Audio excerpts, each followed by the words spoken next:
side yẹn Bukky ó tún fire bàbá for the third time but ìgbà tó máa wá yá that was I think that it was on Saturday morning ìgbà tó máa yà rò fún day bí Mr. Muiwa ṣe sọ pé kí bàbá lọ print state of account nìyẹn pé then bàbá tí yọ £1 nínú owó ẹsẹ̀. Mr. Furexi ẹ jẹ́ má bínú ẹ̀kan ní Bukky jáde lórí ọ̀dọ̀ bàbá ọba. ẹ̀ẹ̀mejì I think ẹ̀ẹ̀mejì. òun ni ẹ má ẹ mọ àwọn tí Paparano máa ń play fídíò yẹn nìkan ni bí ṣe rántí fídíò tí Paparano máa ń repeat tó ń sọ di music rights. I think ẹ̀ẹ̀mejì ni ẹ má wọrí. ẹ̀kan ní ẹ̀ mistake ẹ̀kan ní. ẹ má wọrí ẹlẹ́ẹ̀kejì ni bàbá fi wà disturbed.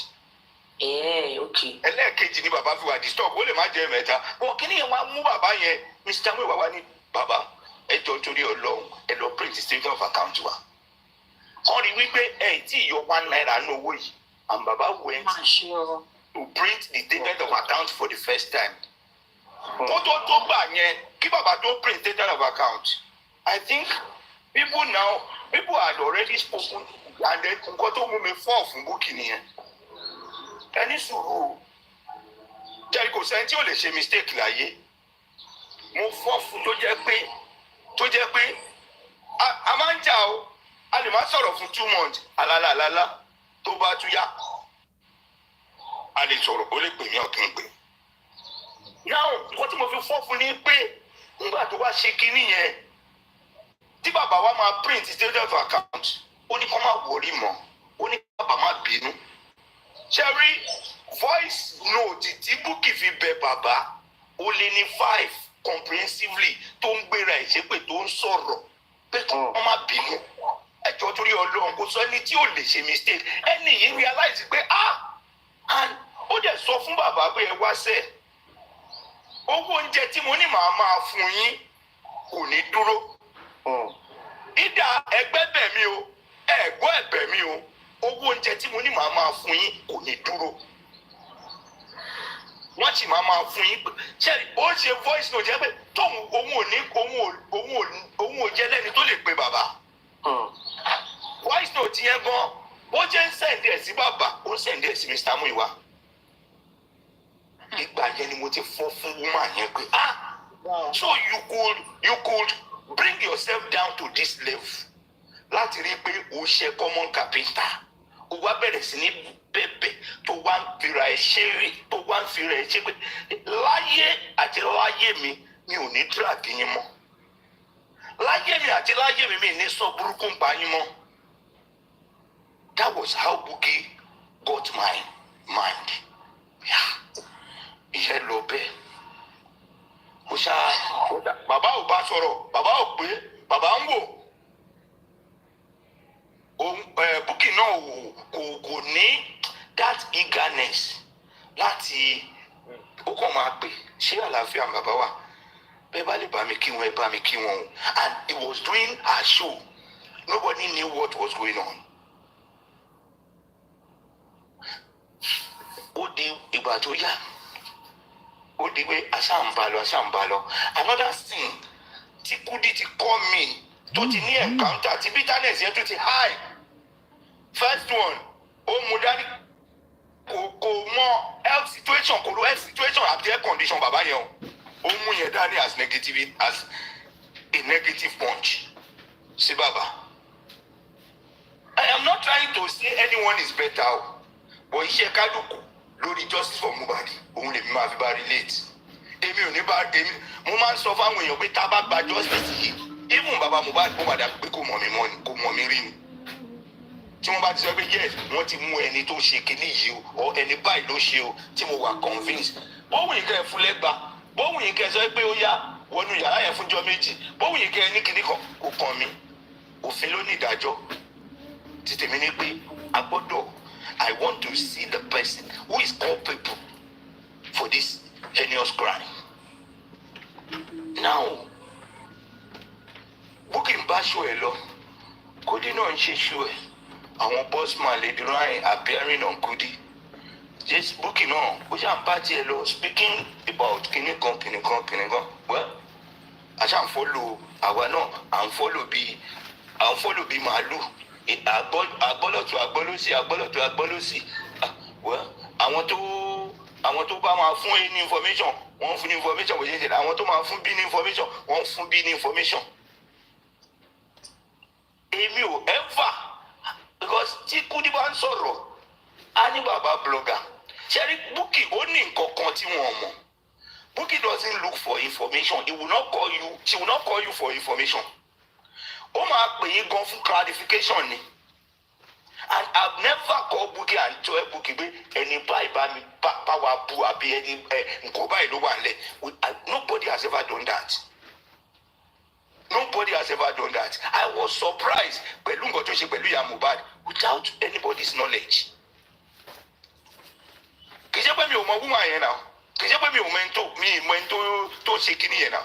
But that Bukky could get all those things without anybody getting involved. Bàbá ọmọ, èmi wọn, kò sẹ́ni tó mọ̀, òṣìṣẹ́ àwọn nǹkan tó máa ń ṣe nìyẹn. She knows where at times ó máa sọ̀rọ̀ mi màá ní bàbá ṣé Bukky pé yìí ni. Wọ́n á ní kò pé àwọn pẹ́ òun ló mọ̀ bí tó ti gbọ́ ṣá. Now coming back to it, I'm trying to at the same time clear myself. Mi ò ever pe blogger kankan ní pé bá wa bú ẹni báyìí ọ̀ bá mi ṣe báyìí fẹ́ ní báyìí Ọlọ́run ò ní jẹ́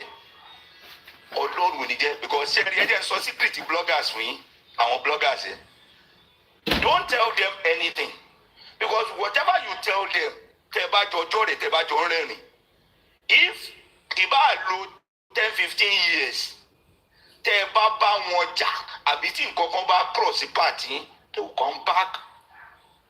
come back and use it against you. So anybody that is relating to a blogger whatsoever, be careful. Be careful. Wọ́n fi ṣe kà. It is their style of profession, their style of operation. Tó bá ti jà nǹkan tó ní lọ́wọ́ wọn ló máa gbogbo nǹkan tó ṣe tó rò pé ẹjọ́ ṣe òun ló máa jùlẹ̀. It is their style. That is why at times I'm not bothered when they try to expose certain things not to say for years. Àbí kíní kan I'm not bothered but nítorí àwọn ọmọ wọn àbí nítorí àwọn new generation there are some things that doesn't worth it. To me I'm not a moralist but at least some level of decency èèyàn gbọ́dọ̀ máa display. So tíyẹn ṣe lọ nìyẹn ó wà tó time kan àwọn èèyàn wá ń clamor. Baba need to have PA. The public are not informed. We need people to be informing Kiniko. We need to be okay. Èmi ò rò pé ní gbogbo wa ṣe ń káàkiri akúnrí TikTok, wọ́n kúnrí Facebook, wọ́n kún Instagram. Ẹnìkan wá lóhun PA àbí PR tó máa fún wọn ní information. Ṣé ẹni rí pé nìyẹn máa ẹ ti ń build position lórí òkú ọmọ 26 years pé láàrin ara wa aláfẹ́ ní PR afẹ́ ṣe kìíní kan tó bá yá chairman àjáde tó bá yá secretary àjáde tó bá yá ẹni treasurer àjáde lórí òkú ọmọ 26 years. Well for me if my voice is going to be counted I am totally against it. Aṣábẹ̀rẹ̀ sí push ẹ̀. Andy was pushing for it. Everybody saw it. I gbọ́dọ̀ ní PR. The public need to be informed. Somebody must be. Ma? Please, sir, can you have little break so I can talk, please? Okay. Emma, Let me just get to a point. So if ìgbàdí wọ́n máa fẹ́ kọ publication, I don't know. There was a conversation between Mr. Amuyiwa and Postman Peluke Crown. I don't know where they agreed that K-Crown should be PR. I never knew. I still say it. I was not. One conversation about K-Crown lọ kọ publication kan wá kó ṣe kíní kan. Ó dẹ̀ kọ wá. Ìgbà tó kọ wá. Ó dẹ̀ fi kíní kan PR for Joseph Aloba.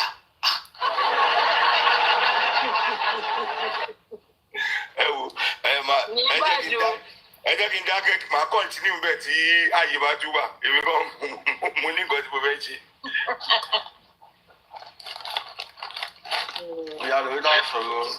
Thank you, sir. Pé Mr. Guresi tó bá bẹ̀rẹ̀ báyìí ó dọ̀là ká tó kúrò níbí. So, ẹ má bínú. Good morning, everyone. Ẹ káàárọ̀. Nǹkan tí mo confess or my little talk. First of all, màá bẹ̀rẹ̀ nínú ọ̀rọ̀ tí àwọn Mr. Guresi sọ.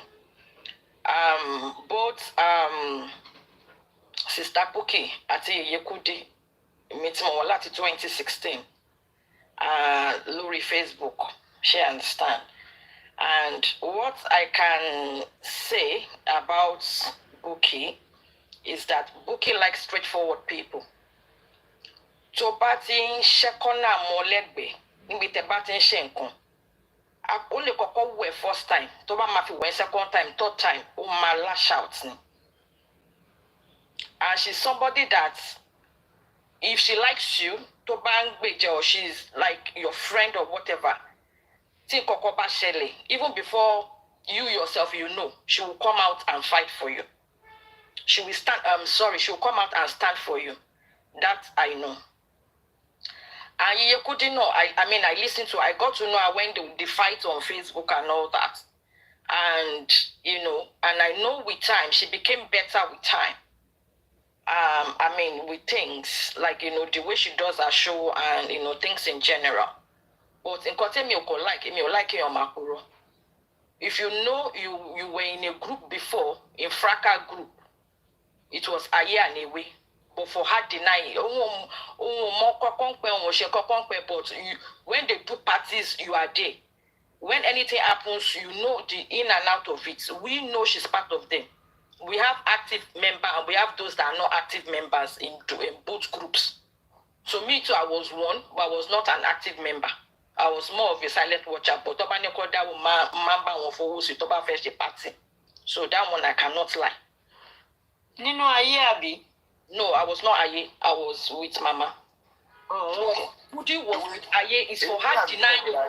It's the way she was denying. You like your Makuro. Emma sorrow Mama beg. I'm not in that. Eja masoro ta solo. So, for her denying the fact that and the thing is that okay, only Buki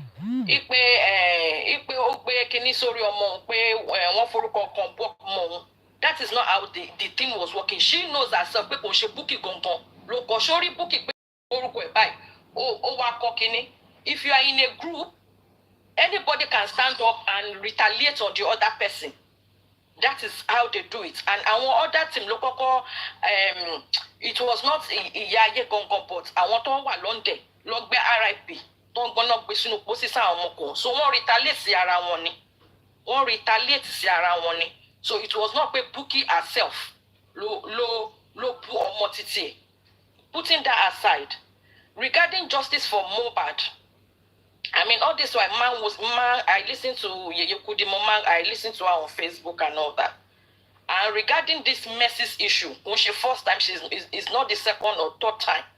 Don't so wrong by Mercy Ati Okotofe. She understand. The Adekaski Kiloporuko to shelling. But in Koto do me, Ninu Boboroi, to start with her, is for her, talking about it, justice. You are fighting somebody. One low justice for Mohbad. Justice. That is a no for me. With her, it is a no. And the real justice. I want you money. That one is fact. Even Bati Ayaminka, Kimapuro, Batayaminkas, into Timori Kini lórí Instagram. Tí wọ́n àwọn tó screen record dé tó sọ pé ní rí kíní mo blog straight ni. Mo blog how can this girl say this until tomorrow? Kíní ẹ ó ṣì ń dùn mí lọ́kàn. Anytime tí máa rí báyìí kíní ẹ máa kọ́kọ́ click sí mi lórí ni. So there is no need for her to come and talk about justice for Mohbad again. Kó rìn síwájú ká máa wá tákù.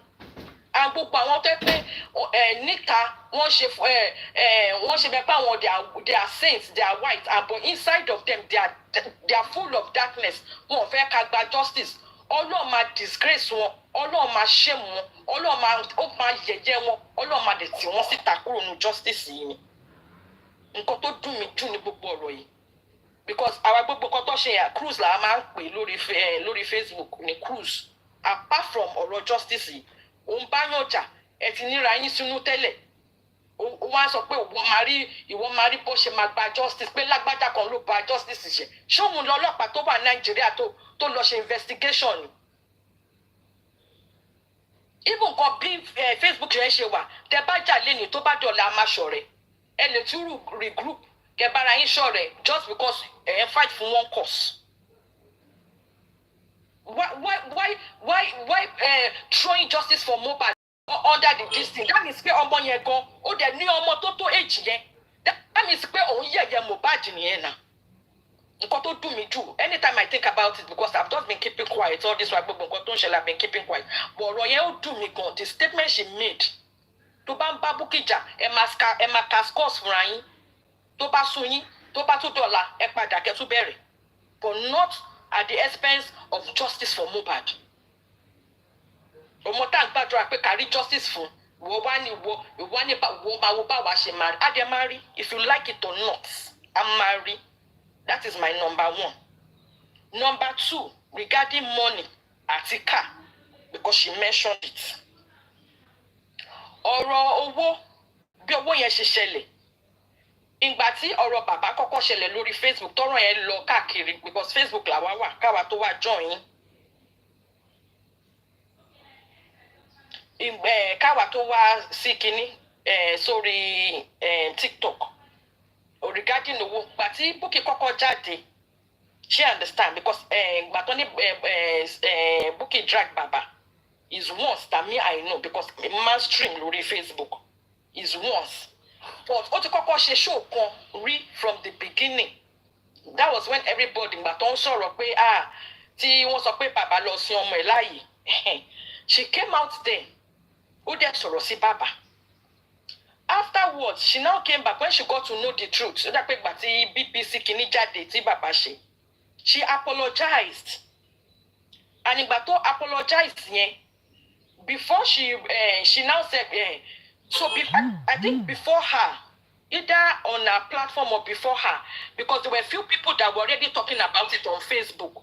Auntie Yinka TNT was one of them. There's a lady in America, Kemi something. She's a woli, celeba ini. Àwọn ló kọ́kọ́ gbé account bàbá wa. Tó ní kó support. That party Yinka ló kọ́kọ́ ní kó Yinka TNT ló kọ́kọ́ ní kó support bàbá. So on her I think she collected the information from Auntie Yinka. Then on her platform, after apologizing, she now said, how would the Baba and she mama, how is going to be surviving and all that. So from there, she made a suggestion, the little she can, she'll be giving that Baba. She understand.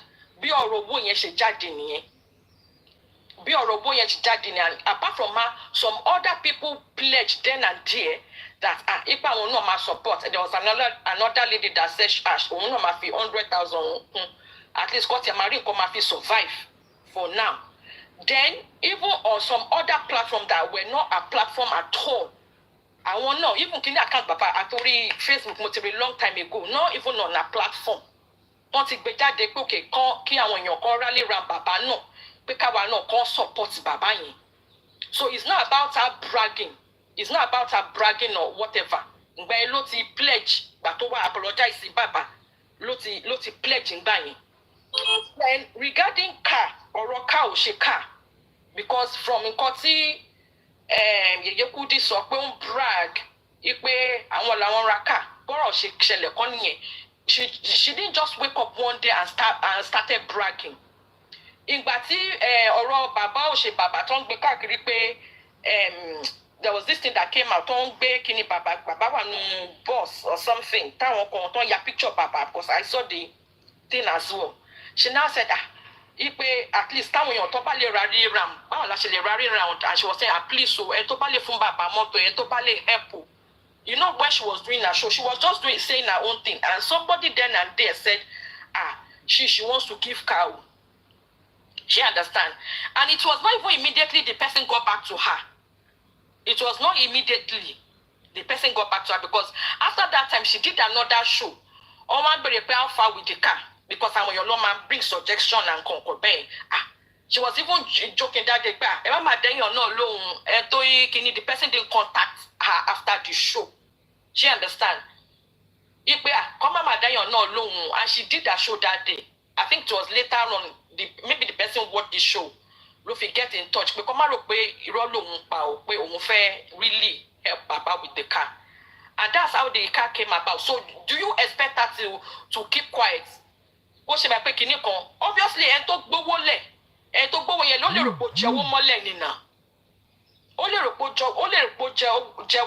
so she has to let them know, okay, this is for the purpose. At least already platform announces. So she has to say it. She has to say it. So even they were even talking about because there were a lot of suggestions made on the platform of things that, when they were talking, they bring up suggestions of things. Then, Sister Buki, sorry, I'm just trying to quickly round up. So, Baba lọ gbàdúrà tó ṣẹlẹ̀. From what I was able to pick ní gbogbo ọ̀rọ̀ yẹn ìgbà tó ṣẹlẹ̀ ńgbà yẹn, and from what she said was that ó dà pé ẹni tí wọ́n máa ń ràn yẹn ó ti ń fún wọn láwọn report bàbá ẹ mọ̀ kéèyàn máa fẹjọ́ pé nǹkan báyìí ṣẹlẹ̀, and she could not hold it anymore. That was why she came out, and it was a proper was once. And she said, no. Emma, one law, complete it. Hold on. Any call those sort of Baba.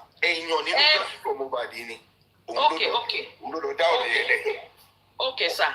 So, and the thing with her is that because from when she was talking then, she understands, she listed a lot of things. And with her, it's not just she was not just after justice for Mohbad. She's after at least well-being Papa was number one priority to her as well. She understand. Apart from only justice for Mohbad, well-being Boshe Mama Je, Boshe Mama Mu, so that even Toba Pari justice or before Koto Pari justice, Baba no Ari in Kokola to hold on to and something to sound only mache, because obviously you can't go and do the carpenter work. Things are not the same. Omoto Fumolowo is not there. She understand. So is a big opportunity. Because the thing is that everything social media, especially on Facebook, there are some people that they've got position and they've got money. They pass by. She understand. And if they like you or whatever, they some I'll make my inbox. I know a lot of people that way they've gotten a lot of things through that way. She understand. So so there are some people too that we inbox her this and that and that. So she feels that's an opportunity for Baba to make use of that opportunity. She understand. And I think when Baba went to pray, because mo rántí pé nínú nǹkan tó sọ ipò lọ sí chọ́ọ̀chì ọ̀dọ̀ kò yẹ kí wọ́n máa padà sọ̀rọ̀ ẹ̀ chọ́ọ̀chì Ìyá Kérúbù, there's one Ìyá Kérúbù, I don't want to mention her name. Wọ́n dẹ̀ lọ kọrin níbẹ̀ yẹn because ìyá yẹn gbé síta, we saw the video. She understand. And this is around a crucial period that because even with this justice for Mohbad, you need àdúrà and Baba needs prayer. Because to fight this battle, you need something to hold you strong. You need that pillar to hold the four corners. So instead of, obviously, in her own thinking and in my own thinking, she understand the prayer and whatever needed to be done for Mohbad is number one priority compared to Mufelo Konifeyo Church. Okay, let me put that aside because I don't want to go further in that woman's case. Emma Bino. Okay, I think I've spoken about that. Okay, justice for Mohbad. Okay, Mercy Aigbe's issue. What did they call it? Kò ṣe first time, kò ṣe second time. So, but Bukky wá ṣe show recently tó sọ̀rọ̀ Pake Crown. Ó wá sọ̀rọ̀ Mercy náà. So she now said, ipe even with Auntie Yinka, pomo kò fẹ́ sọ̀rọ̀ jù ni. Ipe there's an Auntie Yinka TNT on Facebook. Ipe omo kò fẹ́ sọ̀rọ̀ jù ni that she had a video, a bibia voice note, a bibia recording regarding the wife of Mr. Shekazim Abitikilete Lorukwe Papamo Oko Mercy. Ipe so ki Yeyokudi soft pedal, you know, but this is a very sensitive issue. Do you understand? Adikas. So Bukky said this is a very sensitive issue. Ki Yeyokudi soft pedal, sensitive issue in case because Auntie Yinka not effect gbé kíní yẹn já ó fẹ́ gbé àwọn kíní recording yẹn tó bá dẹ̀ gbé jáde nko ní dá. She understand. That's what she said. So I want to lọ screen record fún either I want to lọ screen record fún Yeyekudi bí àwọn because ẹlòmíì wọ́n lè cut láàrin wọ́n lè cut wọ́n á join pọ̀. She understand. Another pé yàn náà sọ̀rọ̀ direct but no it's cut and join together. So maybe she's not aware that kini recording and bikini or no luni lowo. Maybe she was thinking it was her own. Ipe ọ̀rọ̀ lo fẹ́ gbé síta. And the thing with our bloggers on Facebook, I don't know if they do that on TikTok. To bá ló máa gbọ́rọ̀ mi wá, ma ti ṣáájú ẹ̀ bọ́ta, ma ṣe damage control. She understand. Got me feel pé òun wá ṣe nìyẹn. And when she was talking, somebody on Facebook as well is a blogger as well. Ìyẹn sáré pé DKY sáré pé wọlé pé no nǹkan tó ṣẹlẹ̀ kan nìyẹn. Ìyẹn sáré try to put things in order. But she still went ahead because she has got some issue. She understand.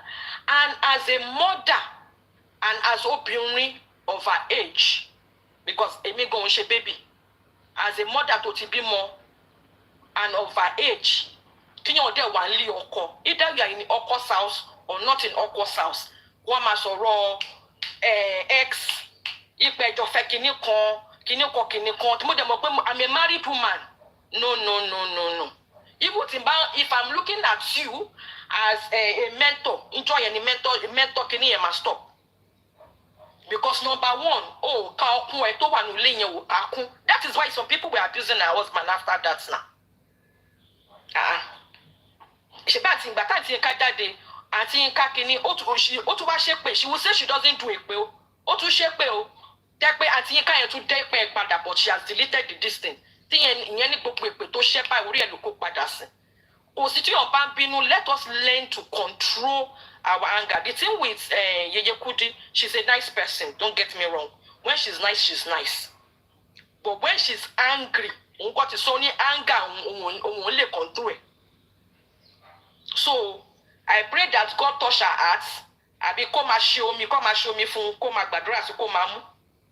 Mo pe gbogbo na la anger but there are some ọ̀rọ̀ ìdọ̀tí tó gbọ́dọ̀ gbọ́ lẹ́nu ọmọ kékeré pàápàá.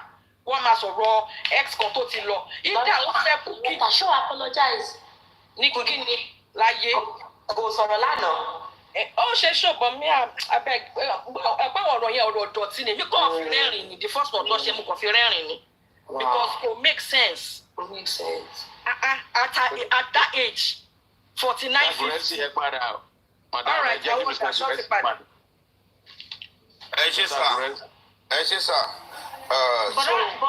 ẹ má bínú o, ẹ jọ̀ọ́ ẹ má bínú o. I wish we could move on. Ká kúrò lórí ọ̀rọ̀ yìí. No, for short time ni. Anything tó bá máa affect justice àbí tó bá fẹ́ divide wa. Ṣẹ̀rí tó bá máa need ká court àwọn conclude ẹ jẹ́ ká court wọn. Tó bá máa need ká mọ bí ta fẹ́ focus because that thing they are dragging can divide us. Ẹ má jẹ́ kó divide wa. Exactly. So nítorí ẹ̀ la ṣe gbọ́dọ̀ sọ kó yẹra wa. Ká dẹ̀ mọ̀ pé ẹ wá. They might have their differences. Their personal differences should not be brought to justice for Mohbad. Nítorí ẹ̀ la ṣe yànnàná. Ìjà wọn ò ṣe parí. They will continue even after justice. They will still have one problem or the other or one disagreement or the other. Àwọn nìyẹn, they are rivals. They are rivals. So ẹni bá tún dá sí náà nínú àwọn blogger wọ́n tún ti wọ́n fẹ́ máa fọ́ọ̀mù kápọ́ọ̀sì wọn lọ nìyẹn. So but when Bukky called me, as I've been telling Bukky, tí mo máa ń sọ mo dẹ̀ sọ first statement pé ẹ jọ̀ọ́ nítorí Ọlọ́run ẹ má jẹ́ kí justice Mohbad kó di fracas. Because I've heard a lot from people kini justice is tẹ́tí sọ di fracas tẹ́tí ṣe kiri tó ti ń cause division tó ti ṣe kiri kan. I beg and I will always beg. Ẹ má jẹ́ kó di fracas wo kò lè di fracas kini kan. And Cherry, let me start from where I stopped because Sister Loretta, you have spoken well. I would not want to look like mo praise ẹnìkan jẹ ẹnìkan lọ, but inside of me ìhà tí kálukú bá kọ àti iṣẹ́ tí kálukú bá ṣe òun lèmi máa fi relate pẹ̀lú ẹ̀. Òun ni máa fi bá ṣe, òun ni máa fi bá sọ̀rọ̀. Now, issue of K-Crown came in. K-Crown yọjú, ó lọ kọ.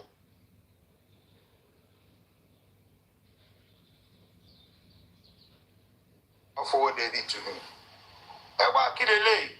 Please and please, this thing must not fly.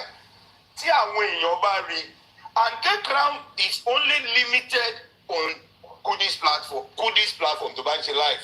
K-Crown wọ́n wá sí ìta pé gbogbo bá a ṣe kí ń sùn, bá a ṣe kí ń wò yẹn on TikTok or different platform that we were up and doing. Nobody really knew K-Crown as such.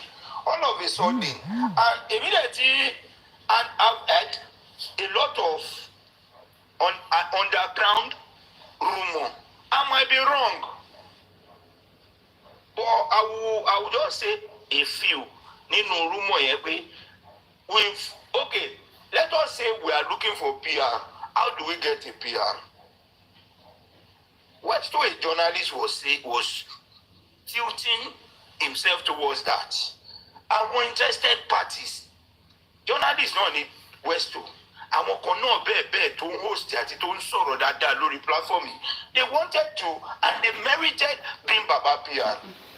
Ẹ̀wà tí a bá jẹ́ kíkiní káwọn èèyàn lọ mọ̀ pé ẹ ti ní PR, abẹ́mú ẹni yìí as PR. We don't have one united platform tá a ti ń sọ̀rọ̀. Everybody ló ní àǹkù tiẹ̀, everybody ló dẹ̀ wò pé àwọn mẹ́rin tẹ̀. Ẹ má cause problem tá à ní lè yanjú. Kíní yẹn ṣá jáde. Àbí ìgbà tí kíní yẹn jáde, Mr. Muyiwa wá gbà, wọ́n wá halt ẹ̀ pé K-Crown, why did you put K-Crown for kíní kan sínú kíní? Ó ní PR àti àwa wà lórí kọ́, mo ní no, mo ní ẹ wá. For now, even if you are going to be Baba's PR, let us be doing the work underground. If you want to put K-Crown, put K-Crown. If you want to put Joseph Aloba, put Joseph Aloba. Don't put any PR linking you to Baba's Kini Kongwe. Don't worry. This is not a time to share position. IT debe ukomola ashimo no more ini. Apart from Baba Omo that is the father by status.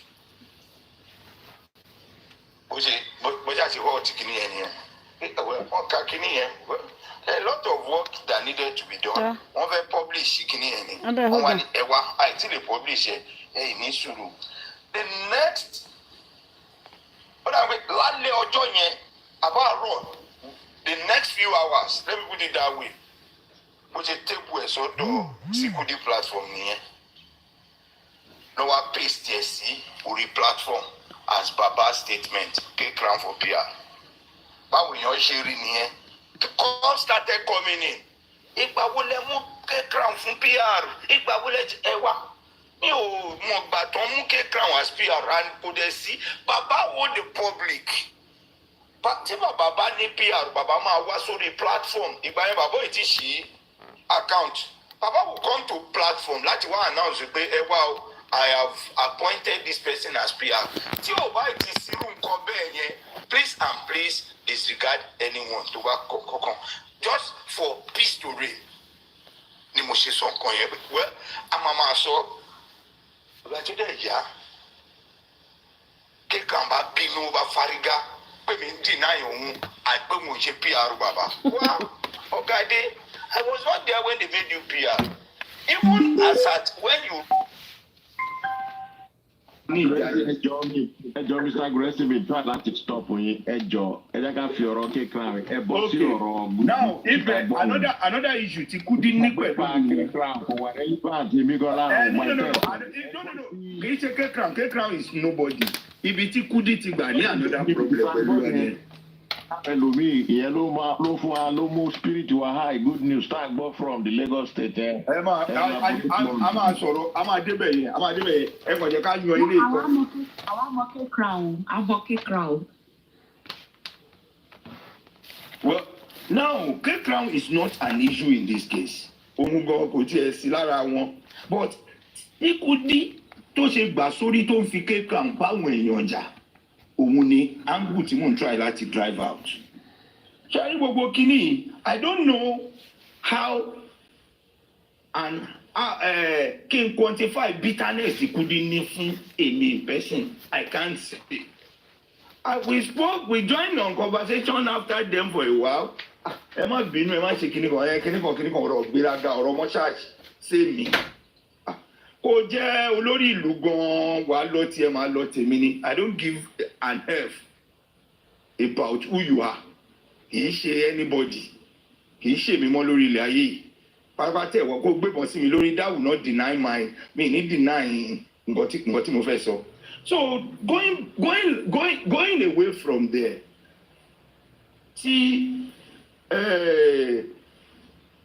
contribution kálukú lórí justice for Mohbad òun ni kẹ́ ẹ jẹ́ ká fi relate and lórí nǹkan tí Kudi sọ a lè rí justice one ó sọ bẹ́ẹ̀ a máa wo ibi tẹ́ ti máa gbà rí justice àmì ká tó wá sórí platform ẹ̀ lánàá náà ó ti sọ bẹ́ẹ̀ rí a máa wo ibi tí ẹ máa gbà rí justice ẹ jọ nítorí Ọlọ́run are these people really fighting for justice after they have said so much against what we have been labouring for? Ṣé is it not right for anybody láti sọ pé wọ́n pẹ̀lú àwọn tó ń thwart effort wa from getting this justice? If you are mocking and you are standing there láti máa and to the glory of God adúpẹ́ fọ́lọ́run a statement came out of Lagos State yesterday to tell us that look táwọn kan bá rò pa níwá justice àti a máa fún Lagos State ẹ̀pà tó yẹ pé wọn ò ní choice ju kọ́ fún wa ní justice yẹn lọ. Why? Because kẹ́ẹ̀sì bámiṣẹ́ wà nílẹ̀ state government ò sọ ń pa ẹ̀ o. Sylvester well ká sọ pé wọ́n sọ pé yẹn ò kú natural death. Àwọn cases of homicide tó kúnlẹ̀ wà nílẹ̀. Àwọn cases of murder tó wà nílẹ̀ tó pọ̀. The Lagos State government never said anything regarding that by the attorney, Lagos State attorney, chief attorney of Lagos State. But he made mention of Mohbad case. That's to tell you that all of us fighting for this justice. Tí àwọn kan bá sọ pé a lè rí justice, let us beat our chest. Pé bí tá a bá dé yìí. We are confident, we have the assurance, and we have every mouth láti sọ wípé we are going to get that justice. A máa fi yán wọn lójú báyìí pé justice ẹ̀ láànígbà lélẹ́yìí o. We are going to mock them when we get this justice. Tọ́lọ́run bá fẹ́. Because àwọn ọ̀rọ̀ kan wà tó yẹ pé ó yẹ kéèyàn máa rò kó tó sọ. Even if tó bá wà nínú ẹ pé o tiẹ̀ fẹ́ fi búyàn. And these people might not mean what they might not mean what they said, though, but they have said it. They have said it. In which? Bùrẹ́sì. Ma? Ẹ jẹ́ má bínú 1 second. Ẹ má sọ pé wọ́n mí nẹ̀. No, one day, ma, they might not. They might not. Okay, they might not. Okay. They might not. Me, Rinu, I would not want to say what I am not sure of. Because you know, then for justice, and you said something like that out. ó lè jẹ́ out of anger, ó lè jẹ́ iṣẹ́ ọwọ́ wọn ló dẹ̀ fọhùn jáde. At times èèyàn lè máa tọ̀yàn kó jẹ́ pé nǹkan tó ń ṣe tó nú bá bí wọ́n ní nǹkan tó bá wà nínú ọlọ́tí òun lọ́tí máa ń pamọ́. At times when some people are angry nǹkan tí wọ́n fi sínú tí wọ́n fẹ́ sọ síta ló máa ń jáde. That is why a mature person will never say anything when he's angry. When you are angry, just keep quiet. Cool yourself down before you start talking. Bọ́jọ́ kọ àtìyàwó ló bá ń jà nulẹ̀ tínú bá bí ẹ. Don't speak angrily to your wife or to your husband. Don't speak in anger because there are some things you will voice out that could destroy that marriage. Thank you very much, Mr. Gerasi. Ọ̀rọ̀ Mohbad yìí ó kó àwa ọmọ Yorùbá papọ̀ for the first time in a long yàtọ̀ sí go time bàbá Awólọ́wọ̀. Ṣé ń gbọ́ mi? Tẹ́ ẹ bá mọ level ẹ̀ ó yẹ kẹ́ mọ level ẹ̀ sẹ́n. So tẹ́nìkan bá wa máa fún wa ní statement tó máa mú wa tún máa ronú. Gbogbo wa tábàjí láàárọ̀ a máa keep hope wa high pé ká gbọ́ good news tó lead sí nǹkan tá à ń fẹ́. For somebody to come and put that kind of statement out, ó really wà bad, ó demoralize the spiritual. So, ẹ̀ka ṣá. ẹjọ́ sà ó bàdì débi wípé ara statement ti Kudi make tí hold on tí ò yẹ kó sọ. Màmá Kútọ́ ló ń sókè káwọn náà join wa. hold on sà ṣé ń gbọ́ mi sà. Me as a person, èmi ò believe pé wọ́n kàn sọ ìnáńgà ni òye yìí òkè ara nǹkan tí ò yẹ kí Kudi sọ tó sọ òun lélẹ̀ tí ẹ bá mọ bàbá Mohbad kó jẹ́ pé ẹ̀yin lẹ̀ ń fún lóúnjẹ tí ẹ bá ṣe nǹkan tí ò dáa kò ní ever sọ fún yín pé mi ò lè sọ fún ẹ nítorí pé òun fún mi lóúnjẹ láyé kì í ṣe bàbá yẹn pé for you to now come out pé wọ́n sọ fún bàbá sọ fún ẹ pé ó ń fún mi lówó mi lè sọ fún bàbá yẹn ò lè ever sọ mi ò tó ẹrú tó lè béèrè irú ọ̀rọ̀ yẹn but mo mọ̀ pé bàbá yẹn ò lè ever sọ nítorí òun fún mi lówó á wá yẹ kí n sọ̀rọ̀ mi ò ní lè sọ bàbá lè ní bó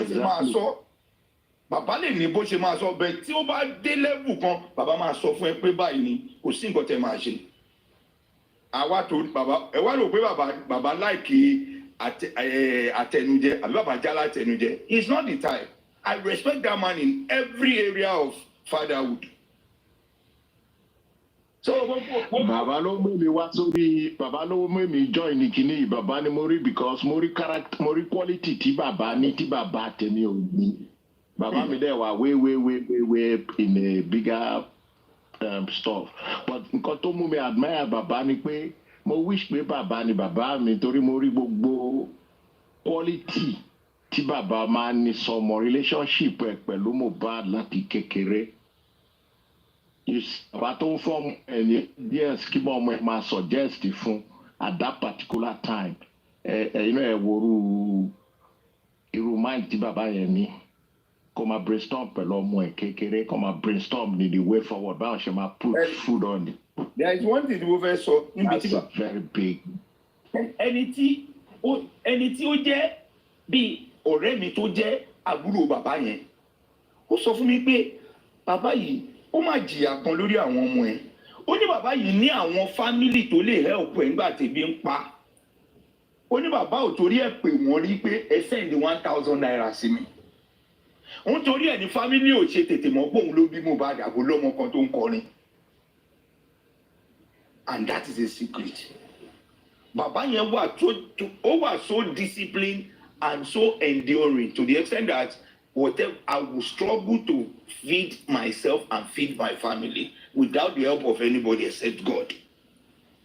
Ẹnìkan wá ń sọ pé bàbá sọ pé nítorí ẹnìkan ń fún un lówó lòun ò ṣe lè sọ̀rọ̀ to help. Ẹ̀jẹ̀ á sọ̀rọ̀ mi ká pa ọ̀rọ̀ rírùn yẹn ti sẹ́gbẹ̀ẹ́. At least we are appreciating contribution of everybody at this point in time and appreciating effort of everybody. Publication tó jáde lánàá, well, I believe the legal team will give the state government a very good response. I believe I can't say nítorí mo sure pa wọn náà wọ́n ti gbọ́dọ̀ kà wọ́n ti gbọ́dọ̀ kà so tó bá dẹ̀ ti kà àwọn ló níṣẹ́ àwọn ló mọ̀ ọ́ tó mọ̀. Mr. Guresi ní before yesterday lórí music in bíbá Mama Oye. Sísá Jọ́kẹ́ ti lọ. Mama Oye lọ́rùn wà ń bíbá rẹ̀. Can discuss something similar pé a máa bẹ̀rẹ̀ sí put pressure on the federal government, Lagos state government, all the federal ládàá máa put pressure. Ó wá di ní àná. Ó wá di lánàá. Lagos state government, the big man in the justice system, wá make a statement yẹn. Rí pé wọ́n tún ti fún wa ní wọ́n reaffirm content pressure. Content nǹkan tí wọ́n sọ níbẹ̀. All aspects of we need to intensify our effort. Ṣé content nǹkan tó sọ kọ́ ló dùn mọ́ èmi nú but wípé wọ́n acknowledge the fact that one case is still pending, one unresolved matter is still there, and we are going to. Ó dùn mọ́ mi nú bàjẹ́. Me too when I saw it. Pé ó lọ ṣe mọ̀ pé Lagos State confirm pé ó lọ trial and that was my fear. Exactly. Ṣé matter yìí máa lọ trial? Ṣó máa lọ trial? Wọ́n ti confirm mi sí pé ó lọ trial. Nǹkan tí inquest tó wà fún nìyẹn. Recommend if these guys should go for trial and those that should be tried.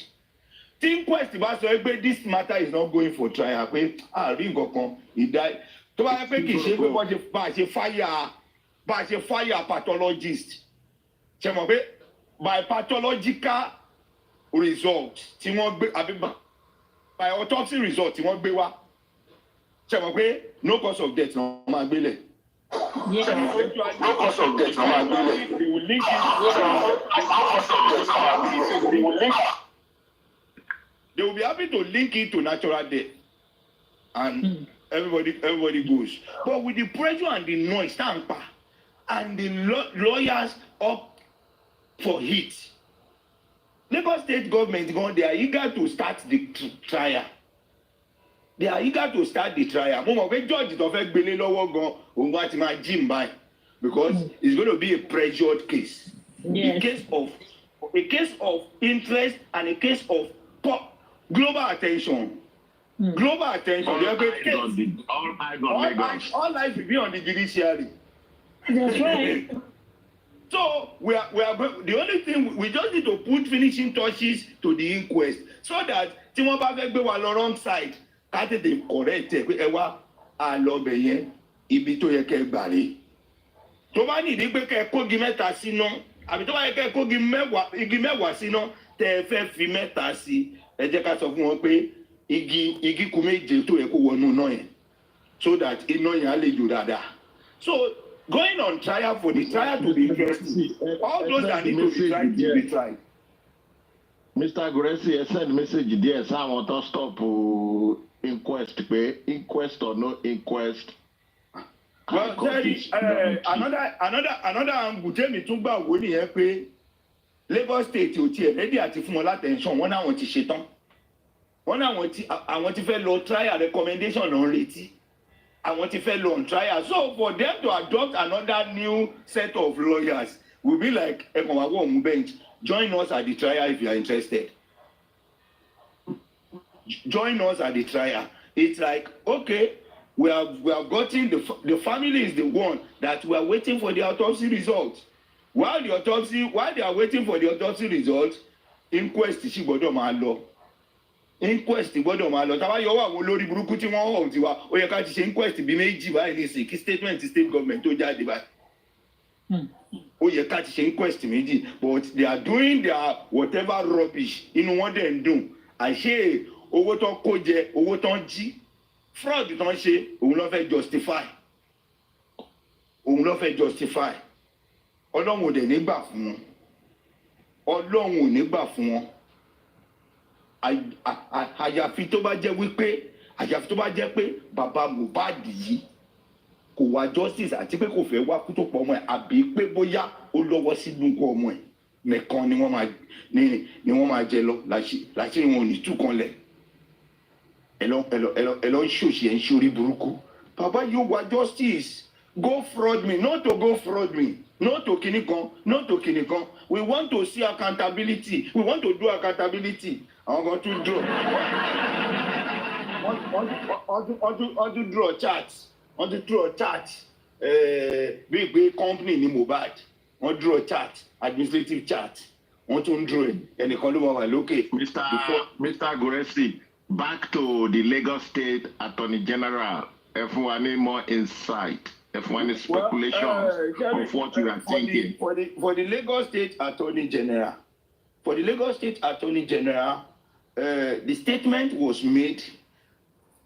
It was 1 year in office. Pedro.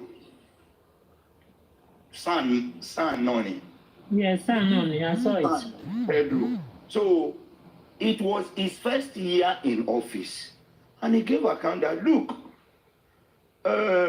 this matter of justice for Mohbad. The Lagos State is not keeping it under the carpet. But we are coming back to it. Statement maybe by today when we start analyzing and if we have anybody that can read it loud to us, we Mr. Goresi, any surgeon for any koko. Sherry Pedro, Omiko Gidigoni Pedro Kobo. Family one don't it's a family position. Aleni Suru. Pedro belongs here àwọn category àwọn tá check àwọn tẹ́gbẹ́ àwọn tá drive belongs wọn rárá. Àwọn elites of Lagos State làwọn yẹn o. The educated elites. Àwọn elites of Lagos ni àwọn ọmọ Èkó gọ́ọ̀gì. Anyone that can lead send request. Anyone that can lead for us to send request. Ẹ̀yin tẹ́ wà lórí panel, tẹ́ wà lórí kìíní ìkẹ́ mọ́ quality. Second phone, I will be able to read and analyze. Timbani Kinka, it might not. Mo sọ mo ní kí n fún ní insight nítorí àwọn táwa àti mọ̀ origin wọn láti kékeré. So àwọn bọ̀bọ̀ yẹn ò ṣe àwọn tó máa láwọn fẹ́ máa ṣe ọ̀rẹ́ ṣàfẹ́ anybody. If not, we went to Abuja. If not, we went to Abuja.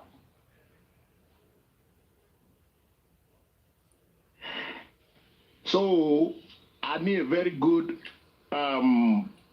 person in the Attorney General camp to jẹ́ pé kò ní fi sí side kan straightforward ni. Well, my own admittance is on hope. Anyway, I don't trust anybody and I don't believe in anybody. Even if you like, bring Oyinbo. It is the system, not the person. Around him. It is the system, not the person. The system is what could play out. Even if you like, be more corrupt than even Judas. And don't direct the system, no matter. And don't direct the system, no. System never got the problem. System never got the problem. But I want to hope and I want to give some level of confidence that with that, we need to invite the world eyes. We need to invite the global side into this case. Yes, trial Mohbad, international observer monitor. That is that, Jerry. My prayer ever since this matter should go to trial. Let the appropriate suspect be charged. I am calling your attention to some points. Our ordinary people, mama. Now, the Attorney General to show they have been observing and they are interested. There is a lot of discovery. Want to marry direct and look, you have to go back and give us some more discovery. Well, Ezra, are you familiar with judicial process? Me, I'm a lawyer, but I'm just a layman. Timo catch from the street. I don't know. I don't know if the court can tell the police to go and do further investigation because one teaching one man submit it. It's either the police have found one thing or they accepted to have done a good job. But let us in our own time, let us in our own time. Gorasi, I can answer that. If you don't mind for me to answer that. Okay, we are learning now. Yes, we are learning. I love court, to engage in the intellectual. The court can order the police to go back and do whatever necessary. You understand that they feel that they haven't done. So the court, the magistrate or the judge can do that. Let me ask you a question, ma. In the case of Funsho Williams, when Funsho Williams was murdered, the 4 or 5 people that were arraigned, and because those people had no link, nítorí pé wọ́n lọ, wọ́n kó wọn, wọ́n dé àdá àti kìíní lọ́wọ́ wọn, they had to arrest them and put them up for trial. And after the trial, the court could not find them culpable or linked to the death of Funsho Williams. But the court did not order police to go and do further investigation and bring the rest. Very happy police at that particular time. If you are political, that's why I'm no,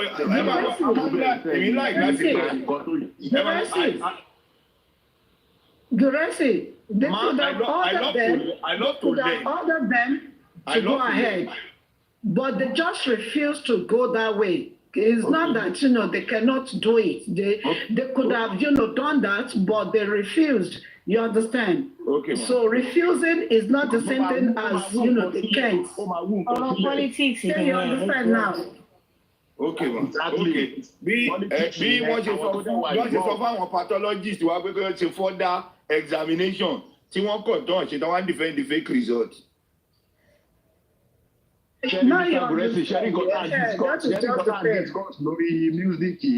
Nǹkan tá a discuss lórí music yìí ó outweigh gbogbo nǹkan tá a people yẹn sọ gbogbo topic tá a highlight yìí àwọn topics tó wà direct related to nǹkan tó máa mú justice fún wa là ń sọ bíbá. Gbogbo ẹ máa wọ nǹkan tẹ́mi kàn wá sọ ẹ̀sà. A lot of people are wọ́n record kìíní yàrá wọ́n dẹ̀ ń gbọ́ nǹkan tá a sọ gbogbo nǹkan tá a sọ.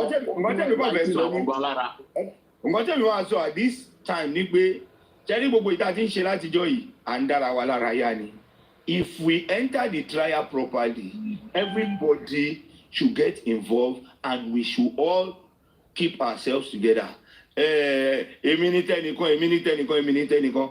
Even all those people will by any discipline and sanctity máa bá kéèsì because people should be careful of what they say on social media. Tí mọ́tà bá ti wà ní trial, even gbogbo à ń tanná à ń cháná sí láòdù à ń rojọ́ lórí TikTok àbí lórí Facebook àbí kíní yẹn no it is gonna be court ló máa ní iṣẹ́ ń gbà yẹn and whatever the proclamation of the court is they go by it. So we just need to be upright and be active, following the case bumper to bumper, getting lawyers updated with whatever facts and evidences that we may have at our own disposal. And I am very sure, I want to say this time, I am very sure some people have facts, voice notes, voice recording, voice calls, even videos and pictures of Mohbad that can help this case. Please and please, we are going into the trial very soon. Provide it. Fẹ́ bá tiẹ̀ lè mú wá inquest, inquest ilé ẹjẹ́ ká ṣe bá ṣe fẹ́ ṣe ní inquest. Akọ̀fẹ́ tú àṣírí ní inquest ni. But where judgment will be gotten will be at the trial. Ẹ jọ̀ọ́ nítorí Ọlọ́run. Whoever that has anything whatsoever. Mohbad lọ ṣeré ń Kòròdú náà video ẹ̀ ní abẹ́ record ẹ̀ ní abẹ́ snap ẹ̀ ní. While his motor was going, ṣé video ẹ̀ ní. While they were on their way, ṣé wọ́n yá ni. While they were in the house, àbí tó fẹ́ wọlé àbí gbogbo kíní, ṣé kò sẹ́ni tó ya fọ́tò Mohbad níjọ́ tó kú ni? Can't we see the picture and video of the gathering in his house? Can't we see the picture of his body laid in the house? Let people come out and bring this. ẹ jẹ́ kan mú wá evidence ò kí ń pọ̀ jù evidence ò kí ń pọ̀ jù àwọn èèyàn kan máa jí fídíò ṣe àwọn èèyàn kan máa jí fọ́tò yà please and please for the sake of justice and for the sake of fairness to whoever somebody arrange. Gracie, that is what you just said now. All that is an extra. You understand? Extra. They have what they have to go ahead and detain the prime suspect. You understand? The number one suspect, they have what they can use. That's why I said evidence will keep you. Thank you very much. And there is another thing that you said. There is something they call marginal new economics. Additional. Yes, you are right. Yes, you are right. I second that. And there is something that you said that I agree to. I'm listening, ma.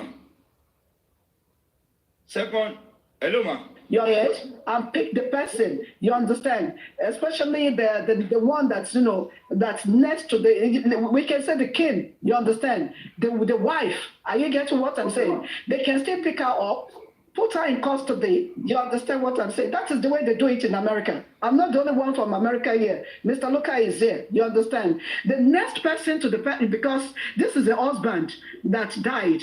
You understand? In America, they will pick her up. And they will pick those that, after interrogation, hello, you understand, they will just, zero everything down. Wait, Grace, please. Wait, please. They will just zero everything down, pick one or two people among the ones that are in the house, put them in, they will just put them in the correctional department. You understand? From there, they will start the interrogation again.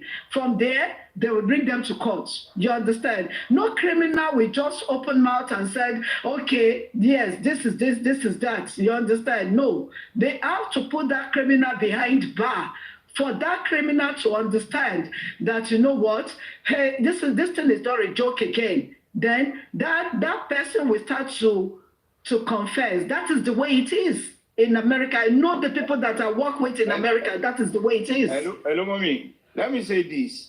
People might not like what I want to say, but I will say it as it is in my mind. It is my own opinion.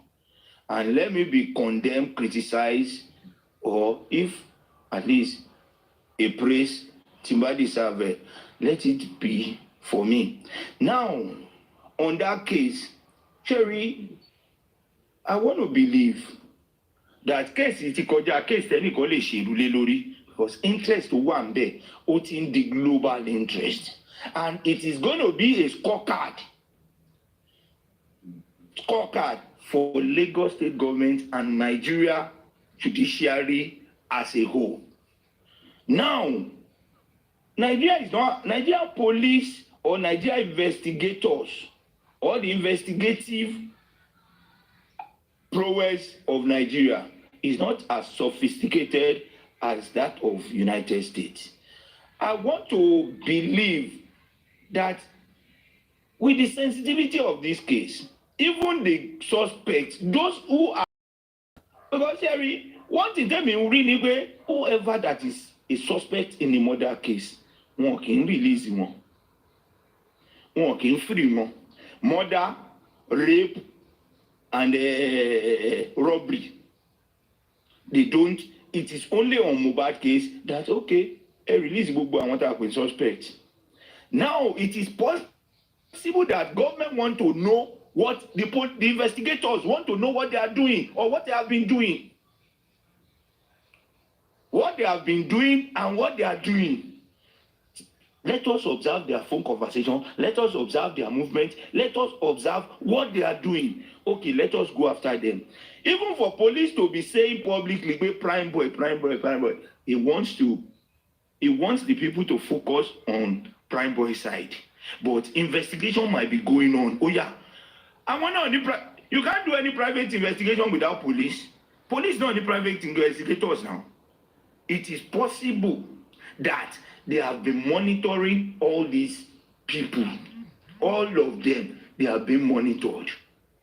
doing as if, okay, you don't have anything to do with this case, don't worry. Adìyẹ tá a bá máa pa jẹ ṣe la máa ń bọ̀. Ẹni tá a bá fẹ́ mú a máa ń fún lókùn kó gùn ni. Ká tó sọ ó yá o ti kó sí páńpẹ́. O ti kó sí páńpẹ́. So it is possible that government has been monitoring everybody. Everybody. Tí àwa gan lè suggest, it's possible. So Nigerian police is not as sophisticated as United States. So US ni. Okay, ṣáwọn tó ẹgbẹ́ wọn ṣe forensic. Wọn lè ṣe forensic inú ilé pé ó yá ẹ jẹ́ ká ṣe ká scan nílé àbí báwo lọ ṣe máa ń ṣe. Ká carry out forensic test ní ilé.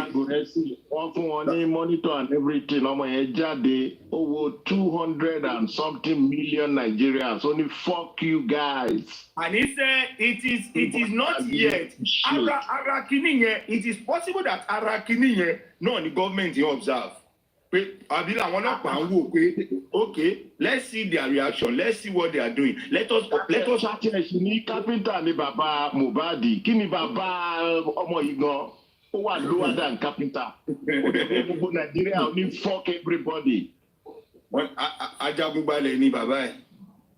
Mr. Local, Mr. Goresi, ṣe máa ń tó gbogbo nǹkan sọ níbí, wọ́n ń gbọ́ wa lágbọ́yé, gbogbo wọn ń gbọ́ wa dáadáa.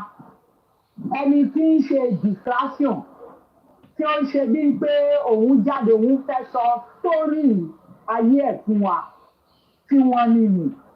Mo ń sọ fún yín lónìí pé bàbá tó ní Mohbad, ó ti mọ̀ pé òun ò lè ṣe nǹkan kan sí kéèsì yìí, ó ti lọ sí ọmọ.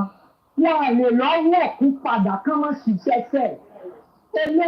Eléyìí tó wà lọ́wọ́ wọn, wọ́n gbọ́dọ̀ fún wa ní justice. Àwa dúró pé a fẹ́ gba justice, á sì gbà pẹ̀lú ògùn Ọlọ́run.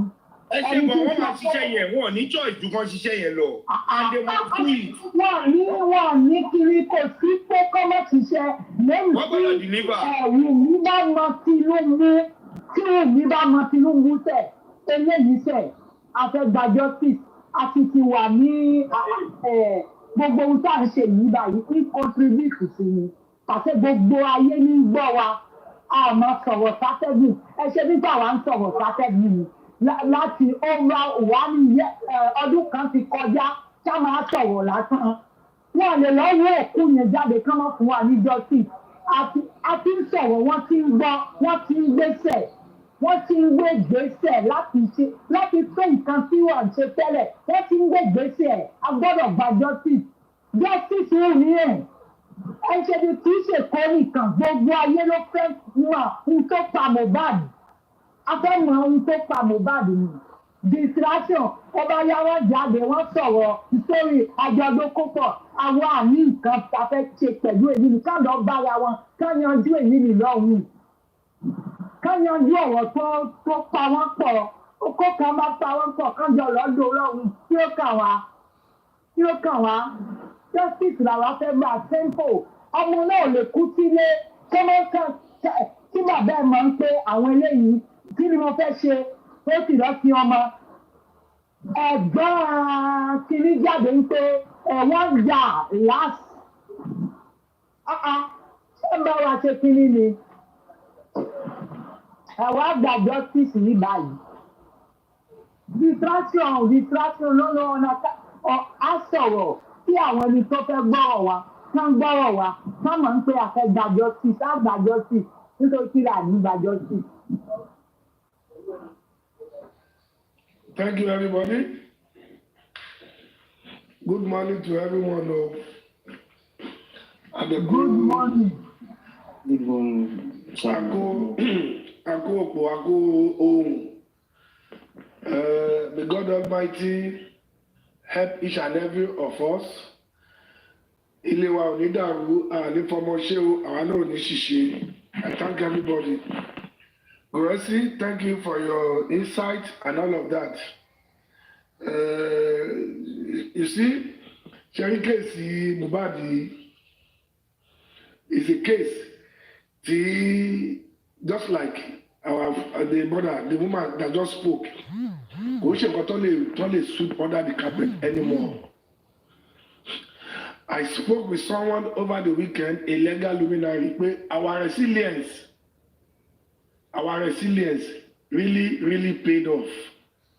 Ṣé mo pé it is true, àwọn kankan were involved, the high and caliber, they were really involved. And for their involvement, they were trying so very hard to sweep this under the carpet as usual. Mo ṣe máa ń ṣe bọ̀ bí pé ọmọ yẹn àti bàbá ibi tí ohun tọ́lọ́run fẹ́ àṣírí tọ́lọ́run fẹ́ kó wọ̀n àṣírí yẹn ni ò jẹ́ kó rí kíní yẹn fi sábẹ́. The legal luminary told me that once this case is off corona, Ola Mama rejoice. There is little or nothing to do from the public because evidence I need, ẹjọ́ ta fẹ́ rò, court yẹn ló ti wọ́n máa jáde. That the only power they have is just within this corona. So you see, let me say this. You see, Baba Mohbad has really won this battle from the word go. From the point start. You know how he won the battle? He didn't go anywhere. He didn't listen to essays. He didn't say, okay, let me do it this way. But he went straight to God. He fought the battle and won the battle on his knee. It is true. Sherry, ohun tí ènìyàn bá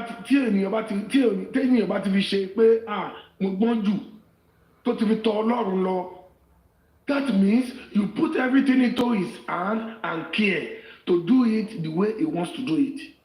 That is the way, that is the only way, one more, that's the only way this papa won this battle. You know, you started your topic from Kudi this, Buki that, this and that. Gbogbo àwọn nǹkan wọ̀nyẹn ìtàkùn ni wọ́n ìtàkùn. Ní Christian wọ́n máa ń pè wọ́n ní ìtàkùn. Tó bá já ìtàkùn yẹn, tá bá já ìtàkùn yẹn, a lè débi tá a máa dé.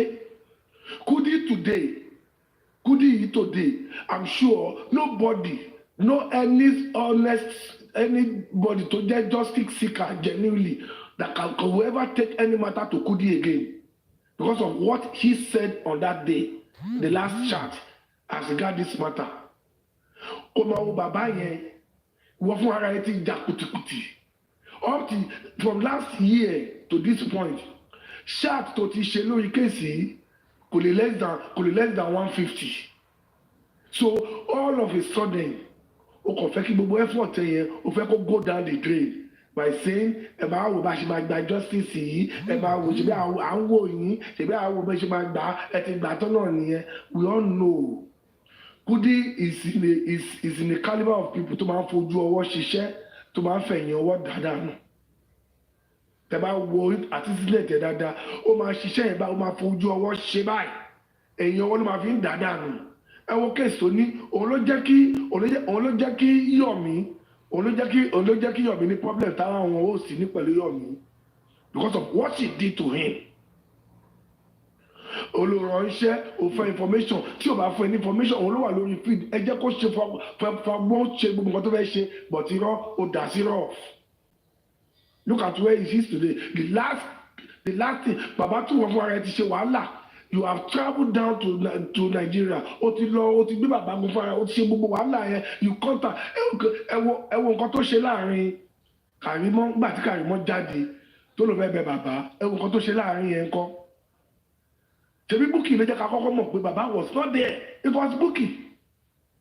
The bàbá was not there. Until tomorrow, that lady was pained to the marrow that they scoffed her. So bàbá ò sí lórí kìíní yẹn tẹ̀lé ń jẹ́ kó ń bẹ̀bẹ̀ lórí òfo. Can Kudi explain to us how that came to be?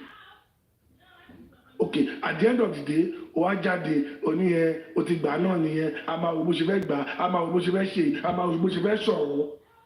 Look at it, Kudi yẹn, I for one, I know her very well, mo ti ń wò wọ́n tó tọ́ because most time tó máa ṣiṣẹ́ alẹ́ lọ́dọ̀ mi ń bí, mo máa ti gbé kí ní ìṣe tí mo máa gbọ́ wọn ni àárẹ̀ rìn tó yẹ ká rìn àní rẹ̀rìn a máa ń gbọ́ wọn a kò máa ń wò wọn ni pé òṣì ló ń ṣe tó tọ́ but a máa ń ka point ẹ tó bá sòótọ́ nu wọn a máa mọ̀ ẹ tó bá parọ́ a máa mọ̀ if you look at the spirit of that Bukky Jesse spirit tó fi ń jà spirit yẹn ni that spirit is for me the one I reckon with sometimes not what she says what Bukky has brought to table lẹ́yìn mátà yìí ó dùn kan tí Kudi ṣe fún ara ẹ̀ náà kí ni Kudi ṣe gbogbo àṣírí tí Karimo validate Bukky has table there before now but Karimo came and validate each and every of these statements ṣẹ́ni ẹ̀ ò ṣiṣẹ́ ẹ wo bó ṣe wọlé sí ìyá Mohbad lára my people tí a bá gbọ́ the remaining part of that voice note ìyá Mohbad àti woman yẹn tí ẹ bá gbọ́ internet máa lànà but she was wise enough pé no kíní yóò lè wúlò fún public kíákíá báyìí kí ló ṣe ó lọ dump ẹ̀ fáwọn legal team ẹ máa gbọ́ wẹ́rẹ́wẹ́rẹ́ ẹ̀rí ọ̀wọ̀ and to come to terms with what you are discussing ṣẹ́rí interview tí attorney general Èkó ṣe lánàá ní ọjọ́ yẹn is a clear validation that we are truly a resilient fighter ó ti confirm pé yes wàhálà wà lọ́wọ́ wọn tó tọ́ they must deliver tẹ bá rí interview yẹn gbé kéèsì Mohbad ló discuss jù ní interview yẹn pé àwọn ti ṣe autopsy àwọn náà expect autopsy ti wọn ó ti mọ̀ ó ti show wa wípé we are fighting and we are nearly there. The person I spoke to over the weekend told me the man in whose care our case is pé àmọ́ yìí bó ṣe máa ń sojú gbáhùn àwọn nìyẹn let it get to that point let it get to that regular court àwọn ohun mi gbogbo ìtàn ṣe yìí tó lè escape ojú pé kó sá kúrò ní Nàìjíríà tí ò bá sá kúrò ní Nàìjíríà pé wọ́n ní yẹgi fún wọ́n máa yẹgi fún. I heard the person was saying refer to gbogbo ẹ̀ lọ ní lọ́wọ́ ara àwọn tó support ẹ̀ àwọn tẹ́mi gbogbo they have the photo níbi tó ti tẹ́ òkú Mohbad sílẹ̀ báyìí they said the MFM said it pé photo wà lọ́wọ́ wọn òkú Mohbad nílẹ̀ báyìí gbogbo kìnnì wọn ni ìyá yìí ni woman yẹn ìyá Mohbad tó witness she saw it Tolani said it in her voice note that ìyá Mohbad was there she saw the lifeless body of Mohbad ló ló ń wọlé báyìí ẹ lọ gbọ́ voice note yẹn dáadáa ẹ gbọ́ nǹkan tí Tolani sọ ń bẹ̀ ara àwọn staunch supporter Wùmí ni àdéhùn àwọn kọ̀ọ̀kan náà tó ń jáde láàrin wọn tó ń sọ pé àwọn náà kàn cruise náà ni they know what they know ṣé Karimo ń sọ ni ó ní gbogbo wọn ló mọ òótọ́ but wọn ò fẹ́ sọ ni Karimo dẹ̀ tó fi sílẹ̀ ọjọ́ mẹ́ta yìí ó ní ìyá àti bàbá especially ìyá mọ̀ nǹkan tó ṣẹlẹ̀ but wọ́n ń wá ẹni tó máa bá wọn sọ jáde wọ́n ń wá ẹni yẹn tó máa bá wọn sọ jáde pé ohun tó ṣẹlẹ̀ rèé ẹ kọ́ máa wọlé àwọn fún àwọn báyìí ló máa fẹnu ara wọn kà á ìwọ ni spending ìwọ ni bami ìwọ ni darusha ìwọ ni this and that kí gbogbo wọn máa sọ alẹ́ de ìyà yẹn ń bọ̀ fún wọn they cannot escape it what that interview speak to us is that nowhere to run to anymore wọ́n máa jẹ̀yà wọn tẹ́bà gbàgbé there's this type of homicide case far away ní Ìbàdàn Abuja ó ṣẹlẹ̀ láàrin àwọn Haúsá yìí máà ní àti woman yẹn ló gún ọkọ ẹ̀ nílé ó gún ẹ̀gún bọ̀bọ̀ yẹn pa olówó làwọn méjèèjì they are well to do in Nigeria right there in that court adájọ́ ti dájọ́ pé kọ́ lọ yẹgi fún woman yẹn appeal ló wà sí láti gbà yẹn wọ́n bẹ̀bẹ̀ appeal ló wà pé kọ́ lọ pa woman yẹn sẹ́ẹ̀ because evidence show pé woman yẹn stab the man ó lè pẹ́ ni but pé wọn ò ní deliver fún wa my brother, my sisters, let us keep our calm. Ṣé gbogbo àwọn tó bá yọjú, ìwọ ni Ada, ìwọ ni Kudi, ìwọ ni yẹyẹ Papariana, gbogbo wọn yẹn, ẹ jẹ́ ká believe pé they are all ìtàkùn. Gbogbo wọn yẹn wọ́n gbọ́dọ̀ yọjú ká já wọn so that àwa gan tá need justice yìí, àwa lè dúró gidi gbà pé yes, àwa tá débẹ̀rẹ̀ abẹ̀rẹ̀ adẹ̀ dúró dópin. So for me, that interview is an eye-opener. But yes, we have a very solid case at hand. There's nothing they can do other than giving us the justice.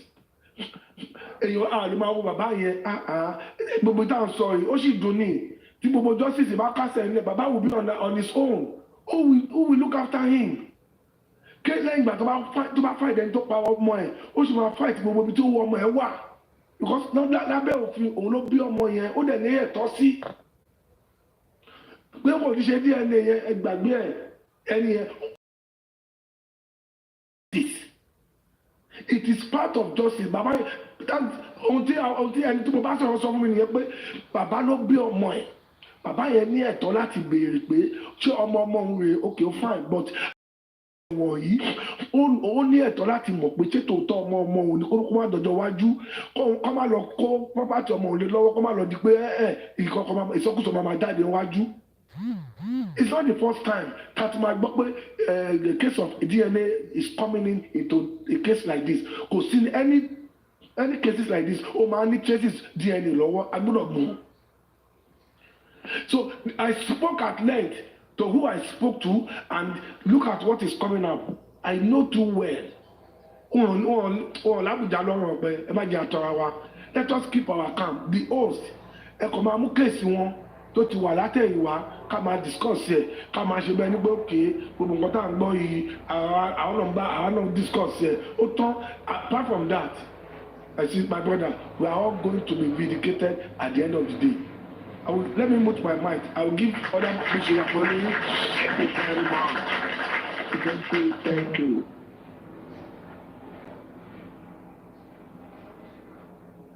Ọba Rọ́ńbẹ́. Ẹwà ní pílátífọ̀mù yẹn sọ̀rọ̀. Mo bá ọba Rọ́ńbí ni o, ẹ káàárọ̀ gbogbo lé omi ẹ̀dẹ̀ ẹ̀fẹ̀ pé kọ́dà yìí pé mo lọ ń bẹ́. Ṣé mo lè sọ̀rọ̀? Kì í ṣe bíbá yìí fún. Kí lẹ wí? Mo ní ẹ̀yin ni music ṣe platform yìí fún sẹ́ ẹ̀yin ẹ ṣé bàbá mi. Ẹ ṣé mo dúpẹ́, ẹ ṣé mo kí gbogbo lé. Àwọn máa ń dákẹ́ ká máa gbọ́ ẹ̀yin tá a bá sọ kankan music máa short wá dá. Ẹ̀yin ni ọlá yín. Ṣé mo pa àwa ọlọ́mọ ṣe wá lálárìn ká? Ẹ̀yin gangan lẹ dúró ti the music. Ẹ̀yin náà rí láàárọ̀ lọ́sàn-án lálẹ́. Ọlọ́run ò dẹ̀ ní fi ẹ̀yin náà sílẹ̀ pẹ̀lú ògo Ọlọ́run. Àwa lọ ṣe window shopping káàkiri. Ẹ kú àdúrótì, ojú òní tì wá, a dúpẹ́ lọ́dọ̀ Ọlọ́run, a kú ojúmọ́. Inú mi dùn, ayọ̀ mi kún nígbà tí mo rí pépà yẹn lánàá. Inú mi dùn, lóòótọ́ omijé gbọ̀n mí, mo sunkún ṣùgbọ́n mo mọ̀ pé ara ẹkún ayọ̀ ni torí pé kí ni tọ́lọ́run bá wà fún wa ta ní lè kọjú ìjà sí wa. Gbogbo ariwo tá à ń pa ìyá Kútọ̀nù mo kí yín o sísítà mi mo kí yín mo kí gbogbo everybody ẹ má bínú pé mi ẹ káàárọ̀ ẹ ṣé àdúpẹ́. Ọ̀rọ̀ pọ̀ nínú pépà yẹn right but nǹkan tèmi rí ń bẹ̀ ni pé àwọn sáàni wa the legal team bí legal ni whatever wọ́n ní iṣẹ́ láti ṣe torí pé kí ni bí ọdún kan ni máyì ti dé orí kínní mo dẹ̀ mọ̀ pé téèyàn bá kọ́kọ́ dé orí oyè ọwọ́ nǹkan kan ló máa bá ń bẹ̀ tán máa try láti sort out náà ká gbà bẹ́ẹ̀ fún wọn pé bó ṣe jẹ́ nìyẹn wọ́n dẹ̀ ṣẹ̀ṣẹ̀ ráyè tí Mohbad ni ìyẹn tó ọpẹ́ fún wa pé wọ́n ti ráyè tí Mohbad náà lórí àdúrà gbogbo abiyamọ lọ́kùnrin lóbìnrin lọ́mọdé lágbà lórí ẹ̀jẹ̀ aláìṣẹ̀ kan ti ta sílẹ̀ tó ń ké fún ẹ̀san. Àdúpẹ́ lọ́wọ́ wọn. Lóòótọ́ ọ̀pọ̀lọpọ̀ lè bú wọn lè ṣe kínní ibi tó bá kọjú sí oníkálùkù ni opinion oníkálùkù ni. Ṣùgbọ́n ní àná èmi bẹ̀ wọ́n mo dẹ̀ dúpẹ́ lọ́wọ́ Anthony wa Mr. Alade pé wọ́n ṣeun. Mo fìdílé tán ti wá mo fi bẹ̀ wọ́n torí bíbélì ò ṣe é fowó rà. Ọ̀pọ̀lọpọ̀ ló jẹ́ pé wọ́n máa ń wá sínú ọ̀rọ̀ olóṣèlú yìí tó jẹ́ pé ilé ta ti bí wọn ilé dáadáa ìwà dáadáa ni wọ́n wù níbẹ̀. Ṣùgbọ́n gbà míì àwọn nǹkan kan wà tó yẹ pé tán ò bá ṣe ó lè mú ìpalára bá wọn lọ́ fi máa ń rúnra wọn mọ́bẹ̀. Màá ṣe example fún yín. Our former governor of Lagos State, Fashola, wọ́n jẹ́ kan nínú èèyàn pàtàkì tí wọ́n béèrè. Owó kọ́ ni gbogbo nǹkan. Ìyá tó bí wọn, ìyá àtàtà ni. Ìyá tó kó ìyá ọkọ ẹ̀ àti ìyá tiẹ̀ tán tọ́jú wọn ni. Wọn kì í ṣe ìyá tán máa rí ìyá ọkọ sá. Wọ́n tọ́ ìyá ọkọ wọn, wọ́n tọ́ bí ìyá tó bí wọn ni. Ìyá onínúure ni wọ́n. Torí gbogbo ẹ̀ la gbọ́, gbogbo ẹ̀ la mọ̀. Ìyá wọn máa dìídì dín ẹja dín. Ẹ jẹ́ kí n fi yẹn sílẹ̀ story nínú ó dijọ́ mi mo kàn fi ṣe àpèjúwe pé ọ̀pọ̀lọpọ̀ náà bí láti léere ẹgbẹ́ búburú ló ń ba èèyàn rere jẹ́. Bẹ́ẹ̀ dẹ̀ ni Mr. Alade yìí kí lorúkọ wọn San Anthony yìí ìdílé Òjìkùtù àwọn tó ṣòdì nǹkan kan ìdílé ọba Akíṣemọ́yìn òun lọ́wọ́ náà ti wá.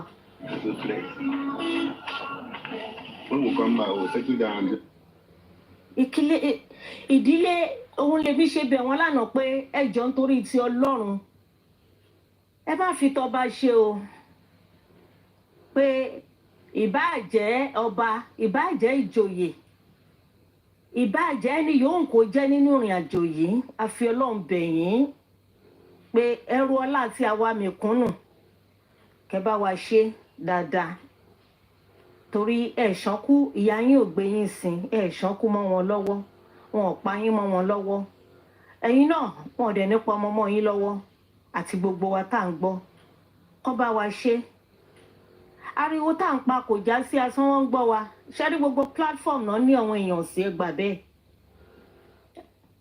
ẹ wojọ́ Sunday tá à ń sọ̀rọ̀ ṣe mọ̀ pé bọ̀bọ̀ yẹn wọ́n bẹ́ wa wọ́n gbọ́ wa wọ́n dẹ̀ máa lọ jíṣẹ́ fún wọn àbú wọn torí tí ẹni yìí náà tán bá jáde tán sọ yìí kò sí nǹkan tá lè ṣe sí ìyẹn lèmi ṣe sọ níjọ́ Sunday wípé bàbá Ṣítù wọ́n yìí ń rẹkẹ ni pé okun owó ruru káwà ruru wọn àìtí ìdébi tá à ń lọ ni téèyàn bá kàn lọ ń ṣe kinní sílẹ̀ níbi tí ó ti yẹ kó lo agbára tó lọ ń lo agbára ó lè rẹ̀ kó tó débi tó máa fi débi tá ibẹ̀ yẹn kọ́ ni ẹjọ́ wà ńgbà tá a bá débẹ̀ la máa tó wá mọ̀ wípé àwọn agbẹjọ́rò bàbá wọ́n ṣe gudugudu méje yàyà mẹ́fà tọ́lọ̀ dẹ̀ máa fún wọn ṣe so ìmọ̀ràn tèmi ni wípé kí oníkálùkù kọ́ lọ ka nǹkan tán kọ yẹn torí ẹni tó gbé fáìlì lọ sọ́dọ̀ ẹ̀ tó ń sọ̀rọ̀ lọ́wọ́lọ́wọ́ báyìí ó lè má mọ gbogbo ẹ̀ pátápátá so tó bá kó tó di pé wọ́n dé court kó má di pé àwọn gbàgbé nǹkan yọ kinní kan sẹ́yìn ọmọ tiwa náà kì í ṣakúrì ká fẹ̀rẹ̀ sí ní pick point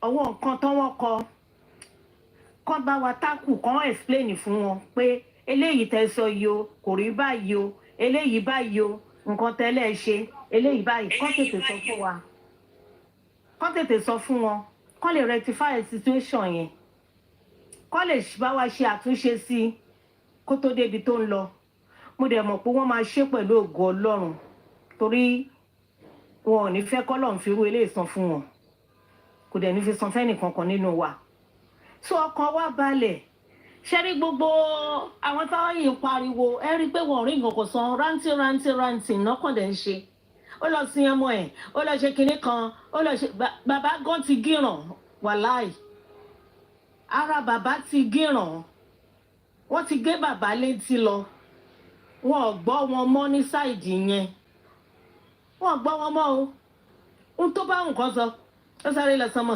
ó ṣe kinní kan wọ́n ní kó lọ ṣe kinní kan ẹ jẹ́ ká fi gbogbo yẹn sílẹ̀ káwa focus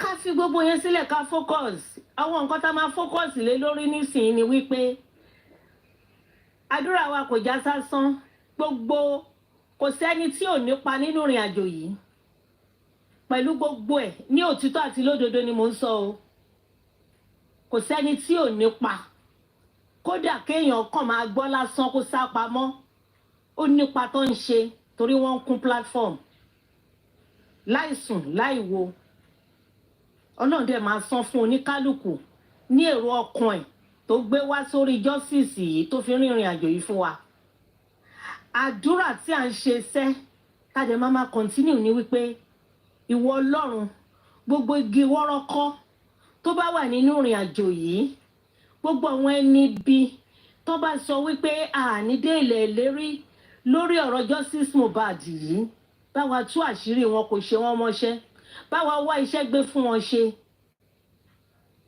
kọ́ má rojú ráyè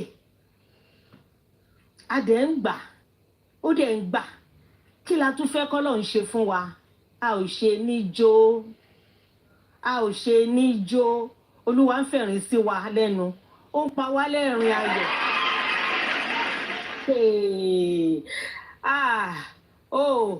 bó tilẹ̀ jẹ́ pé omi wẹ̀ mí mu lánàá ẹkún ayọ̀ ní sẹ́ẹ̀ wà lÓlúwa pa wá lẹ́rìn ayọ̀ mo dúpẹ́ lọ́wọ́ gbogbo ẹ̀yin ìyá mi ẹ̀yin bàbá mi ẹ̀yin ẹ̀gbọ́n mi ẹ̀yin àbúrò mi ẹ̀yin orogún mi náà látakò gbogbo ẹ̀yin bíkíbi tẹ́sílẹ̀ tí wá ṣẹranko ṣe èèyàn a dúpẹ́ lọ́wọ́ yín o torí pé kí ni oníkálukú máa gba ẹ̀san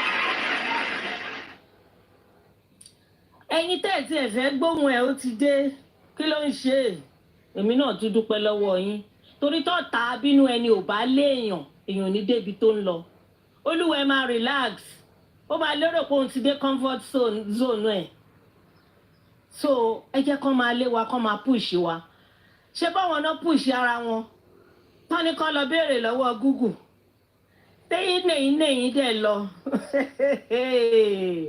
erin ńlá ó dẹ̀ lọ tú di wọn wọ́n dẹ̀ gbé jáde fún wọn kí la tún fẹ́ ṣe rí ọ̀rọ̀ wọn Kudi nǹkan wọ̀nyẹn wọn ò fẹ́ ká máa flow lọ lórí ọ̀rọ̀ Adá ni ẹ wo adúrú àwọn tó toro mọ́ Adá ẹ wo adúrú àwọn tó wà ní tọ́nà wọn ń ṣe justice tá a gbé kinní lé lórí mo play kinní woman yìí Madam Comfy níbi tí ohun Adá ti yọ tán ti play ẹ̀ wípé statement of account àwọn Arífá ló máa ṣe àgbéjáde just look at that èèyàn kan kì í sọ̀rọ̀ lásán téèyàn bá rí nǹkan tó bá lọ́ọ́ àtàkì àwọn èèyàn bó ń sọ ìsọkúsọ ó máa padà wá bọ́ sórí èèyàn òun ni kó wá bọ́ síta kó wá debunk ẹ̀ now póun ò lọ́wọ́ nínú ìrìn àjò táwọn Adá rìn àṣírí alábòsí lẹ́ẹ̀kan sí kò ní bò gbogbo ayé alábòsí lórí ìrìn àjò yìí kò ní dáa ẹ ò ní nísinmi bẹ́ẹ̀ ṣe fi wá lọ́kàn balẹ̀ sẹ́ ẹ̀yin náà ò ní sinmi lórí ọmọ ikú 26 talented boy tó pa láìròtẹ́lẹ̀ tẹ́yìn wá jókòó síbì kan tẹ́ wá ń gba owó jọ tẹ́ ń gbowó jọ tẹ́ ń gbowó jọ ẹ wo bí wọ́n ṣe ń lo ìgbójú ìkan náà ni àwọn aráàlú wọ̀nyẹn gbogbo wọn. I'm not sorry to say this. Wọ́n gbọ́ Yorùbá jù wá lọ sọ lé níjọ́ Sunday. Wọ́n mọ àyínnìke, wọ́n mọ àjòṣe. Ìgbójú wọn, tẹ́ẹ̀bà ṣọ́ra ẹni jàre àjẹ̀bí. Tó bá bá yín kẹsẹ̀. Ẹ kọ̀ dé máa lánàá ni pé mo tún wá já sí. Bẹ́ẹ̀ kọ́. So olúwẹ̀ náà láti ní lọ́ọ̀yà tó gbójú tó kí láyà. Ọ̀rọ̀ bí àwọn kan tàtijọ́. Bí èèyàn tó bá ti ń ṣe nǹkan ibi tẹ́lẹ̀tẹ́lẹ̀ tí gbogbo ayé bá yìn. Ìjọ́ kan àṣírí ẹ̀ máa tú. Ó máa wá di ẹni lélẹ̀. Ó máa wá di ẹni ẹ̀tẹ́. Sáàni gidi máa dìde. Bẹ́ẹ̀ ni Ọlọ́run. Sáàni gidi máa dìde. Ọwọ́ tó tiẹ̀ máa sọ pé ọ̀wọ́ yọ̀ǹda ara àwọn sẹ́. Ṣètò owó stéètì ló yẹ kó máa ṣe gbogbo nǹkan kó bàbá yìí sí náà. Ọ̀rọ̀ stéètì ó ti yẹ kó máa ṣe èwọ́n ló yẹ kó find out. Ẹ ń sọ wípé ó máa ná yín lówó. Ẹ tàn tẹ́pọ̀ around kẹ́ sọ wípé tó bá jẹ́ ọ̀dọ̀ yín. Ẹ̀yin pípù wọ̀nyí. Ní kó iye tí wọ́n ní kó iye owó tó máa bá yín ná. Owó tí ò tó owó ọkọ̀ tán rà sí yín nídìí. Tẹ́ máa ná lórí ikú tó bá jẹ́ ọ̀dọ̀ yín tó máa fi find out. Ló máa ó wọ́n oye kan ni. No please èmi bẹ̀ yín ni. Ẹ má sọ bẹ́ẹ̀ please. Ẹ do the right thing so that Nigeria lè dáa. Ojú tí gbogbo àgbáyé fi ń wò wá ò dáa. Ohun tó ń ṣẹlẹ̀ ní ìlú wa lọ́wọ́lọ́wọ́ báyìí kò dáa kò bọ́ sí i. Bá Tinubu ẹ bá wa tún nǹkan ṣe. Ẹjọ́ ara ni gbogbo ará ìlú. Nǹkan tí ń bàjẹ́ sí i ẹ wá gbọ́ láàárọ̀ yìí. Ẹ̀yin olórí wa ẹ lọ kọ sílẹ̀. Kó má jẹ ọwọ́ yín fúnra yín lẹ máa fi mú nǹkan tẹ máa kọ. Tẹ máa fi jẹ́ kí ará ìlú dìde sí yín. Tẹ́ ẹ bá mọ nǹkan tó wà ní ọ̀nà fún yín.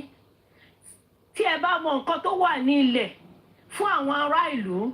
Ṣé mo pọ́n ní tó bá súnyàn kò giri? I turn back. Ẹ má ṣèṣì gbé òfin tó máa túbọ̀ ní mẹ̀kúnnù lára jáde o. Wọn ò ní kọ ikú o because nígbà tí ò bá sóúnjẹ tí ò sí nǹkan kan. Ẹ ti pa wọ́n already. Ẹ ti pa wọ́n sára. Nígbà tí wọ́n bá ní case tẹ́ ẹ̀ rí ṣe fún wọn dáadáa bó ti tọ́ àti bó ṣe yẹ. Tẹ́ ẹ̀ ṣe òtítọ́ àti òdodo tó ló ń gbé orílẹ̀-èdè lékè. Ọlọ́run lè ti torí èèyàn ẹyọ kan ṣoṣo kókó kí náà ti máa ń pè ìkólọ ìlú kókó padà fún.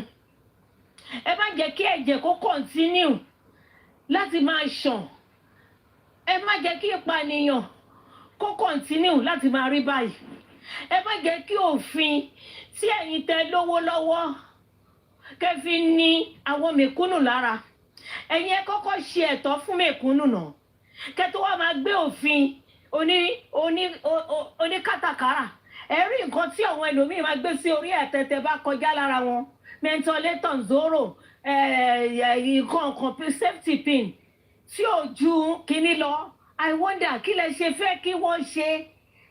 Àwọn ìyá látàyà gbogbo àwọn ilẹ̀ tó fẹ́ gbé nǹkan lé lórí. Ẹ ṣọ́ra ẹ má jọ yí ojú padà sí yín. Owó epo owó ata wọ́n fi rán ọmọ lọ sí ilé ìwé pẹ̀lú pẹ́sẹ̀ èmi ò kàwé mi ò gbóyìnbó. Ọmọ mi tó bá dé ipò á ṣe fún mi jẹ. Ọwọ́ náà tún yìí wà ní inú ilé lọ́dọ̀ ìyá wọn tí ìyá ló tún ìtún bọ́ tó tún ń ṣe gbogbo nǹkan fún tó tún fẹ́ ìyàwó sí ibi ibẹ̀ tó tún tọ́ ọmọ tó yẹ kó jókòó kó máa jẹun. Ẹ rò dáadáa jẹ́ ká bára wa sọ̀rọ̀. Ọ̀rọ̀ yóò kì í ṣe ọ̀rọ̀ ebú mọ́. Ọ̀rọ̀ ìmọ̀ràn ni. Gẹ́gẹ́ bí ẹ̀yin náà ti ṣe sọ pé ẹ fẹ́ ìmọ̀ràn. Kọ́ gbà yín nímọ̀ràn torí ojú yín ò ká gbogbo ẹ̀. A dẹ̀ ń sọ fún yín pé kẹ́ dẹ̀ ńlẹ̀. Ẹ kọ́kọ́ tu mẹ̀kúnnù lára. Kẹ́ tó bá gbé òfin tó máa pa wọ́n lára. A sọ níjọ́ Sunday. A ní ẹ gbé nǹkan fún bísínẹ́sì iyọ̀, ṣúgà, sìmẹ́ǹtì gbogbo everything ẹgbẹ́ lèèyàn kan lọ́wọ́ imagine tí nǹkan kan bá ṣẹlẹ̀ sí ẹnìkan yẹn ó mì pé ẹ ti pa ìlú run torí ọwọ́ èèyàn kan lẹ́gbẹ̀ẹ́ sí kò sí competition tó dẹ̀ yẹ pé oníyẹn ó tún máa lọ sí kóòtù lọ máa bá àwọn tó bá tún fẹ́ bọ́ sínú kinní yẹn jà ṣé wọ́n dá ilé ayé fún èèyàn kan ní àbírú ìlú wo la wá yìí ẹ wo lókèrè tẹ́ bá jẹ́ iná lẹ́fẹ́ tó jẹ́ omi lẹ́fẹ́ tẹ́ bá rí pé nǹkan kò rọ̀ yín lọ́rùn ẹ máa move ẹ máa switch to another company tó bá tẹ́ yín lọ́rùn iye ò ṣe ti Nàìjíríà ẹ máa pawọ́ pọ̀ ẹ máa wà lẹ́yìn èèyàn kan ṣoṣo ẹ nírú ọjọ́ ọ̀la wípé nǹkan kan lè ṣẹlẹ̀ ẹ kó ẹyin yín ẹ kó sínú àgbọ̀n kan tó bá máa dànù kó dànù ṣó ṣe é fa mọ́ ṣó lè ṣe é dúró bó ṣe yẹ kó dúró ẹ jẹ́ ká bára wa sọ òtítọ́ ọ̀rọ̀ ẹ lè rò pé a kàn wà lórí kinní tá à ń sọ̀rọ̀ lásán lágbára àti wá bá yín gangan pé bákan ṣùgbọ́n wọ́n bá tí a bá sọ èyí tó bá wúlò ẹ mú lò èyí tí ò bá múlò ẹ foríjì wá ẹ lọ́mọdé ló ń ṣe wá lórí ọ̀rọ̀ Mohbad tá à ń sọ yìí ẹ̀bẹ̀ la tún wá bẹ̀yìn Mr. Alade ẹ lọ wo nǹkan tẹ́ sọ ẹ lọ wo nǹkan tẹ́ kọ ẹ lọ tún read ẹ kẹ go through ẹ àwọn tó mọ̀ nípa ẹ̀ kó tó di pẹ́jọ́ bẹ̀rẹ̀ ẹ bá wa lọ súnmọ́ wọn ìjọ bí mountain ò bá lọ bá Mohammed ẹ jẹ́ kí Mohammed lọ bá kínní kẹ́ ṣàlàyé fún wọn wọn ò gbọ́ gbogbo ẹ̀tàn wọn ò dẹ̀ mọ̀ ń pẹ́ ẹ̀tàn tó kán lè bá wa gbé ìgbésẹ̀ kán dẹ̀ ṣe bó ṣe ń rí bó ṣe ń ṣe kó bá lè rí bó ṣe ń rí nítorí ìgbésí ayé àwọn ọmọ tó ń bọ̀ torí pé kí ni àwọn ọmọ yìí máa wà lẹ́yìn àní gbọ́mọ sin pẹ̀lú àwọn tẹ̀ ń fìyà jẹ yìí ọmọ tá a bá dẹ̀ tọ́ tá a kọ́ òun ló máa gbé ilé tí wọ́n kọ́ tà torí ńgbà tí ó bá dójú ẹ̀ tẹ́bí ń pa òun níṣẹ̀lẹ̀ tó ń ṣẹlẹ̀ sí wa ní orílẹ̀-èdè ọ̀dọ̀ wa tá ti ta gbogbo ilẹ̀ tá ti ta everything tán tó jẹ́ boys quarter orí gọ́tà lọ́wọ́ ọmọ onílẹ̀ wa ń tẹ́ni sí wọ́n ti ṣe oríṣiríṣi ẹjọ́ ẹ bá wa ṣe kó dáa èmi mọ̀ yìí pé pẹ̀lú ògo Ọlọ́run a máa gba justice yìí nǹkan kan ò dẹ̀ ní ṣe wá àní inú mi dẹ̀ ń dùn bí ẹ̀yin host bẹ́ẹ̀ ṣe ń lọ káàkiri téèyàn kan ògbójú gbéraga pé mi ò lè lọ sọ́dọ̀ lágbájá mi ò lè lọ sọ́dọ̀ tẹ̀lẹ̀sì.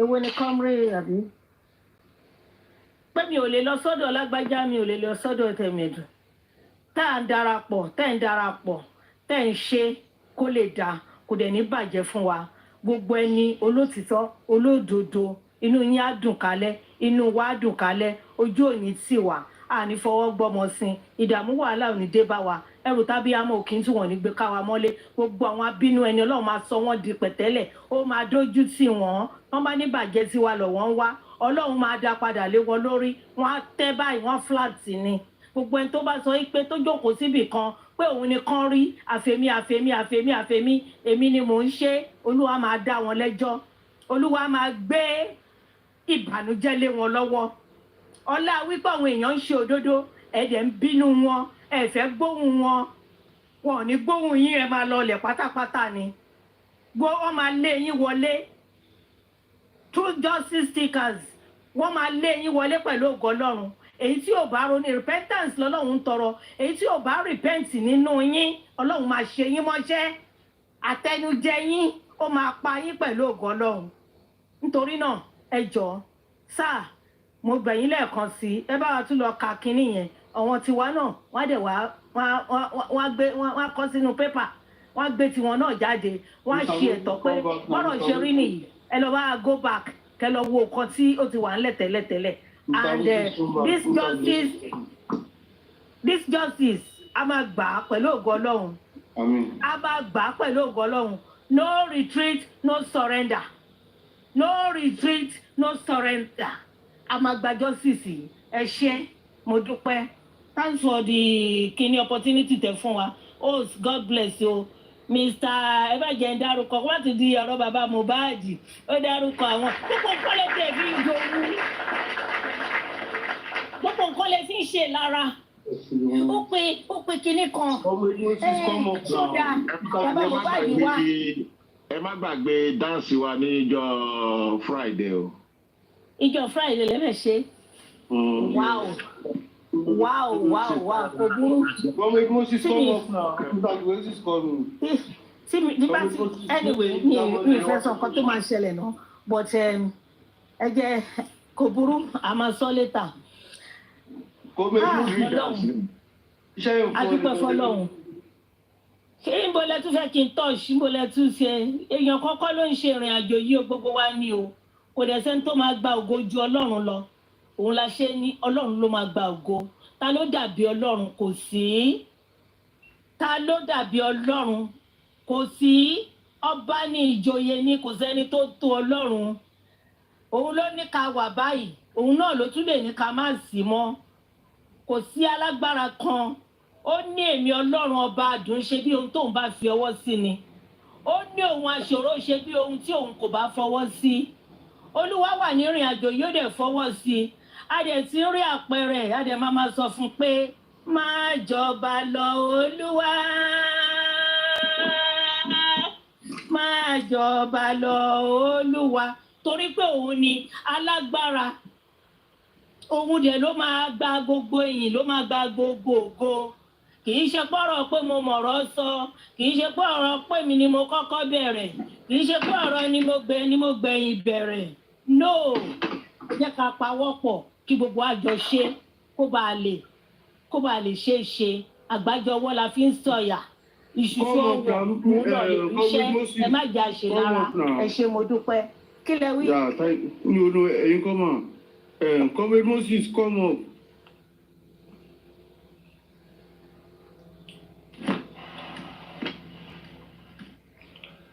Ṣé ẹ̀ ń fọ́ ni Comrade Moses? Mo lè kọ́lẹ̀ fẹ́ lómi o, tán fẹ́ gòkè ni. Wọ́n ń fọ́ ni. Comrade Moses ń fọ́ ni.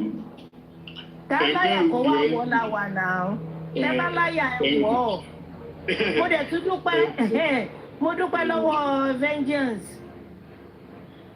Mo dúpẹ́ o. Ẹ ṣé ẹ kú iṣẹ́ o. Ẹ sọ ní o. Ok, nípa àwọn tí ń bọ̀, Tani ò sọ̀rọ̀. Ok, ẹ ṣé, thank you. Tani wà sí. Ẹ lè gbẹ́ lòmíì wọlé tán bá fẹ́ wọlé o. Ẹlòmíì ò ní irú nǹkan táwa fẹ́ gbọ́n bíbá so wọ́n wò pé káwọn máa wà.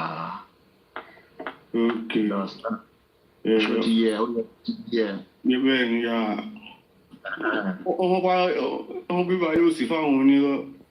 Kò sí fáwọn ọmọ pa wà gan, àwọn gan wà tó ń ṣọ́ host gan. Wà bíbá. Ìmísí kí mo fẹ́ máa sáfù. Kí ló dé? Sáfù kí ni? Ẹ̀wọ̀n kó tọ́ lára dé òun rè. Òótọ́ ni ṣáà. Òótọ́ lára gbéra ni. Sákẹ̀ kí ni mo fẹ́ sá fún? Ó ṣe àti Mr. Gurezi.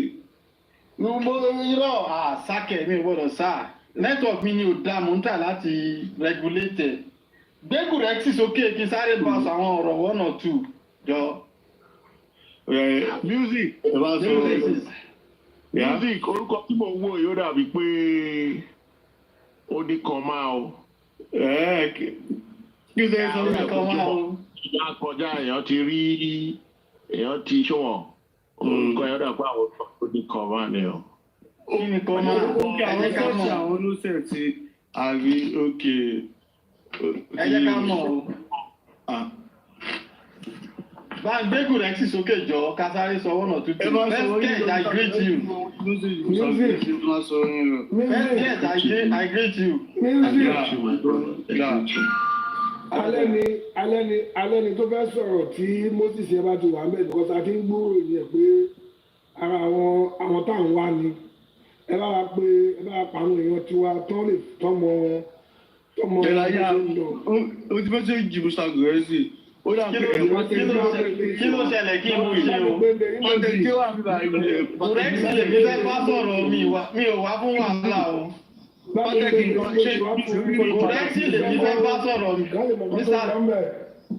Lọ́kà, Gúrẹ́sì mo fẹ́ bá sọ̀rọ̀ mi ìwà wàhálà o. Èmi ń ṣe wàhálà o. Spirit ta ti gbé bọ̀ yẹn. Kí ni ń ṣe wàhálà o? Spirit ta ti gbé bọ̀ yẹn ni ká máa gbé lọ o. Spirit ta ti gbé bọ̀ yẹn ni ká máa gbé lọ. Bẹ́ẹ̀ni. Ẹ má jẹ́ ká jà o ẹjọ́ o. Èmi ń ṣe oníjà o. Pẹ̀lú kọ̀rẹ́nsì.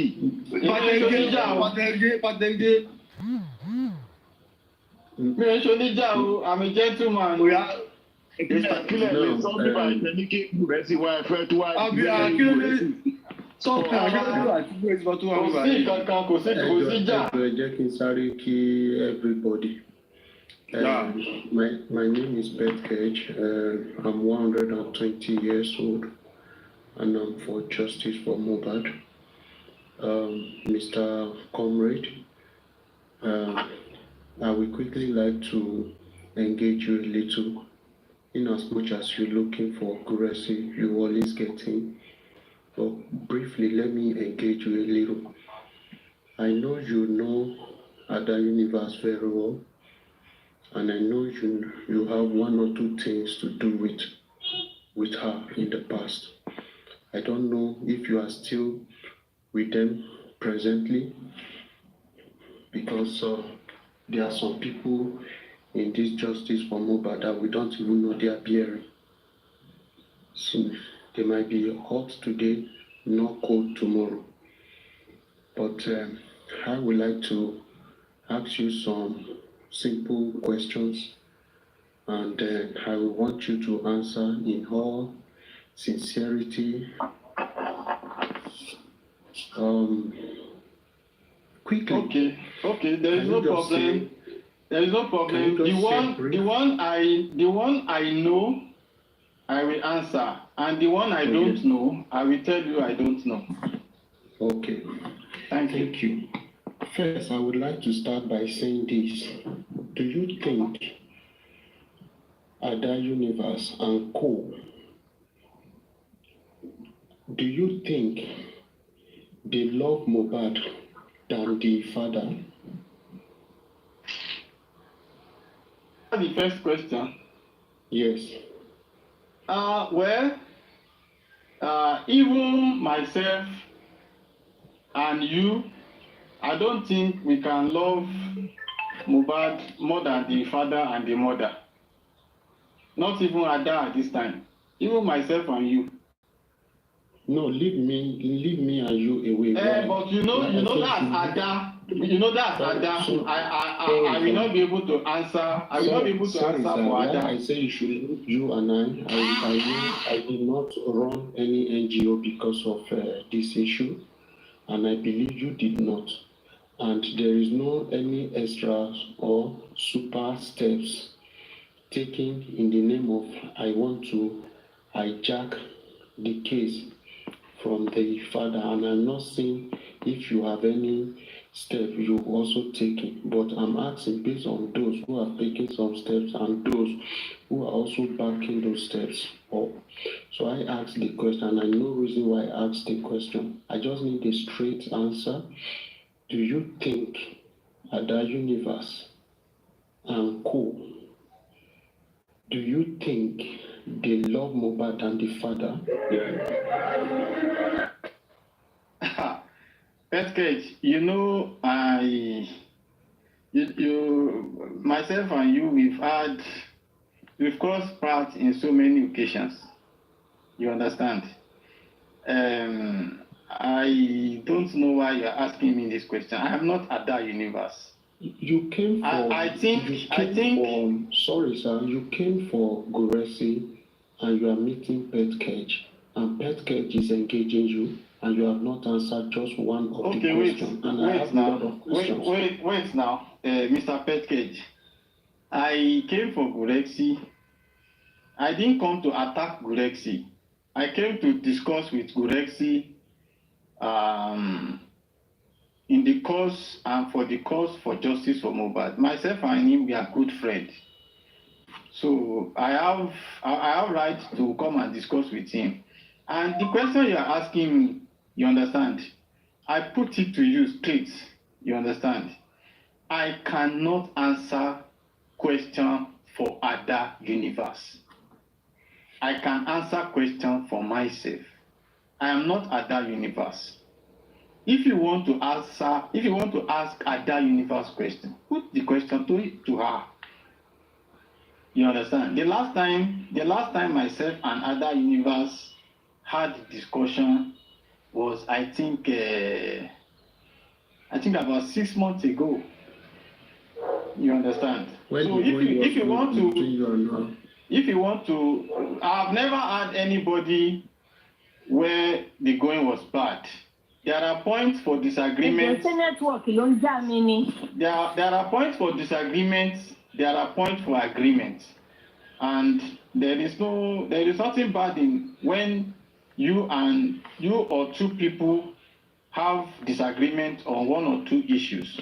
It's allowed, and that settlement is also allowed at the same time. Okay, let's not run too much with too many stories. Okay. Since you say you cannot answer, I will take that as 0/1 for 1. Now I will go further by asking you another question. Okay. That so far, the news you heard about Ada Universe Foundation opening and the investment on the foundation. What can you say to that with a sincere heart?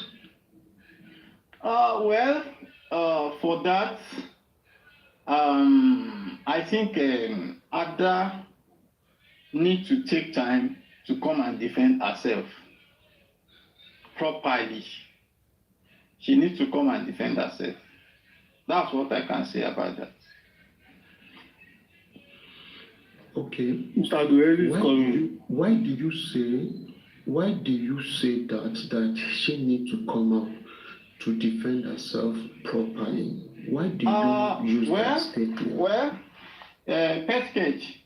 If somebody is accused of something, you understand, there is a need for her to defend whatever she's accused of. It is important because we are talking about public here, public space. You understand? And which she was involved. Music. She must suffer. It got our fair magbo call our people are discussing. People, our fair magbo anything about their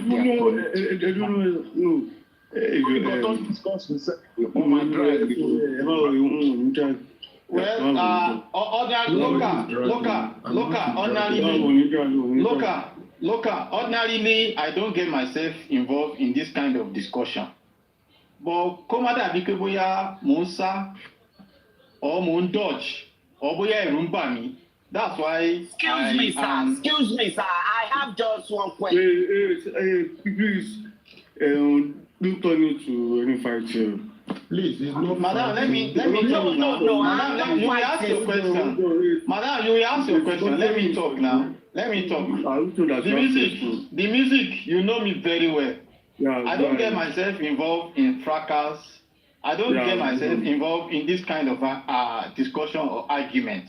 But Komada Ajebola Musa, Gurexi le mi rí bí tèmi fi di ẹ má bínú fún wa ní just extra 5 minutes. So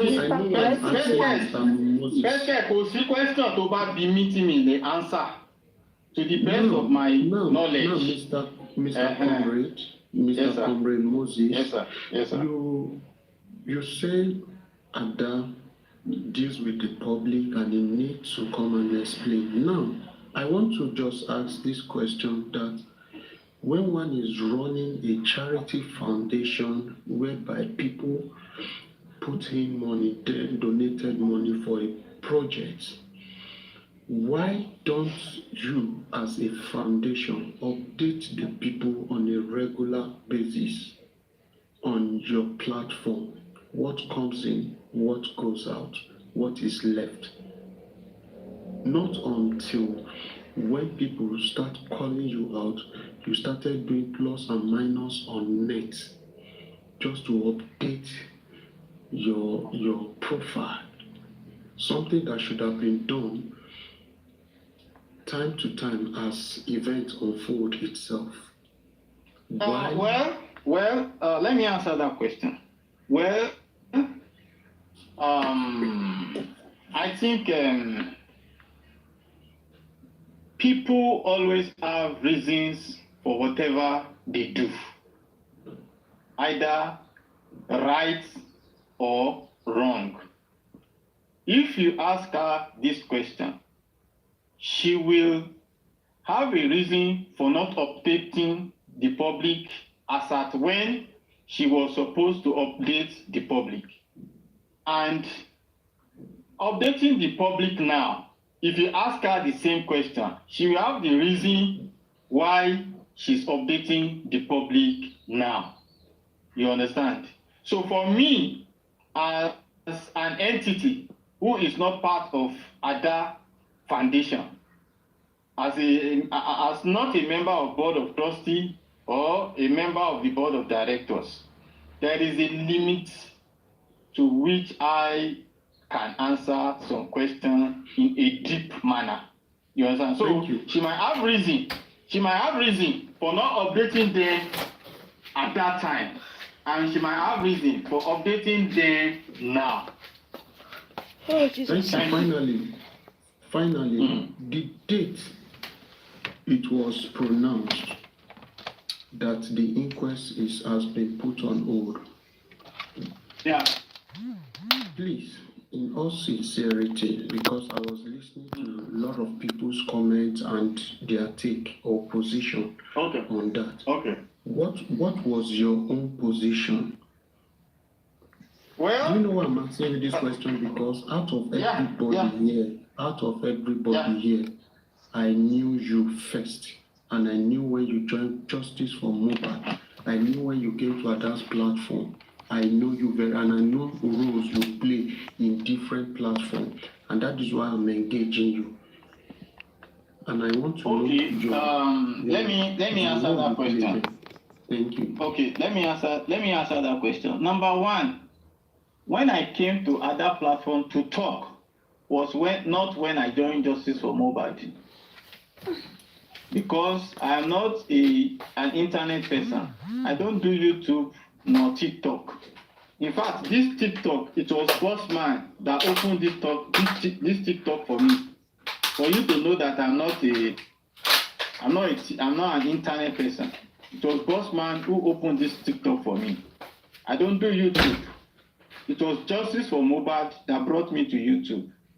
And it was when I was checking YouTube that I saw Ada Universe, and I started talking on a platform. That's about that. Number two, you said the inquest it was pronounced that the inquest is on hold. What was your contribution or your opinion? Because I follow a lot of people, and I let me inform you very well. You see, a lot of people that are carrying about narratives and informations about inquest stoppage and inquest stay of proceeding. I saw a lot of wrong narratives, and I saw a lot of people going about with informations that are not correct. And I have tried my best. I've tried my best as much as possible to correct some narratives. But unfortunately, the Justice for Mohbad is divided.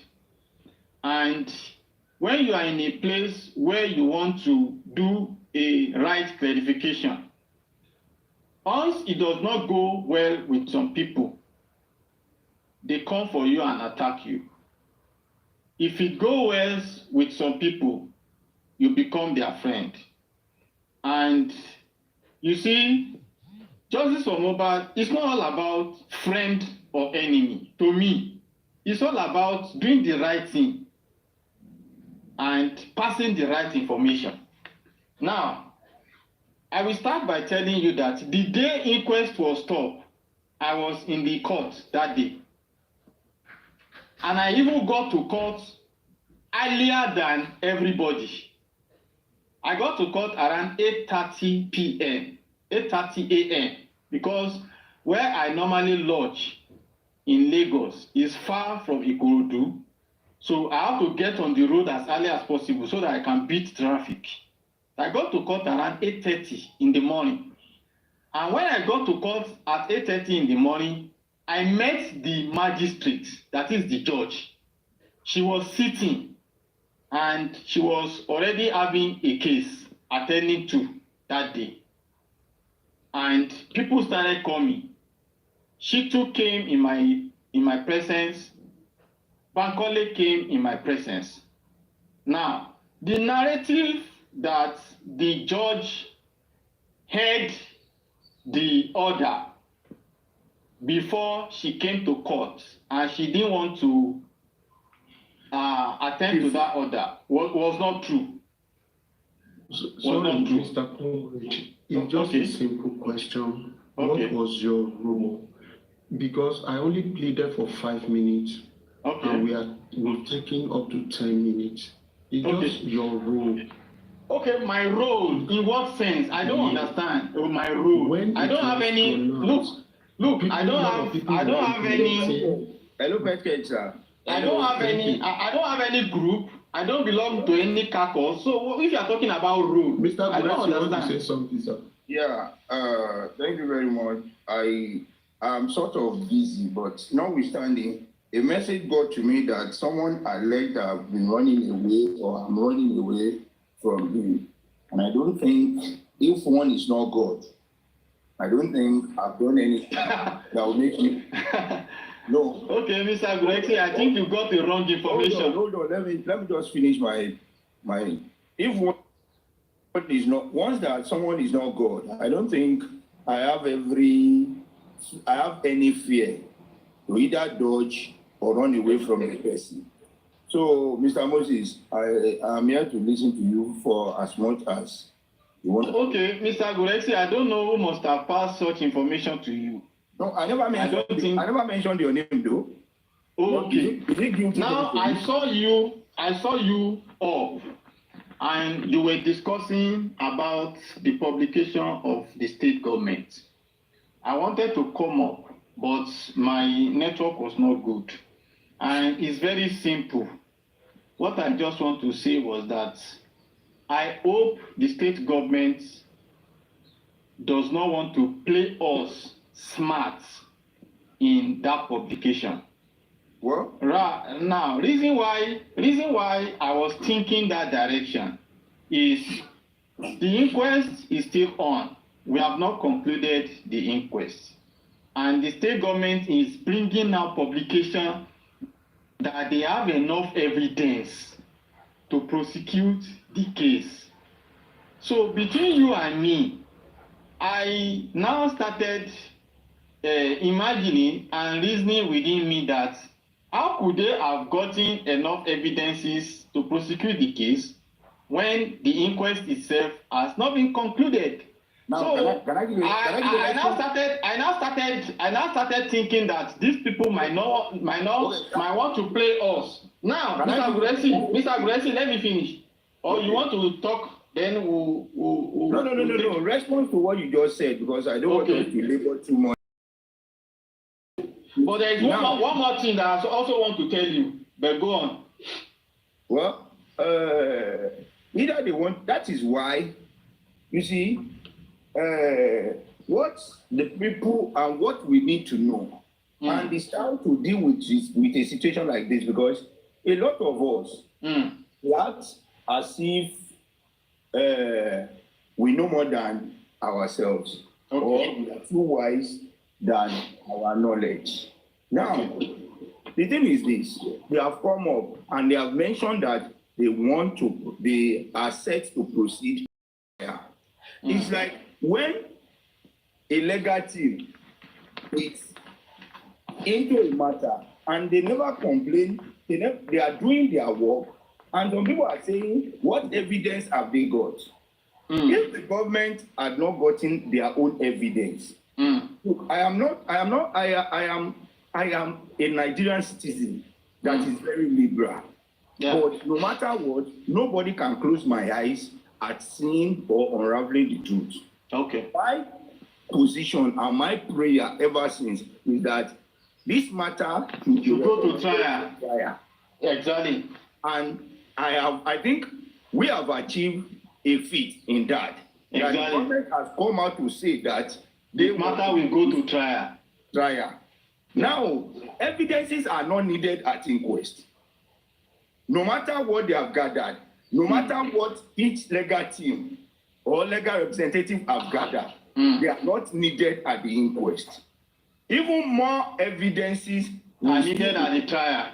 We will be coming up at the trial. At the trial. So as much as we are proceeding on the trial, and the government is convinced that, okay, Mohbad did not die natural death. That is why we are going to trial. Okay, so, Mr. Gurexi, so that we can make it short, so that you can go back to work. Okay. But you know that there's going to be recommendation. The people that will be tried. This is where my fear is. So that there won't be a foul play in the recommendation of the people that will be tried. Now, let me tell you, I saw. Let me. Mr. Gurexi, wait. No, I will not wait. Do you know the function of the Attorney General? The Attorney General can step into anything and stop it and take control of it. Please, Mr. Man, go and read the functions of Attorney General in a state. Then come back and tell us. The Attorney General can recommend. Sir, let me even go further with what you said. It's not even the Attorney General. If a judge, it's the DPP now. It's the DPP. If a judge, no, DPP is being controlled by the judiciary, and the head of the judiciary of every state is the Attorney General of that state. Now, even if after trial a judgment is about, for you to know the power in the Attorney General and the DPP, if a judgment will want to be declared, and the judge say, "Here comes my judgment," and he hasn't pronounced it, if a case or a call from the DPP comes in that please cancel that case or withdraw from that case, he dare not give judgment on that particular state. That's to tell you. Anyway, Mr. Gurexi, the Attorney General, Mr. Gurexi. Hold on, sir. I am just trying to let us know the power of the Attorney General via the DPP. And from what you are saying, and that is why we need, I said it here this morning, that we need to rekindle our effort. Exactly. That's where my argument is going. That's where my argument is. That's where my point. That's where my point is going. You understand? Exactly now, what I have said. Exactly what I have said. That's all. We need everybody, the lawyers, to come on board. Team, individual, even Baba himself. Exactly. Even Baba himself. We need to. Because Mr. Gurexi, I saw an affidavit that day that some lawyers were stepped down in court. I saw an affidavit. Okay. The affidavit was from the Attorney General.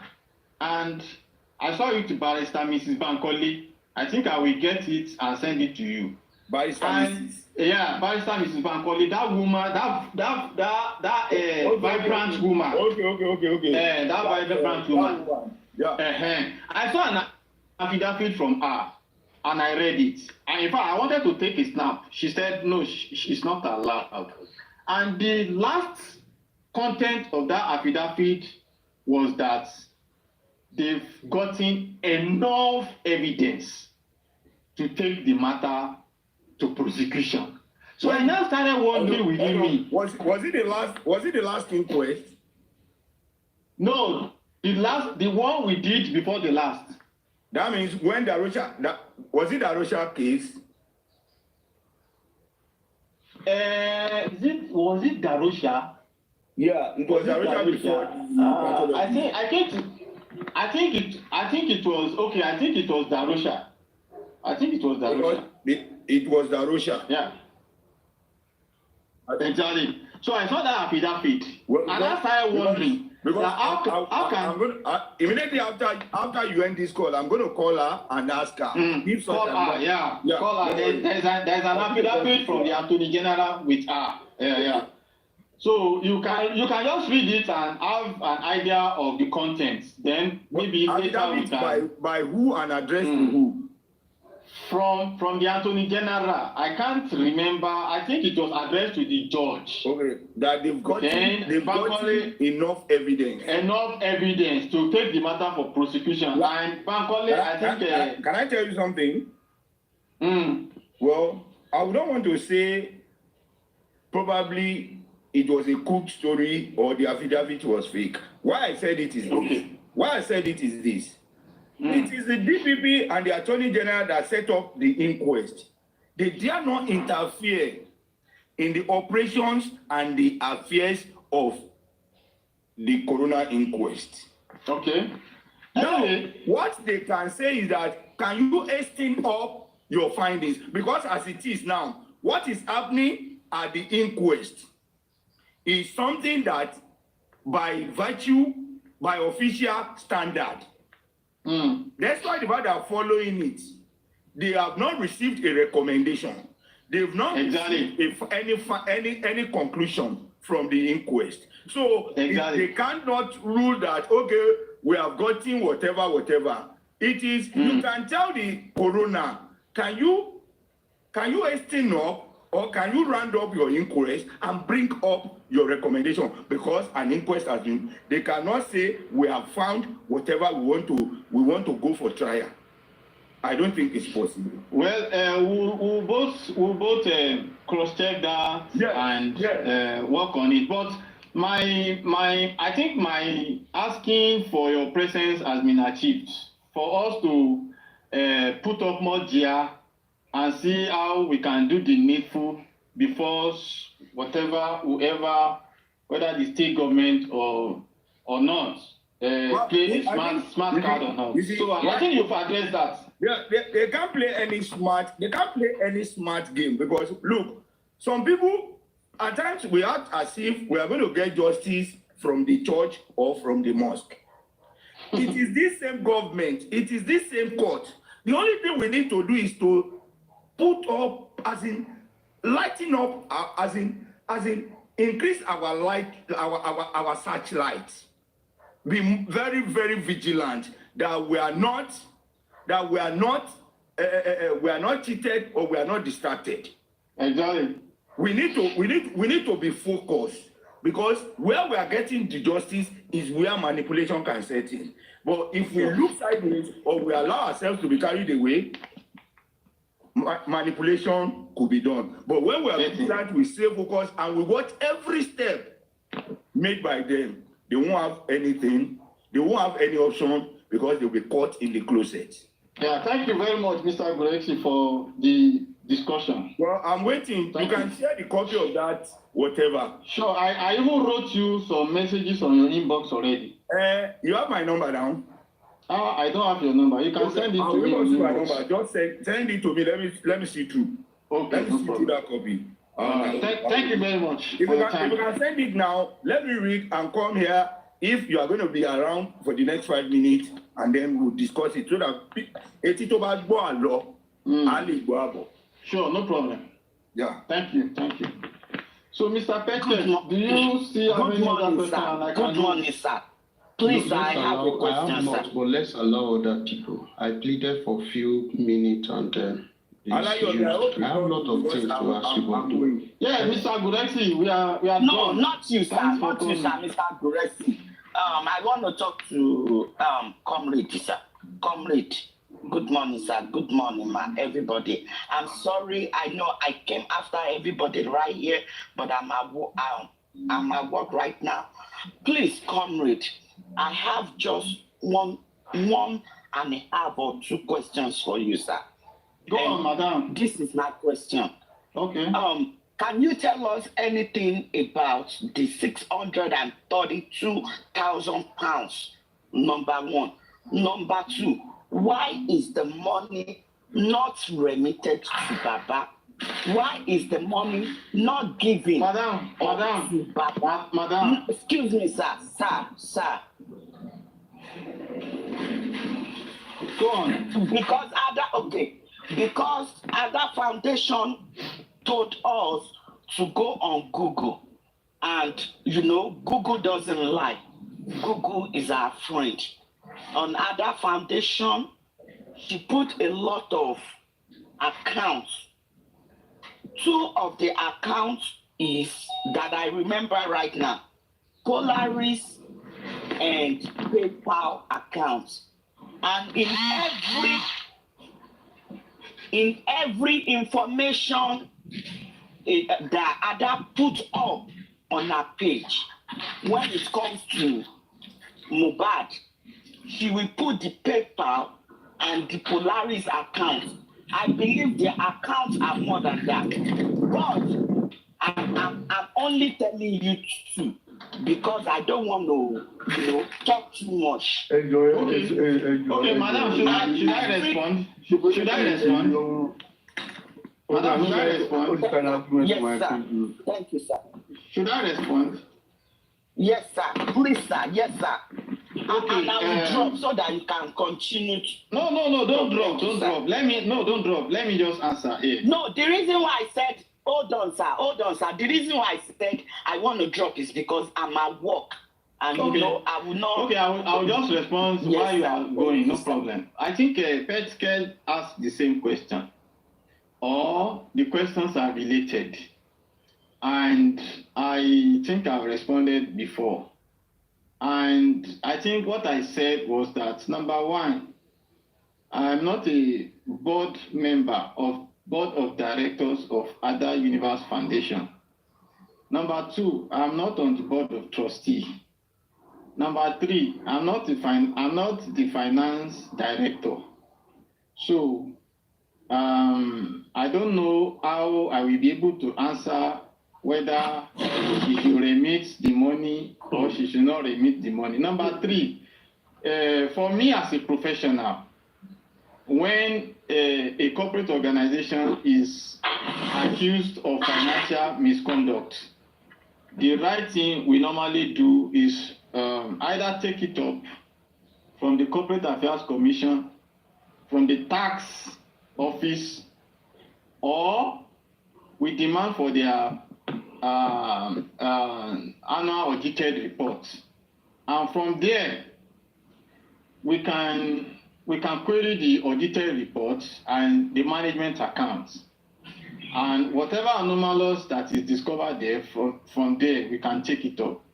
So like I said, I'm not the accountant of the company, of the foundation. I'm not a member of the board of directors. I'm not a member of the board of trustees. So some answers are just very difficult for me. But I think I know Ada. I've been with her before. And definitely I'm going to engage her. And I'm very aware that a lot of people have been engaging her. I'm aware some people have actually done some very critical work on that issue. And they have their findings. And I will just say that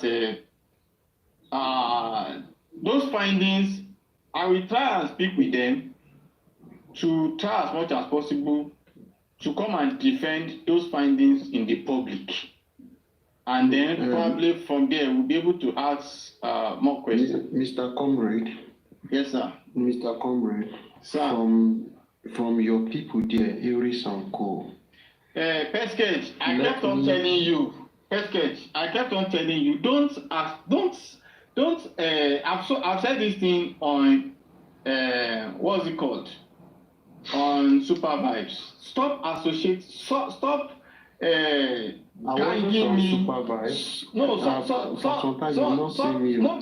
gagging me. Don't be gagging me with people. When I go to inquest, did I go with anybody? I didn't go with anybody. I go as an individual. to go and play my part. Wait, sir. I go to inquest to go and play my part as an individual. I didn't go because of anybody, and I didn't represent anybody. You understand? So if you want to address me as Comrade Moses. Don't address me as Susan colleague or Aries colleague. We used to be in a group in 2023 September, October, and the group was scattered on December, and everybody went on their own. And that was the last time I had anything to do with them. So if you want to address me here. Don't put me together with other areas of Susan. Thank you. A lot of people see us, a lot of people know many of us, and a lot of people know our activities. And if you could see from the comment section, that alone will tell a lot. Fine. I will go in another way. Okay. Just to see that you are happy having discussion with me. I don't drag, but I see things the way they are. Okay. And if it's not okay by you, then you need to now check yourself that why is this person talking this way? No, I'm not. I know you very well. I won't take anything against anybody. I'm a gentleman. All right, so now people can. What I want to tell you is, people can have their impression. You can't stop people's impression. You understand? And I'm not care about whatever impression anybody has. Okay. Let me say this for some time now. Yeah. That other issue has been going on. I kept quiet. I do not want to talk on it. I don't talk when I don't do my underground check. I don't do that. I can be on platform and just be. Just answer the question. Let's move on. Let's answer the question. This just ask the question because I need to go. This woman asks. I think I've made in Mommy Rich Grace platform. I try to correct some things. Okay. If we are fighting or we are exposing things. We also need to expose it correctly. Most of the things that was written down was written in English and in figures. Okay. Not in languages, so which I believe a lot of people understand English and could break English down. Now, when in what I saw, it said total overall is under 632. It then means that this money is below 632. Now, that is one. Two, they are talking of what the foundation gathered so far. So it means if the foundation has 2, 3, 4, 5 projects, this is what they have gathered. So it might not be on Mohbad alone. I am not speaking for me. I'm a critical thinker and I speak as it is.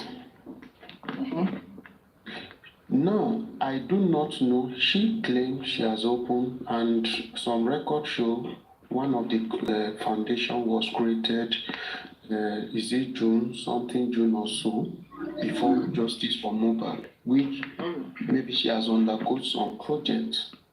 Okay. And she gathered some money. But hugely, money came from Justice for Mohbad. Why am I trying to clear this thing? Is a lot of people out there put the figure out there. When you keep putting that figure out there, you might be misleading people at times. Okay. I don't know if you are getting me. You are might be communicating. misleading people at times. Okay. Now, on Ada's part, Mm. and before I go there, for the board member also, I will tell you that Ada is lying. I can categorically state on board members. They are foreign names without contact. First case, what is the question that is meant for me? What is the question? First case, No, what is I'm responding to that woman who asked you a question. Okay, you are responding to that woman. So can I go? No, you can't go. You can't go, sorry. I'm just now Ada lied by formulating names, and that thing can lead her to jail if she's not careful. Those names, when you have board members, you have them with their contact. There's no contact, no way to reach your board members. So it then means that your board member, they are ghosts. When you are putting out information, you put information that people can link to. You don't just put information, say, Mofe Lori, I just want to use their head. Nobody is a baby. That is another thing on the other hand. Now, Ada has not been straightforward. I'm bold to say it. Anywhere they call me, I will say it. Do I have any other question to answer? Can I go? Why are you running? Because I'm talking of Ada. No, you said you want to answer. You said you want to ask me question. I came here because of a purpose. I want to discuss with Gorexi. I'll finish my discussion with Gorexi. I have to go. You want to ask me a question? You've asked me the question, and I've answered the one I know. So I need to go. If you don't have any other question you want to ask me, you can continue your discussion. Simple. We are not fighting. So thank you very much. I'm very grateful. Okay. Somebody asked why should you have a UK board member's number? When you have a foundation and you have board members, their contact must be there, because you are telling people whom you are convincing that, look, my foundation is real, come and donate and let's help people. Now, you must have everybody's information so that people will know that, oh, this person is genuine. Go and check every proper foundation, every board member's name, full name, contact, they are there. If you are not out to defraud people, you must make your record straight. And every activities of that foundation must be outlined and must be dated. So people could go, not until I come out to speak, people could go on your platform and check it, and they will get all their information. Money we realize in this month will be there. Money for last month will be there. What we've used and what is remaining, everything will be there. This is how to update. Not when people start calling you, you start removing, changing address. Do you know that that is a criminal act? Does it mean that the address you have there before was a wrong address? Or because they started calling your name out, you now coming up to change address? If you enter, they will follow you there. So what I'm saying is this: we should be sincere in all we do, because one day she never believed such a thing will happen. And when you are dealing with public, when you say, I want to have a foundation, be open, because that foundation, at the end of the day, is no longer your foundation. It is the people's foundation. Why? Because people fund it. Whatever you are using Please, power tap. Good afternoon, everybody. Please tap the video. Tap the video. Trusted, one trustee board general number, not individual numbers. My brother, I also have a company. Okay, when you, maybe brother or sister, I don't know, when you have a board members, you have their names. Okay, you have their names, their space where their contacts are, then their space where a general contact are as well. If you are dealing, depend on the kind of company you are running, especially on a foundation, you must make your things open. So that when people are dragging you, cases like this, what I'm saying now will not be coming out. You must be straight.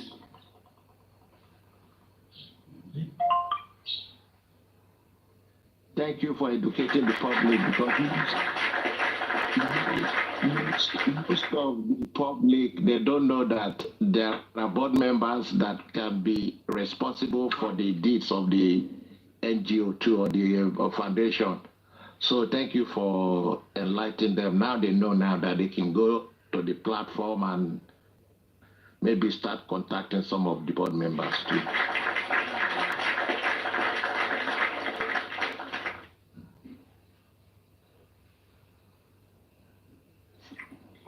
Good afternoon, Lady IOS. Same by you. The music are the best for you. Be you know ask of me, you know see me, you know ask of me. Oh, sorry. Sent by Tommy. Yes, Sent by Tommy. Mr. Luca, you know ask of your wife. Shebi I say that me they marry you, you know ask of your babe. Now so now they do for this platform. What did they say I do?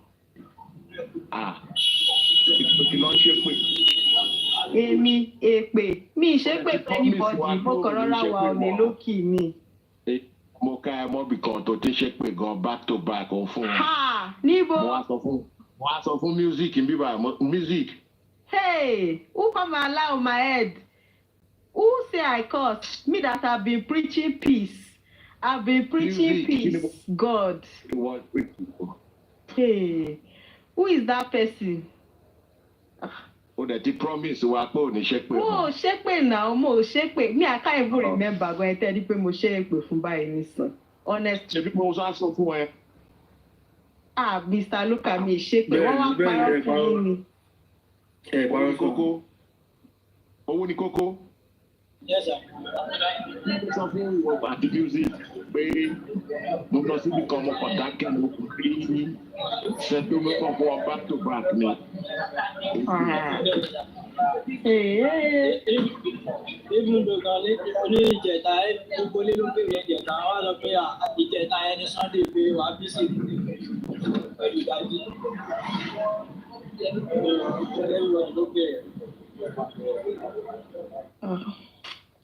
Mr. Luka mi ṣépè gan wàhálà mi ṣépè fún anybody. Láti gbà yẹn wọ́n gan lára ó wá hide díẹ̀ ò fẹ́ wá bíbà. No, ọkọ mi wà lé mo dẹ̀ wà busy, ọkọ mi ti dé láti ibi iṣẹ́ àtàwọn àwọn ọmọ, so mo busy gan, even nísìnyí gan I'm still busy, mi ò fi bẹ́ẹ̀ ní much time, mo kàn wá torí pivot wo send invite ni, but mi ṣépè fún anybody, mo ti change.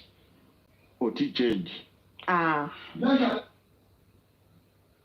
Okay. Mo ti change, wàláì, mo ti change. Mo báyọ̀ kankan jà mọ́.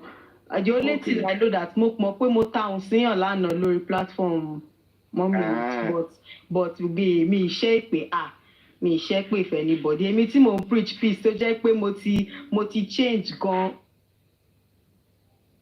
Àwọn tí wọ́n gan lára bá ṣe pé professional làwọn náà. Pura àwọn náà gan wọ́n wà up to tax pẹ̀lú ẹ̀ ìwọ náà dẹ̀ bá ṣe pé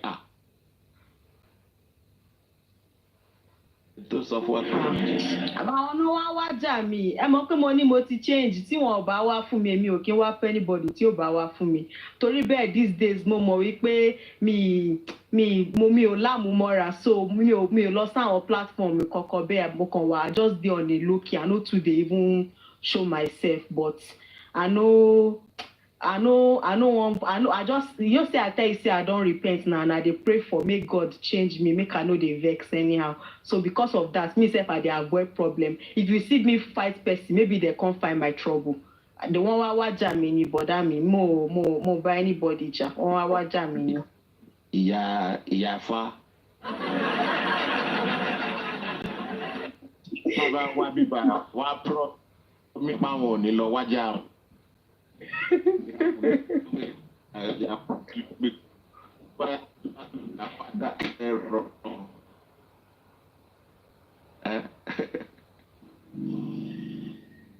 Network yẹn ò dá. ó dẹ̀ mọ̀ pé music máa catch gbogbo yín ó mọ ibi tẹ́ wà ó mọ gbogbo nǹkan tẹ́ ń ṣe bẹ́ẹ̀. music mọ̀ tí mo bá wà online gan even music no he knows me wella pass many people for this app. But mo bá anybody jà ṣá mi bá mo ti change bọ̀dá mi mo ti change bọ́ ẹ kàn máa bá mi ṣàdúrà pé kọ́ máa wá jà mí tó bá ti wá jà mí mo wá fẹ́ anybody tí ò bá wá fún mi honestly speaking. Anyway, welcome back. Ẹ ṣé gan kí ló ń lọ what's going on. ó dàbí pé àwọn mama ó yọ lọ́rùn wọ́n fẹ́ fún wa ní another perspective.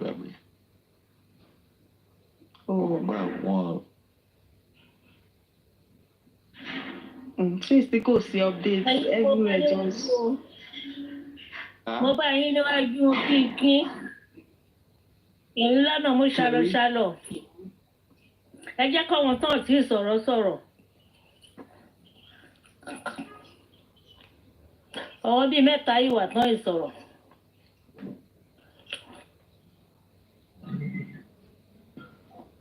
mo rí àwọn kan tó lọ ṣùgbọ́n wọ́n wá defend èèyàn wọn ní bọ̀dùn kan tó bá ń bẹ̀.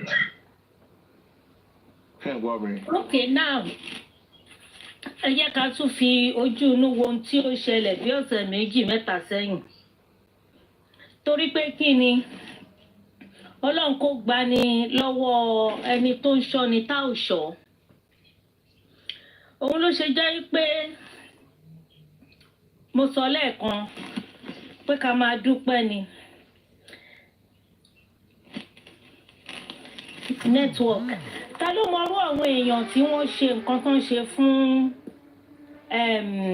Ìyọ̀mí yẹn ibi tí ó ti wá tó bá jẹ́ bẹ́ẹ̀ ta ló mọ ibi tó ti wá because according to torí èmi máa rí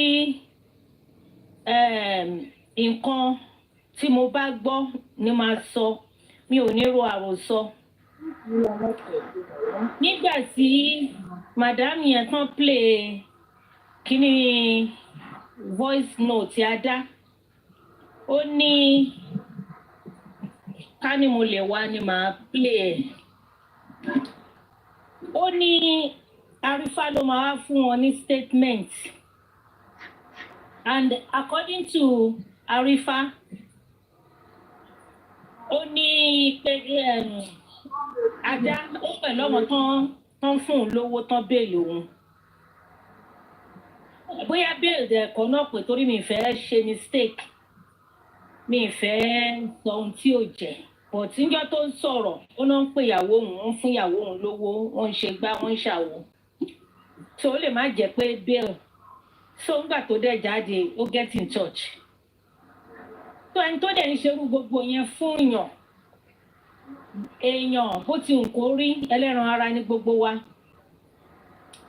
àní fẹ́ dalẹ̀ àna ọ̀pọ̀lọpọ̀ tó dẹ̀ wà nínú gúrùpù yẹn yóò dàbí pé area kan náà kì í ṣe gbogbo wọn náà ti wá according to nǹkan tí mo sọ níjọ́ Sunday wípé àwa Yorùbá ló máa ń dàbí pé à ń fira wa sílẹ̀ lọ títí ta kúndùn àlejò ju ará alé lọ bó tilẹ̀ jẹ́ pé a máa ní ibì kan Yorùbá náà ni wọ́n àwọn pípù yóò kì í fira wọn sílẹ̀ so Mr. Yomi náà láti dẹ ojú and bí àìgbọràn náà dẹ̀ ni torí ìjọ tí ọ̀gbẹ́ni kọ́kọ́ dé tí mo kọ́kọ́ wọ abẹ́ platform yẹn tí mo rí ẹni tó ṣe kinní wọn mo kọ́mẹ̀ntì síbẹ̀ pé be vigilant ó ṣọ́ra bó ṣe máa ń ta wérewère kiri wọ́n ní group and Ọlọ́run dẹ̀ jẹ́ kó kí gbogbo ayé fojú ẹ̀ rí torí téèyàn báyìí tí ì rí nǹkan lóòótọ́ èèyàn ò lè gba ìjà oníjà kó gbà á kan rí nọ́tàn tí wọ́n bá ṣe fún èèyàn fúnra rẹ̀ ṣùgbọ́n Ọlọ́run tó máa gba gbogbo ògo ó ń jẹ́ ká wá rí bí gbogbo ẹ̀ ṣe ń lọ tó bá jẹ́ bẹ́ẹ̀ mo bá Mr. Yomi yọ̀ torí tí ò bá jẹ́ lílé nìkan náà le tó jẹ́ wọ́n dọdẹ láti pa tán rí pa torí wọn ò fẹ́ ní tuntun wọn ò dẹ̀ fẹ́ èèyàn tó bá ń sọ̀rọ̀ tó bá wà níwájú torí pé kí ni olórí ogun tó bá fẹ́ ṣàyà gbangba òun lógún dojúkọ ìyẹn lèmi ṣe sọ pé mo lérò pé Yorùbá máa ń sọ pé akíkanjú tó bá mọ̀jà tí ò bá mọ̀ sá àti sá irú wọn ló máa ń bá ogun lọ àwọn ilẹ̀ Yorùbá àti kíbi gbogbo náà tán jẹ́ alágbára wọ́n ti lágbára tó tán wẹ̀ nínú àgbo tán ṣe oríṣiríṣi ìmíì ìtìjú pé wọn ò ní mòun ló dìndín náà bá lọ wọ́n ní ìmíì di òkúta ìmíì ìdígbá ìmíì ìdáfẹ́fẹ́ wọ́n disappear òun ni lẹ́ẹ̀kan sí èmi bá Mr. Yomi mo bá yọ̀ kú oríire mo dẹ̀ mọ̀ pé òdodo ló máa lékè ohun tó kàn bí èmi inú sí Mr. Yomi ni wípé àìgbọràn yẹn àti ẹjọ́ wẹ́wẹ́ ẹnu dùn jù yọ̀ lọ ó ti pọ̀ jù kì í ṣe gbogbo aṣọ là ń sá sóòrùn pọ̀ tọ́wọ́ èèyàn ò bá ṣubú wọ́n ní tọmọdé ò bá ṣubú kò ní mẹ́rù ẹ̀ dè èmi ìbá ní pé ká máa kẹ́kọ̀ọ́ lára tẹlòmíì náà ibi tẹlòmíì bá ti ṣubú àbí tó ti ṣe nǹkan kan ẹ jẹ́ ká máa mú gbogbo ohun tá à ń rí nírìn àjò yìí ká máa fi ṣe ẹ̀kọ́ fúnra wa kò sí anybody nínú ilé ayé yìí tó kọjá àdánwò wọ́n ní òjò tó bá ń rọ̀ tí ò bá ì tí ì dá a lè mọ iye ẹni tó máa pa pé òjò yìí ò lè pa mí ò bọ́ sínú ẹ̀ ni ò pa ẹ́ so ẹ jẹ́ ká máa fèyí kọ́gbọ́n ní gbogbo ìrìn àjò yìí and as I said earlier on gbogbo ọ̀tá ìlọsíwájú justice yìí ẹ lọ ṣọ́ra yín mo mọ̀ pé gbogbo yín yìí ń bọ̀ ẹ̀yin ń bọ̀ àtúnbá gbogbo yín lẹ ó sùjádà fún yé bàbá Mohbad o ẹ rí pé ohùn mi dùn ẹ máa sùjádà láàsì ẹ máa fọgbọ́n gbọ́ rìvásì ẹ máa fọgbọ́n gbọ́ tún bá kí lẹ wí Mr. Loka. Àwọn màmá wa mo ní ohun yìí máa mú mi lọ sígbà tí mo wà ní kékeré àwọn màmá wa tó bá sọ̀rọ̀ wọn á gbé sórí wọn á dẹ̀ máa fi kọrin the same thing lẹ́ ń ṣe orí ẹni la wà báyìí tí bàbá yẹn láàárọ̀ Sunday bàbá ó máa lọ́ṣọ white mọ́dì ó máa gbé àbíbù olùwà àti lẹ́fí nǹkan kan a máa ní bí kí ló ń gbé ọmọ bàbá yẹn lè jẹ́ ká sùn wọ́n lè jẹ́ ká sùn àmọ́ túmọ̀ gbogbo àwọn orin tán kan wọ́n kúndùn ẹ̀ wọ́n gbádùn ẹ̀ wọ́n máa ṣeré wọ́n máa kó sẹ́ẹ̀tì wọn ó dàbí òkúta wọ́n máa drive ara wọn lọ wọ́n máa ṣe oríṣiríṣi ẹ tó dárúkọ àwọn àbíbò ni wà gbogbo àwọn tó ń gbọ́ nǹkan tẹ̀ ń sọ ìwọ̀n ọmọ gbogbo ẹ̀ lọ́jọ́ máa lọ gbogbo ẹ̀ náà kì wọ́n mo ti ẹ̀yìn wá nǹkan ṣe fún wọn rẹ́kọ̀dù yẹn mo yìí ń wá so akọ́gbọ́n lára wọn bó ti ẹ̀ jẹ́ pé àmọ́ nǹkan sàn gbà yóò bí wa nínú pé wọ́n disturb wa fún oorun òun náà làwa náà rí díẹ̀díẹ̀ yìí tó jẹ́ pé ká tó ṣe gbá orin yẹn ó máa dídì wá sí wọn lára ni sí wọn lórí bí mi ti ẹ̀rí ń jogún ó jọ pé mo rí yẹn jogún lára bàbá mi ìjó orin àjówọlẹ̀ lájọ máa ń jó mo ní fọ́tò ẹ̀ ó dàbí pé mo ti post ẹ̀ rí ẹ lọ tún kẹgbẹ́ síta so ìwà oníkálùkù ló máa iṣẹ́ owó oníkálùkù ló máa san ní ẹ̀san iṣẹ́ owó oníkálùkù owó ní kókó ti sá lọ ọmọ fámù ìwà ọmọ àrífà àbí nǹkan where are you owó ní kókó ọ̀rọ̀ tá bá ti sọ lórí platform báyìí kì í ṣe ọ̀rọ̀ tó bò mọ́. ẹ jọ̀ọ́ mà ẹ má bínú o kí ló ṣẹlẹ̀ pẹ̀lú ti Yọmí. and at the same time èmi máa ń sọ wípé ẹ jọ̀ọ́ ẹni tó bá wọlé kó máa listen sí tó ń sọ lọ ẹ jẹ́ ń ṣe tán ẹ jọ̀ọ́. so kí ni mo fẹ́ sọ náà for God's sake. Mo ti sọ mo fowó ní kókó ṣe yẹ̀yẹ́ ni àtẹ̀mí lówó ní kókó. Mo fi ń ṣe yẹ̀yẹ́ ni àfáà ní owó ní kókó ó máa pẹ̀tù sí wa lọ́kàn ni ó máa preach so kì í ṣe nǹkan táwọn èèyàn máa dúró fún láti fi àtáàkì àbí fi gbógun ti èèyàn kan no owó ní kókó peacemaker ni. ṣe rí àwọn tó wá lately yẹn ó lórúkọ tó gbọ́ níbìkan lọ́ fi wá ṣe gbọ́ mi. bẹ́ẹ̀ ni I know mo gbogbo géèmù wọn wá bá mi bẹ̀ gbogbo géèmù wọn ni mo mọ̀ wọ́n ta ni. ẹgbẹ́ lèmi fi sọ pé kí mísíkì take control ti gbọ́ pé nǹkan. I know ẹ jẹ́ ká gbọ́ tẹnu wọn tẹ́rí kò sí permanent enemy kò sí permanent friend ẹlòmíì ti rí òótọ́ tí wọn ò rí tẹ́lẹ̀ wọ́n wá fẹ́ change. Kò dẹ̀ sí nǹkan méjì tí Ọlọ́run ń béèrè lọ́wọ́ wa ju pé ká ronú pìwàdà. Ẹni tó dẹ́ṣẹ̀ jù bí irú Àjọkẹ́ báyìí, àánú òun ni mò ń tọrọ fún.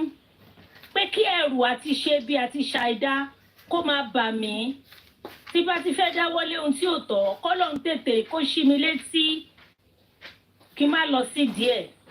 Kí má bà tèèyàn jẹ́ kó dẹ̀ má rí ti ìdílé mi náà bàjẹ́ pẹ̀lú ògo Ọlọ́run gbogbo ẹni tó bá dẹ̀ dáwọ́lé k'Ọlọ́run bá mi máa dójú tì wọ́n. tó ń tẹ̀mí kàn fẹ́ fàyọ ni wípé àṣé gbogbo ohun tó ń tú jáde yìí iyẹ̀pẹ̀ ti dàpọ̀ mọ́ gààrí ta nífẹ̀ẹ́ tún yọ ta máa lérò pé tiwa náà ń ṣe tó dẹ̀ máa jọ lọ pàdé ní court ní inquest tí gbogbo ẹ̀ wá ń tú jáde báyìí ìyẹn ni nǹkan tí mo fẹ́ fàyọ irú wọn lè ná àwọn èèyàn tán máa ṣàìdá fún yàn irú wọn lè halẹ̀ kán dẹ́rù bàyàn kán lè tún bí ní forefront kójọ́ wọn náà máa deliver ṣe understand nǹkan tí mo ń sọ ohun tí mo fẹ́ fà jáde nìyẹn ẹ ṣe. èmi kàn rí i pé máa tó wá bí báyìí ẹ̀ ohun tó wá ṣe nìyẹn ó lè ti ronú pé wàdà ẹ ṣàgbọ́ gbogbo ọ̀rọ̀. àní wọ́n ń pieces bàbá ń bẹ̀rẹ̀ níṣẹ́ I know anybody tó bá jẹ ti bàbá kò lè rí nǹkan gidi látẹnu wa a máa fún yín gbẹ ní bí ọ̀rọ̀ ya Mohbad. wọn náà dáwọ́ bo bàbá jọ ẹ wọn ní ẹwà àwọn pípò yìí àwọn tí mo fi pé. bọ́n ṣe ń ṣe nìyẹn. ẹjọ́ lókà ẹjọ́ kí ló ṣẹlẹ̀ pẹ̀lú Yọmí. no kò sí kankan tó ṣẹlẹ̀ wọ́n kàn lò wá as reference ni. Oh, okay. Reference táwọn lò wọ́n sí ni pé ìgbà tó ń búlì Yọ̀mí wọn mọ̀ pé ẹlòmíì wà tó jẹ́ pé tiẹ̀ tún wà bígà àwọn established one. Hello ẹ̀rí àwọn ní àrífà nǹkan tí mo rí yìí just like mọ́mí ó yẹ Ọlọ́run ṣe sọ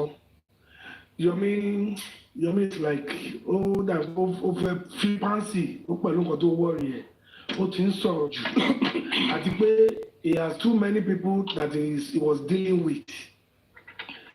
ó ṣe ń dí pẹ̀lú ó sì eléyìí ó sì eléyìí ó sì tọ̀hún ó sì tọ̀hún. ẹ má jẹ́ ká tán ara wa ẹni tó kówó fún ẹ tó ní pé kó fowó lọ sórí field òun náà máa expect feedback. ìgbà tó bá dẹ̀ mú feedback wá tó bá ń lọ sórí ibòmíì Yorùbá máa sọ pé ẹ̀tọ́ ni kẹ́rù sá ẹ̀tọ́ ni kólówó ẹ̀kọ́ wa. ẹni yẹn òun ló fún ẹ ní problem láàárín àwọn justice seekers. But mo dẹ̀ ṣe ń wo yìí náà up till now tó yẹ bá ń list sí bó ṣe wo yẹn. bẹ́ẹ̀ ni mo bá ti ní bàbá mi. ẹnu yẹn ó ṣe rọ̀nù ẹnu yẹn náà pẹ̀lú bó ṣe ṣe wà yìí ó ṣe rọ̀nù ẹnu yẹn tó lágbára tó bá wà lórí platform ó máa kó bóyá tó pé iṣẹ́ tó dẹ̀ ń ṣe ni ká ló learn how to tame his tongue. ìbá wọn ní gbogbo kéèsì fáwọn fún wa gan ẹ wo bí tó lọ lérí ọ̀rọ̀ CCTV tó tó àti lódodo that is one cogent evidence tàbí lè léèlè àwọn pípù yìí. ó sọ ó ní òun ti bá débi pé òun ti mọ bí tí kinní yẹn wà kọ̀ọ̀kù kàn invite kàn connect IT guy kó lè bá wọn interpret yẹ from this place to this place lókù tó fi bail out yẹn ẹ wá wo bí tó bá ṣe yẹn dé ẹ wo bí tó fi sílẹ̀ tó fi sá lọ bẹ́ẹ̀ yẹn ká ní gbó farabalẹ̀ kó má run the mouth gbìgbìgbì ẹ mọ̀ gbogbo nǹkan tá à ń sọ yìí ìbá ti ní kíní yẹn lọ́wọ́ ọ̀dọ́ àwọn information kan wà lọ́wọ́ ẹ̀ tí ò tí release náà ó láwọn kan tó sọ. àní èmi bá sọ̀rọ̀ mo comment mo fi mẹ́sẹ̀gì sílẹ̀ pé ìrìn àjò yìí kó ṣọ́ra ó tẹ̀ lórí platform ẹ̀ kó máa sọ nǹkan tó ní sọ. exactly. tí èèyàn bá dẹ̀ ó ní nǹkan tí èèyàn fi ń jẹ̀kọ́ abẹ́ ewé ló wà. bẹ́ẹ̀ni. wọ́n gbà fi ń jẹ̀kọ́ níṣẹ́ ló yẹ kó rọra máa mu ibi tó tiẹ̀ ti kọ́kọ́ lọ lákọ̀ọ́kọ́ gbàrà yan ti bàṣẹ́ jẹ́. ó ti bàṣẹ́ jẹ́ àwọn ẹni ẹ̀gbọ́n ló rọ́ọ̀bì ṣe alágídí méjì ò ní ṣàfúrà wọn. tẹ́lá gbogbo àkọ́kọ́ yẹn bí lẹ́dí yẹn ṣe fẹ́ máa kọ̀ǹtúrò ẹ̀ kò bá lára mu kò bá lára mu níjọ́ yẹn. àwọn platform kan wà tán kówó fún tán tiẹ̀ béèrè pé kí ló fi ṣe wọ́n tiẹ̀ ní ti. ẹ jẹ́ àdèmọ́bẹ̀ ẹ máa sọ̀rọ̀ yín bàbá mi. ti tàrífà yẹn náà. ẹ káàárọ̀ ẹjọ́ ẹ má bínú bọ̀dá tẹ́tí kọ̀tínú ẹjọ́ sà ẹ jẹ́ kí n tajẹ́ a little bit. ẹ sọ wípé Yomi gbogbo nǹkan tó ṣe nǹkan kan báyìí pé he could have get the justice for us. mi ní parọ́ fún yín kò sí nǹkan tí Yomi yẹn fẹ́ ṣe tó special tán. ẹgbẹ́ mi dáadáa mi sọ pé he could have get the justice for us. mo ní one solid evidence tá a ní kéèsì òní CCTV mo ló dẹ̀ kù díẹ̀ kó achieve kó dé peak of that line of evidence ló bail out ohun tí mo sọ nìyẹn o. yes. okay ẹ má bínú kò sí special nǹkan tí Yomi fẹ́ ṣe because òun fún ara ẹ̀ gan tó rẹ̀ dáadáa ẹ tẹ̀ ti sọ gbogbo ẹ ti analyse gbogbo nǹkan tó involve in his own personality tó ẹ pé personality ẹ̀ yẹn tí ò lè work on àwọn àgbàlagbà sọ pé ẹ tó bá fẹ́ dáṣọ fún yàn àkọ́kọ́ wo tọrùn ẹ̀ àbí kan ṣe bọ́ ṣe ń sọ nìyẹn ìyá mi bàbá mi tẹ̀wá bíbá ẹ̀ so yeah tó bá fẹ́ ṣe irú role tó ń play yẹn you first of all work on your personality on yourself on your attitude on your character okay on your moral so I better. As a matter of fact, he can only trend within his own caliber of people. Pẹ̀lú gbogbo àwọn qualities tó surround ẹ̀ from the day one mi kúkú mọ̀ tẹ́lẹ̀ ẹ̀ nìyẹn. From the day one gbogbo mo ti study mo ti wo everything pé this guy náà kó máa rò ní láàárín àwọn caliber yìí okay so bó ìbá àjọkùnrin ìbá àjẹ obìnrin téèyàn bá ti wà tó bá ti lè rojọ́ jù tẹ́jọ́ bá ti pọ̀ jù tó yẹ pé èmi nìkan ni mo mọ̀ sọ èmi nìkan mo nímọ̀ èmi nìkan mo lóye pápápápápápápá ẹjọ́ ariwo ọjà ni kẹjú olúwa ẹlẹ́kọ̀ọ́ máa pariwo ẹ̀ lọ kò sí kan àgàgà tó bá tiẹ̀ wá lọ fi alcohol tíntín kan sí báyìí wàhálà dé so òun ni o coordinate rẹ̀ dáadáa he has a good mission but mission ẹ̀ contradict pẹ̀lú characteristics ẹ̀ that's all I want to say. Mo fẹ́ sọ kankan èmi náà mọ̀ pé gbogbo bẹ́ẹ̀ ṣe fíìlì ẹni gbogbo á fíìl but ó ní kinní kan táwa náà máa ń lò back in the days. A lè máa fún àwọn èèyàn ní nǹkan a mọ̀ pé gbogbo nǹkan tá à ń fún wọn yẹn kì í ṣe gbogbo ẹ̀ náà máa fi ṣe nǹkan tá a fẹ́ kàn ṣe but àwọn kan máa ní ìsòkè gbogbo ẹ̀ náà work hand in hand ni ṣé ń gbọ́ mi. That particular time àwọn èèyàn ń wò pé ó pẹ̀lú lára nǹkan tó wò mọ́ lára pé nǹkan báyìí là ń pùtè. ó mú ọ̀tọ̀ láti kékeré tó o fi dàgbà débi tó. The headache is not going after giving for 24 hours then you seek doctor's help that's what they do. You understand? So yeah, keeping saying Wunmi is not guilty, Wunmi is guilty of neglecting husband, which is Mohbad. And Mohbad is not just husband. You have a child for this man. The truth is okay, madam. Can we answer you now? Feyikemi, don't answer. Let us speak. We are enjoying now. Let us speak, please. Yeah, another part again. Another part again. Today, I'm just coming back from corona inquest, because I live in the UK. So this inquest. Is it Mohbad inquest? No, I live in London. I don't live in Nigeria. London inquest. Yes. It's true. I'm a nurse. I'm on my placement, so they put us there to go and check what is going on with them. I am not registered now. I'm not registered yet. I'm a student. So, the Mohbad case, the family knows what killed Mohbad. So that is why things have been prolonging this way. Yes. That is why things have been prolonging this way. So maybe they just want to hide it. Maybe they just want to settle this issue within the family. They don't want an outsider to know about it. It's fine. You understand? The only thing I don't like about the way Nigeria, the police or people in charge is taking Mohbad's case is they are not.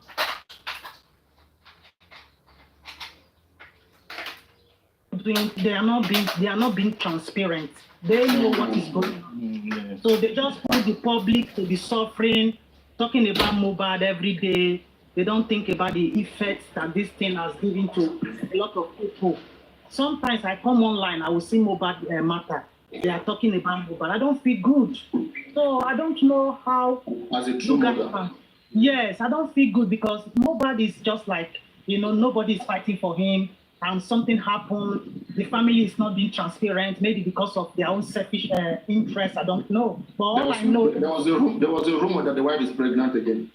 Can you imagine? Even the inquest before now, when she went to inquest... All these guys don't have issues with that. They don't have issues with that. You see the way she's rejoicing. She was just rejoicing, like, as if maybe, okay, you people have seen it now, you've seen it all. Madam, can you please summarize? Let's talk to you. So, yeah, there is nothing with twins. There is nothing much, brother. That's what I want to say, because Wunmi is not exempted. Wunmi is guilty. Okay, Mommy Ruth. Let me just say something before Mr. Ola will answer you. We are here to answer you people. I want to say something. Have you been following this case? Yes, I have, but it's not every day. It's not every day. Have you listened to all eyewitnesses about how they make efforts before they yes, yes, that was what I said the first case. Okay. If a man is not, if you have a child, you are a wife or you are a husband. So long. That's not my question. I said, did you listen to them how they have make efforts to treat Mohbad? Yes, Have yes. you They heard that said one? Mohbad. Yes, they said Mohbad he doesn't like to go to the hospital. Please, I want to No. contribute. No. Have you? Do you know how old is Liam when Mohbad died? Do you know the age? Liam was less than a year. Yeah. No, 5 months. Less than a year. It's 5 Yes. months. Okay. Can we make drag Come again? Can Wunmi drag Mohbad to the hospital? Or Not the step dragging she Mohbad. took that calling for a nurse is right? It's not right. That's what I said. Negligence. If From somebody who? Is it from Wunmi or from the nurse? As a nurse, madam, you are a nurse. Yes, sir. You are called. Wait, let me ask you a sir? question, please. As a nurse, someone call you, and when you get there, what's the first thing you're supposed to tell them? Are you not the one that will talk to the patient? Oh yeah, let's go to the hospital. For sure, because there are some things you cannot handle. The only thing nurses do, mobile nurses, you can take obs, you can do observation. Yeah, that is the first thing. You have to check the temperature. The negligence you mentioned now, that negligence is for who now? Wunmi was negligent about Mohbad. Why? For calling yes. a professional. Yes. Because there are so many hospitals in Nigeria. Can I come in, please? And there are so many people that she knows that is alive. She doesn't live in that house. Madam, you are not. This is rude. You have answered the question. You are better. I just need to laugh.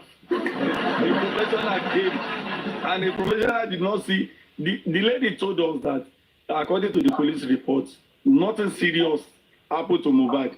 Ejection as a nurse that you are. Ejection can react anytime. There's some people that took their baby to hospital, and the baby will paralyze. Who will we blame? Are we going to blame the nurse or the mother there? Anything can happen. No. Nothing serious happened to Mohbad. Brother, let me say something. If Wunmi has taken Mohbad to hospital and eventually something happened to Mohbad during the process of treating Mohbad, nobody will say Wunmi is negligent because she has done the right thing. Now Mohbad is with professionals. Yeah, so she have done the right thing to have taken Mohbad from home to the hospital. Because there is nothing else she can do. But if you want to talk about negligence here, the negligence comes from the nurse. It's from the nurse. No, you will prove it. The negligence comes from the nurse. Just take your time and think it very well. Hello. Come from the nurse. The nurse has questions to answer because you can't come. You can't just. They can't just call you. I don't know if the nurse has a PIN or if the nurse is experienced. I don't know. But what I'm saying, Wunmi has role to play also with the nurse. So when the nurse came in. You know why we are asking you this question? Because you are a nurse, and I ask you. If you are in position of the nurse, what would be your advice?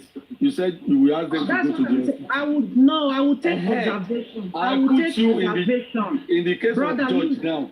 Bros, let me tell you one thing. When you go to a client house and the client is not feeling well, you will make an assessment. There and there, you will decide what to be done. You are saying the right thing. Yes, that's what I'm saying. The nurse also is negligent. But the woman is also negligent. If you go to a patient that is not feeling well, what do? You take their temperature. You can't say two people are negligent on one issue. Now, somebody made a mistake and call a professional. Please do, something is happening to my child. This is your child. We need to take it to hospital. Who is that professional? Is the nurse? Is the nurse a registered nurse? Is she registered? Okay, as you are now, you can't prescribe any drug to anybody now. I can't prescribe any drug, no, because I am still under training. Because you are living in. What about when you finish your training? What about let's say you finish your training. Let's say you finish your training now. You can't prescribe, yes? No, if we don't look at the way they run it here. If you are a nurse, if you are a prescribed nurse, you can prescribe. If you have the You guys should stop saying here. You guys should stop saying UK, America, Nigeria. We are talking about Nigeria, not UK, I don't know not their America. system, brother. I don't know their system. Honestly speaking, I don't know their system. Were you not born in Nigeria? Were you not born in Nigeria? But I've left for 21 years. I don't know their system. Your parents never call auxiliary nurse to treat you or any of your siblings? No, I don't do that. You don't do that. Yes, you see, we started with the English accent now. Madam, can I talk? Madam Ruth. Yes. Yeah, you said you are a nurse in the UK. I am a nurse in the UK. I am still training. Okay, I am trained. I have PIN and I practice in the UK. Wumi will not have forced her husband to the hospital. Wumi cannot force her husband to the hospital. The husband is an adult that has capacity. This is the husband that refuses. How do you know in that period where Mohbad is not feeling well? Is he having mental capacity? You assume a person has capacity until the person has been assessed and deemed not to have one. That's right. You are right. So who has assessed Mohbad not to have capacity? Can I say something to you, sister? Do you know temperature can make someone confused? At that point, we all have men. I'm married to a Nigerian man that will also refuse to go to the hospital. So what do you do?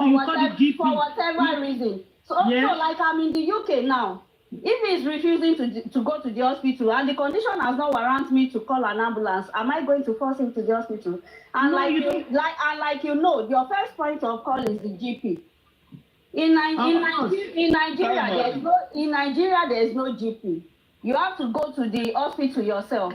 A man that is still telling you he doesn't want to go to the hospital. What will you do? And the nurse that attended their home is an auxiliary nurse for your information. Matamba, please let her finish. She's talking about UK. She's talking about UK. I can talk about Nigeria now. You're talking like capacity in Nigeria. Don't talk about Nigeria. Everyone in Nigeria uses an auxiliary nurse. There is no capacity in Nigeria. An auxiliary nurse to attend to Mohbad. Is it the wife that they called an auxiliary nurse? But there's nothing like capacity in Nigeria. Mohbad in Nigeria, isn't it? About capacity. Is it the wife's fault that they are called an auxiliary? You mentioned capacity just now. Don't mention anything capacity. Capacity. I'm not talking about capacity. I'm not talking about capacity. In Nigeria, we force people to go to I'm talking about Nigeria, where Nigeria we force people to go to hospital. You force people to go to the hospital in Nigeria.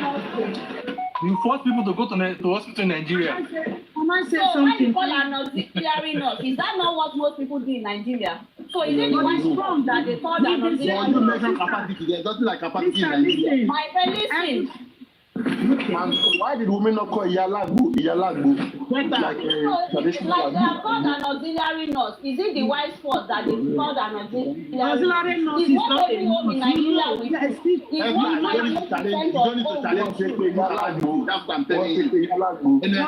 nurse is not a registered nurse. They can't know, they don't know. That is what most people in Nigeria use. Most people in Nigeria use this auxiliary nurse. They call them to their home.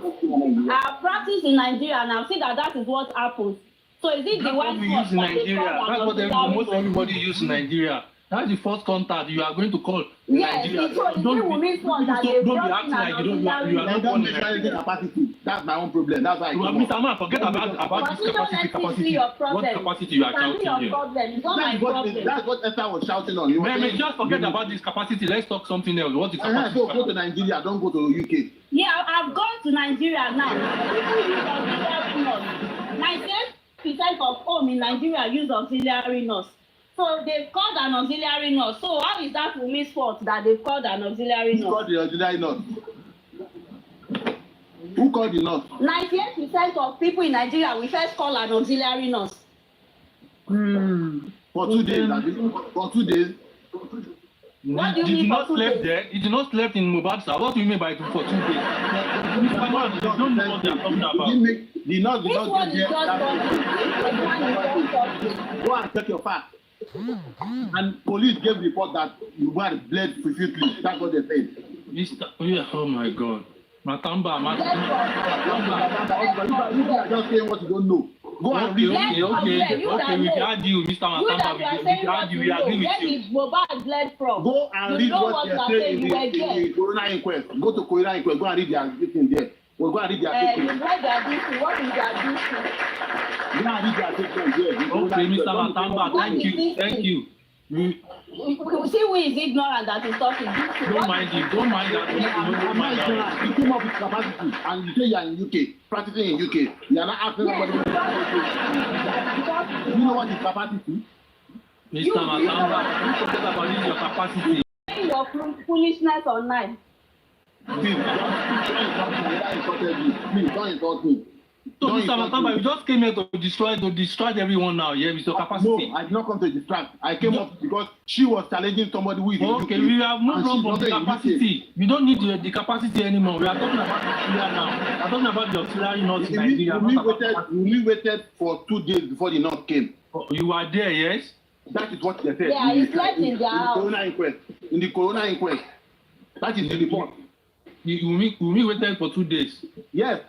Yes. And the police said he bled Mohbad bled profusely. That's what the police said. Okay. We've heard you. It's the same thing. Tell us something new. So go and check the Okay, thank you for telling me. You say your capacity is low. You should come and put it high for me now.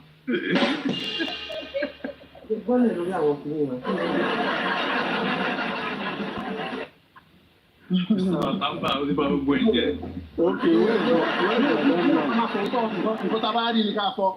I don't support Wunmi, I don't support Mohbad. I don't know any of them. But what you see, you talk. You don't just talk and say what you don't know. Mr. Matamba. You live with them. I need to be please. Mr. Matamba. Please. Let me, when I'm asking the woman question, I ask the question. I said, Wunmi did a mistake by calling auxiliary nurse Abi.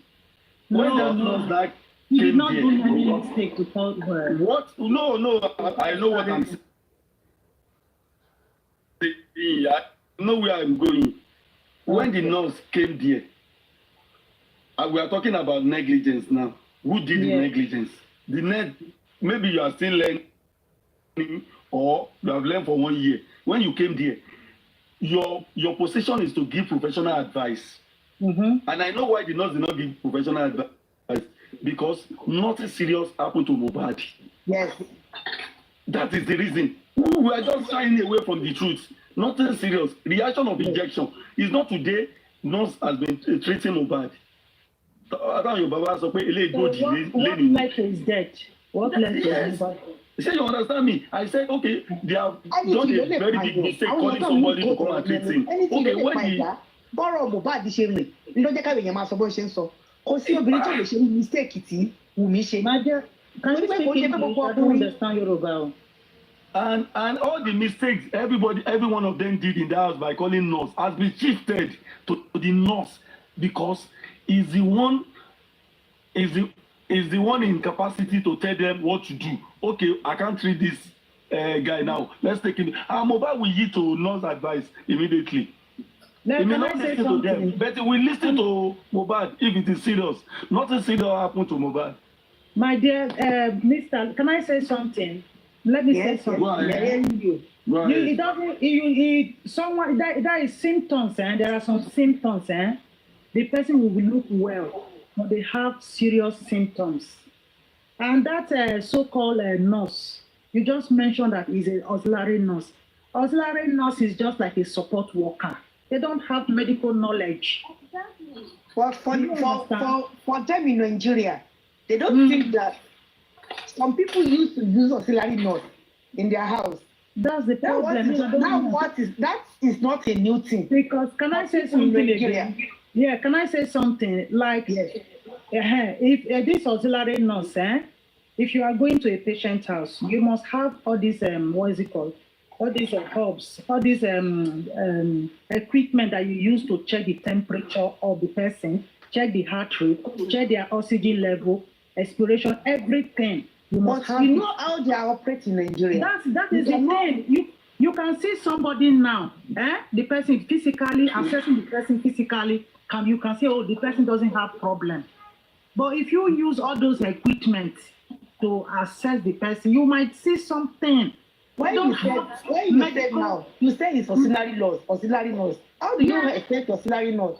So what do they carry? What are the things they carry to patient house to check patient? Is it just for them to see the patient and give them medication? When you said something like maybe you have a malaria or you have wound, that is what they are going to treat to. How will you know if the person have malaria? Yes. That is So Nigerian they will not system. check.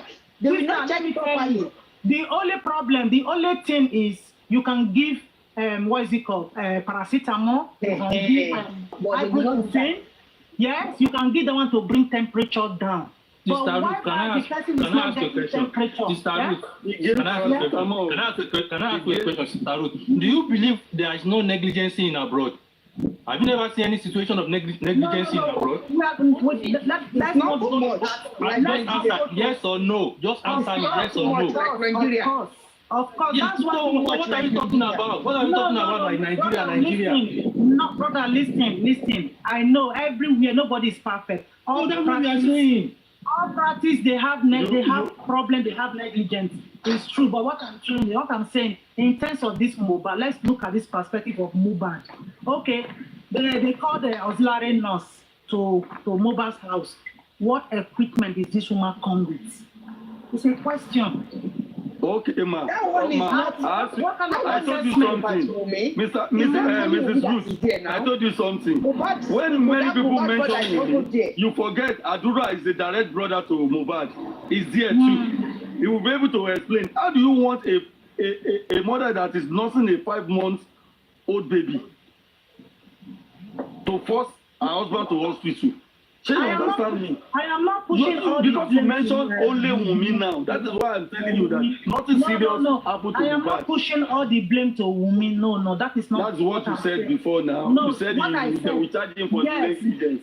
Yes. I said that. I'm supposed to know what is right for me. Guilty. You said Wunmi is guilty. You know what is guilty? Of course, she's guilty. Okay. How can you bring to your husband and the person did not come with any medical equipment? Even that is why I told you that there is nothing serious. There is nothing serious happening to Mohbad. How will you know? How will you know something is not serious? How will you know? Let me say something here. If my wife physical assessment is not enough. Physical assessment is not enough. You can assess somebody when they have wound physically, but this one with a patient that is sick, you don't assess a patient that is sick physically. If it's wound, you can assess them. Oh, this wound is deep. Mohbad is not sick. He's not sick. Are you not listening? That is what we are telling you. He's not sick. 90% of people will use the same auxiliary nurse in Nigeria. Are you not listening? Okay, why did they bring the nurse if Mohbad is not sick? Why if you have injury, if you have any small injury, any nurse can treat it. That is what is there for. And to give tetanus injection. Yes, now. He came because of that's what. If there is injury on somebody, let me tell you, the person can develop what is it called? Infection. I agree with you. On this Mrs. Ruth. Mohbad himself knows what is really happened to him. He's supposed to took himself to the hospital, even without anybody telling him. You are just putting all these things on He has the capacity to leave the house and go to the hospital. Not for God's sake.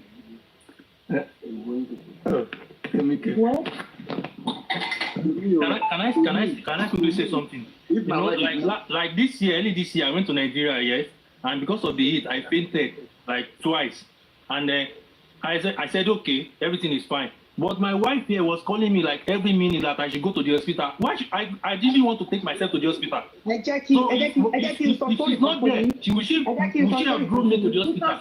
Because anything can happen, bros. Anything can happen. You understand? Anything can happen. We are not talking about anything can happen. We are talking about facts. Wife is calling you now. That is why your wife is calling you. That is why if I didn't want to go, I wouldn't go. But nobody can force anyone to go to the hospital. That's what we are saying. We know nobody can force someone to hospital. Yes, now you get it, yes? Yeah, it's true because. Ẹ máa gbọ́ mo wá ní pé ká lọ sí hospital kò dá mi lóhùn yẹ ká lọ sí hospital kò dá mi lóhùn àtẹ̀jáde lọ ni mo wá ní òkè mo wá ní má wa mọ́tò jẹ́ kí n wa mọ́tò nǹkan tó ṣe ó nìkan kò ṣeun nǹkan tó ṣe ó nìkan kò ṣeun mo wá drive bọ̀ bí mo ṣe wá drive táyà mọ́tò mi wá jò wọ́n wá ní kí n jẹ́ ká dúró síbì kan kí kan bá mi ṣe wọ́n wá ṣe tó wá ní kọ́ra táyà mi fún mi kan gbé sí mo wá lórí ẹ̀mí mi tiẹ̀ ní drive mọ́ kó drive ṣé ni mo ṣe drive báyìí aṣọ ti black ó ti ojú ẹ̀ ti dúdú kò rí nǹkan kan mọ́ so the next thing wípé ó hit mọ́tò mi ni ó hit mọ́tò mi bí táyà ti ń fa gbogbo nǹkan yẹn lọ́wọ́ mo ṣáàrí bó ṣe ń ṣe àwa padà sílé mo ní kí n lọ ṣe mọ́tò tí ó bàjẹ́ yẹn nǹkan kan ṣe ó ní nǹkan kan ò ṣe o yẹ ká lọ sọ hospital ọdún kò sí nǹkan tó ṣe o àbúrò ẹ̀ wà ní bíbà ní UK bíbà yìí náà mo pa àbúrò ẹ̀ nǹkan kan ṣe ẹ̀gbẹ́ o ó ní nǹkan kan ò ṣe o ó ní kí ó má dá mi lóògùn kò tí mo ṣáà àti wá jáde lọ síbi tá a lọ àwa ń padà bọ̀ bá a ṣe padà bọ̀ ẹni yẹn náà ní kò sí nǹkan tó ṣe ká máa lọlé ó yarí mọ́ mi lọ́wọ́ ni o bọ̀ èmi fúnra mi tí máa fi máa lọlé báyìí mo kàn gbé mọ́tò mo kàn gbọ́ hospital lọ ni bá a ṣe fẹ́ wọlé hospital báyìí mo ṣe bẹ̀rẹ̀ sí ní bínú tó bẹ̀rẹ̀ sí ní bú mi nìyẹn kí ni mo ń bọ̀ lọ ṣe hospital kí ni mo ṣáà ń bẹ̀ ṣe mọ̀ èmi ti dàgbà díẹ̀ èyí lè fi rú mi wẹ́rù wù mí mo dẹ̀ lè drive fún ara mi èyí ò dẹ̀ pọ̀ pẹ̀lú wa mo fẹ́ sọ fún yín pé nǹkan tí mo sọ yìí ó take wa fún 5 years torí hospital yẹn gangan ló ti collapse hospital yẹn gangan ló ti collapse ó sì take wa ní 5 years. mo tún blame ara ń gbé kí ni mo wá ṣe yín ìgbà tó ń dá mi dúró without anything. tá bá bú wù mí mo kàn máa ń gbọ́ àwọn tó ń bú wù mí ni wípé àwọn tí nǹkan ò bá ṣẹlẹ̀ sí i. bó ṣe ti ní good lawyer yẹn kò sí wọn lè charge nọ́ọ̀sì ti forí gbé gbogbo nǹkan tó yẹ kó forí gbé as a professional. Hello everyone. Let's engage ourselves. Let's lay some ground rules so that we can dissect very well. Number one, there was a police report about Mohbad's physical health. Yes? And the police said in their report, he bled profusely.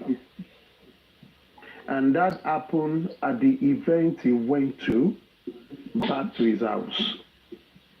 If we kind of juxtapose that, he's injured. Thank you. He bled. Please don't interject, please. Don't interject. I'm trying to lay some foundation so that we don't take it out of the space of what it is. Now, someone that got injured due to an altercation, and he bled from that venue to his house. Let's picture the distance from the venue to his house. It's probably 1.5 hours journey.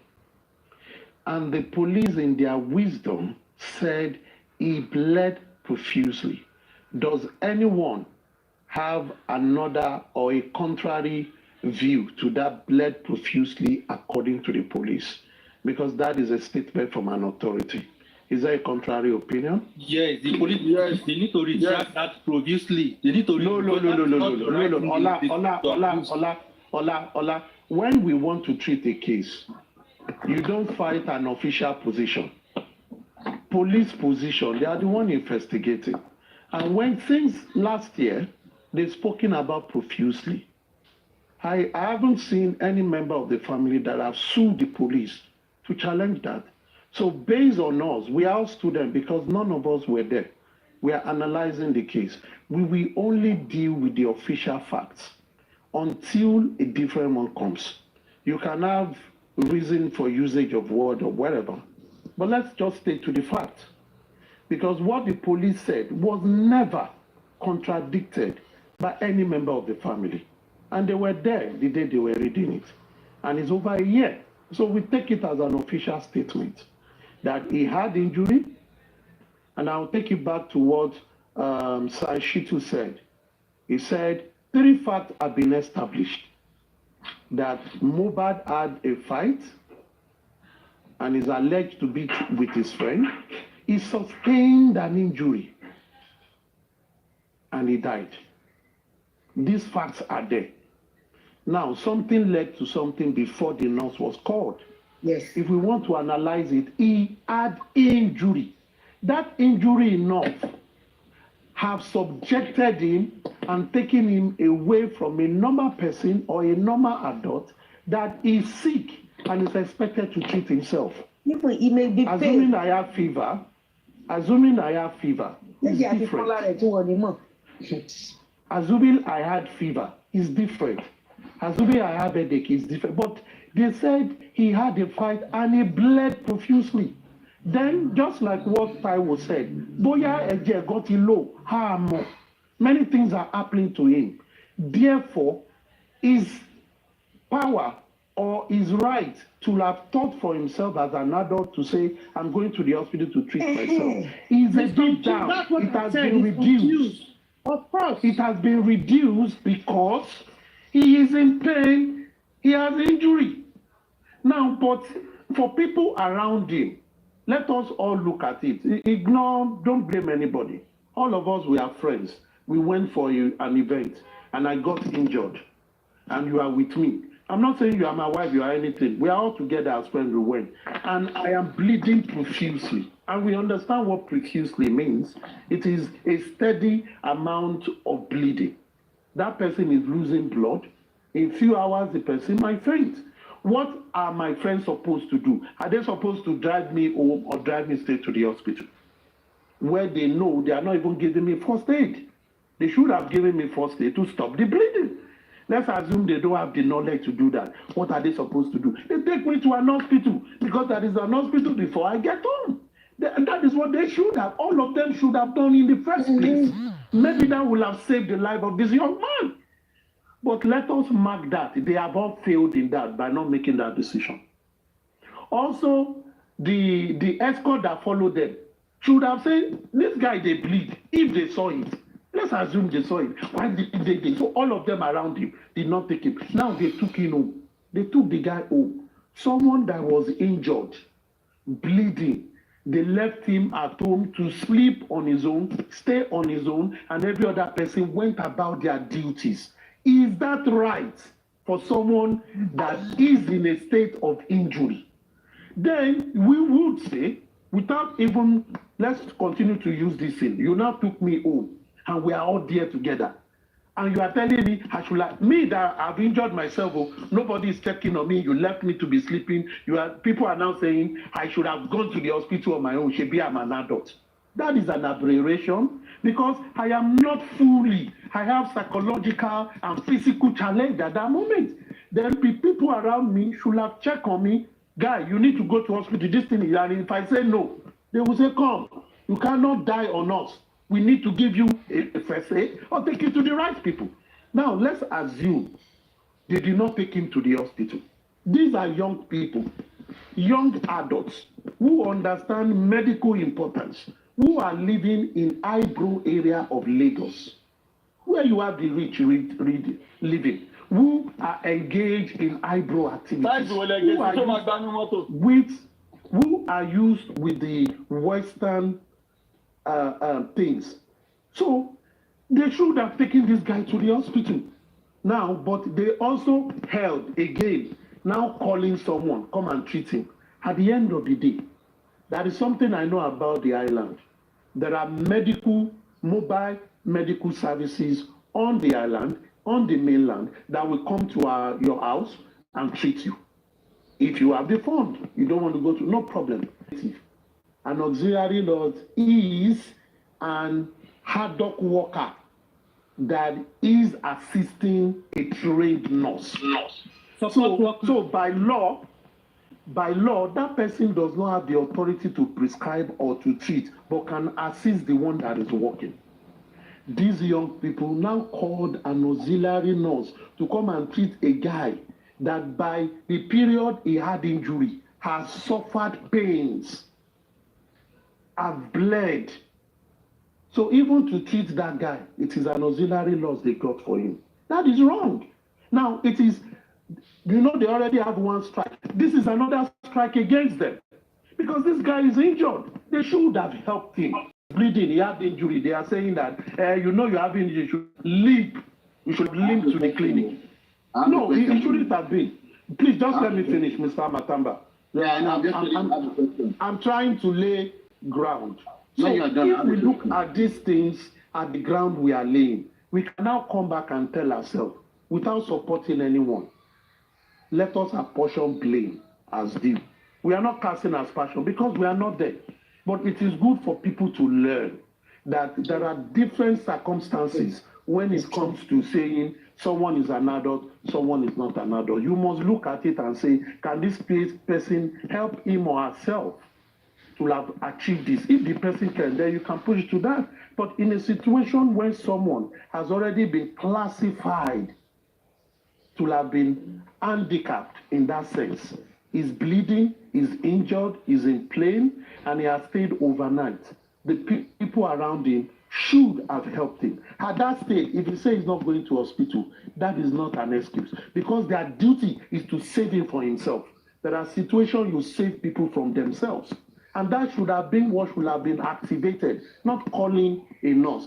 And from the record we've gotten so far, the distance of the hospital they went to where they live is not 30 minutes, it's not 15 minutes, it's less than 15 minutes journey. One will have stopped them early morning of the following morning and say, carry this guy, let's go. You don't want to go to hospital, your business, but we don't want problem. You need to be treated. This approach, we know that the characteristics of an average guy is to show I am strong, I don't want to go. Yes, most men are afraid of needle, but people around them must save them from themselves. Because if you don't save them from themselves, they might lose their life and they will bring problem on you. And I think this is the lesson we all should take. It is not about he's an adult. It's about do the right call when it's needed. Let us discuss. Based on this, I don't want us to blame anybody, but let's look at it as it is. What should happen? What should the people around it, what were the action they should have taken, even all the way from Ikorodu that night? There are actions they should have been taken. It shouldn't have gotten to that thing. If they are called, if they have made the right call, nobody will be gathering for justice for Mohbad today. It would have been safe. Mr. Aristocrat, Madam, please, give me 2 minutes. Mr. Aristocrat, I love all your submission, and I want to say something. That all your submission, they are very good. In the situation that Mohbad, the injury is serious. You said we should not question the authority. I question the police and the pathology. The very day I was in court, when the pathology is reading out his report, when he now conclude everything inconclusive, I told the person beside me, what this man read, I may not be a doctor or a scientist. This man has named himself. This cannot be inconclusive for what you read.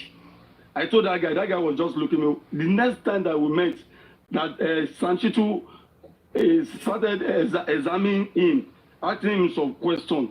The guy looked at me and said, are you into? I said, no, you can't read all these things and come out inconclusive in this kind of a thing. Let's talk about what happened in the house. I have seen Mohbad hand when the pathology brought the picture and everything. Why I said I will question the police, I can say maybe they use misuse of English. Somebody told that person is very brilliant. I said anybody can do mistake. Even Wale Soyinka, there are some people that can point out the mistake. If anybody should bleed profusely, it can't last for 3 hours. And the hand that will see the picture, when they asked Spendy that, how about the hand? He said when he gets home, he's getting fine. He's the one that came to him that, can you get me a nurse to treat me and give me tetanus injection? That's what Spendy said in the court. So you understand me? I don't think Mohbad is in a state that align with your submission. That's just what I want to say on my own. Let me say this. You are an adult. You cut your hand during an activity.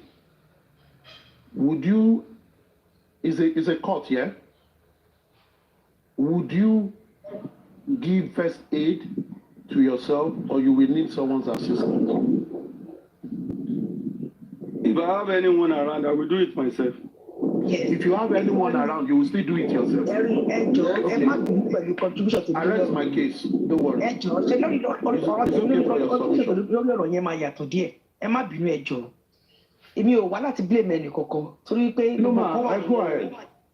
Gbogbo nǹkan gbà ní ó wà nínú àkọsílẹ̀. People are watching or you speak pidgin English.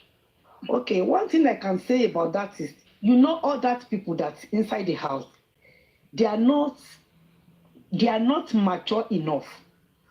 I thought maybe the people that maybe is older there, maybe 30 years, they don't know what that thing can lead to. Though I cannot really blame anybody about that situation, because they don't know that thing can lead to that, what is happening now. You know one thing, for me, for any man, even people that has an accident, if they are bleeding or something really I don't know how to say, maybe something that really critical happened to them. They will ask people, please help me, take me to the hospital. So they will help him. One thing I know that Mohbad himself have phobia for hospital. You know, one time Wunmi told people that even when she wants to deliver baby, she don't even go to hospital. She went to Ile Alagboma. Mohbad himself have phobia for hospital, or maybe because of all what is really happened to him before. Maybe for the people that they are bullying him, or I don't know. But Mohbad himself don't want to go to hospital. And it even happened to many men. They don't like to go to hospital. And all the people that is in the house, they are not mature enough to go to hospital. One thing I know that Wunmi did as a mistake, she's supposed to call Mama or Baba that all this thing is happened to Mohbad, this thing. So I see some negligence in that case. All right, Taro, let me quickly engage you. You see, like I said, we are to learn from this. And I think if we are to learn, we must be upfront and personal. We must look at things dispassionately. Number one, the oldest in that house, probably, let me just, without argument, was Mohbad, who is 26 years old. The youngest in that house was Liam, who was less than 1 year old. But for the next person that is to him, is probably 20-year-old. I don't think there is anyone that is less than 20 in the house. They know how to sleep with women. All of them. And they know how to use condom. They know when they have injury. Now, don't blame me, because I have younger kids at home. And even when you tell them I have a headache, and they look at us, they will say, have you taken any pain reliever? Do you need to go to the hospital? They ask you, because we are not talking about 1980 or 1976 here. We are talking about 2023. And we are talking about, wait. We are talking about people that are living on the island. They hobnob with people there. They are not. It's not something that happened in one village where they say hospital is passed. They are living in a place where on their way to their estate they see hospital. So someone had injury from Ikorodu and was bleeding or whatever. None of them can say they ought to give him first aid. Because we never get report that they had bandage around his hand. None of them. So for me, don't blame me when I will say we have young people who are creatives. All of them, they are creative. Adora and Korin, Umino Muti Korin, Bobo Spenny, Bobo One Korin, creative are brilliant people. They are not dullards. So they will now tell me that Omodela breadwinner láàrin wọn ó ní injury wọ́n dẹ̀ ń wò gbogbo wọn ṣe. For me, it doesn't really correlate. So What I will simply say, without, I know everybody will argue things. Just let me finish my line of thought. What I will say is this: every one of us will need to learn from this. There are situations when we know some people will say when it comes to medical thing, they won't do it. But we need to put at the back of our mind, if we assess the situation, we need to save them from themselves and also to save us of some burden going further. It's going to help everybody. Yeah, it's something we need to learn. So people might have that attitude of calling on assistant nurses. They need to stop doing such so that they can save more lives. If you might be able to answer me, the question is, can we measure the amount of bleeding? No, please, let's forget about his bleeding. They have said their own. And Baba said there is talk of the Come now, Abati, we are dealing with what the police said and all inferring. If you yourself can measure the amount of bleeding. So that is not the question we should be asking at this stage. So, yeah, Taiwo, you remember when this started, they first told us they took Mohbad to the hospital. Somebody came on internet and said he snapped picture with Mohbad in that same hospital. Do you remember that was your narrative? I remember that, but I thought that one is that was a lie. That was a lie anyway. So. Just a lie. But that was the first thing that came out. So where was that one coming from? That is one question. Who cooked up that story and brought out that to the internet? That is one. Then for my own opinion, if Mohbad refused to go to the hospital, did Wunmi talk to the friend and say, please, I'm telling this my husband, you should let's go to the hospital, and he refused? Then all of them should come together and drag him to that hospital if he doesn't want to go to the hospital. You drag him. Yeah, he should be dragged if he refused. That is why I said I thought about snake. Because they may not know that thing can lead to the death. You know. Let me tell you, my wife don't like going to the hospital. But if anything is wrong with her, I will try my best. The first thing I will do, I will call her parents and say, come, this is what is wrong with your daughter. Yes. I have tried my best to take her to the hospital. Yeah, I told my story. So I just keep my story just now. It's even happened to my husband. He refused to go to hospital. So just look at all the scenarios when it started. From the hospital plane down back to the house. Do you remember, if not because the public dragged this matter, all this story would not have been coming out. It would have just been that I snapped picture with Mohbad in the hospital. I saw him. All of a sudden, everywhere started scattering. You know, different kind of life. Can I direct my question to Aristocrat? Aristocrat. Drama. Aristocrat. Are you because there? they are avoiding the blame. They are avoiding all this blame. That's why. Aristocrat. Please go ahead. No, I'm not here to answer question. No. I want us to look at things dispassionately. I'm not directing submission. I'm not directing my questions to you. Because you said, you mentioned incapacitated. You know, when someone is saying incapacitated, that means it means they are not functioning. That's what that means, yes? Mohbad can still talk. He can say, guys, can you take me to the hospital? That's what I want to get out of the way. The second thing, you know, all us wait. You're going to the extreme with this thing. Like I said, hold on. We must look at things the way they are. Someone is injured. You say he got injured. Can he still talk? How long did he take? Can he still talk? Let me ask you a question. Without conceding, he did not talk that. Let me ask you a question.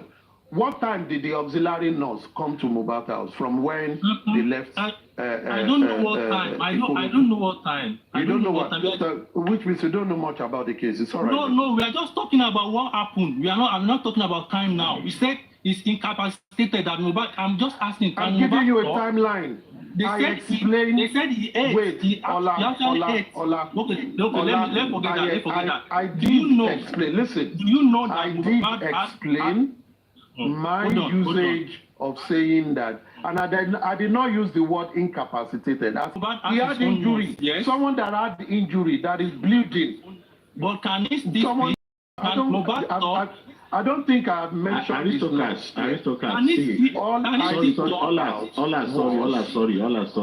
Aristocrat, according to your story, if If you I did not make any story, my guy. Sorry. I only gave a clear perspective. I'm not talking about story. According to the word, I know you came up with the word in bled profusely. Firstly,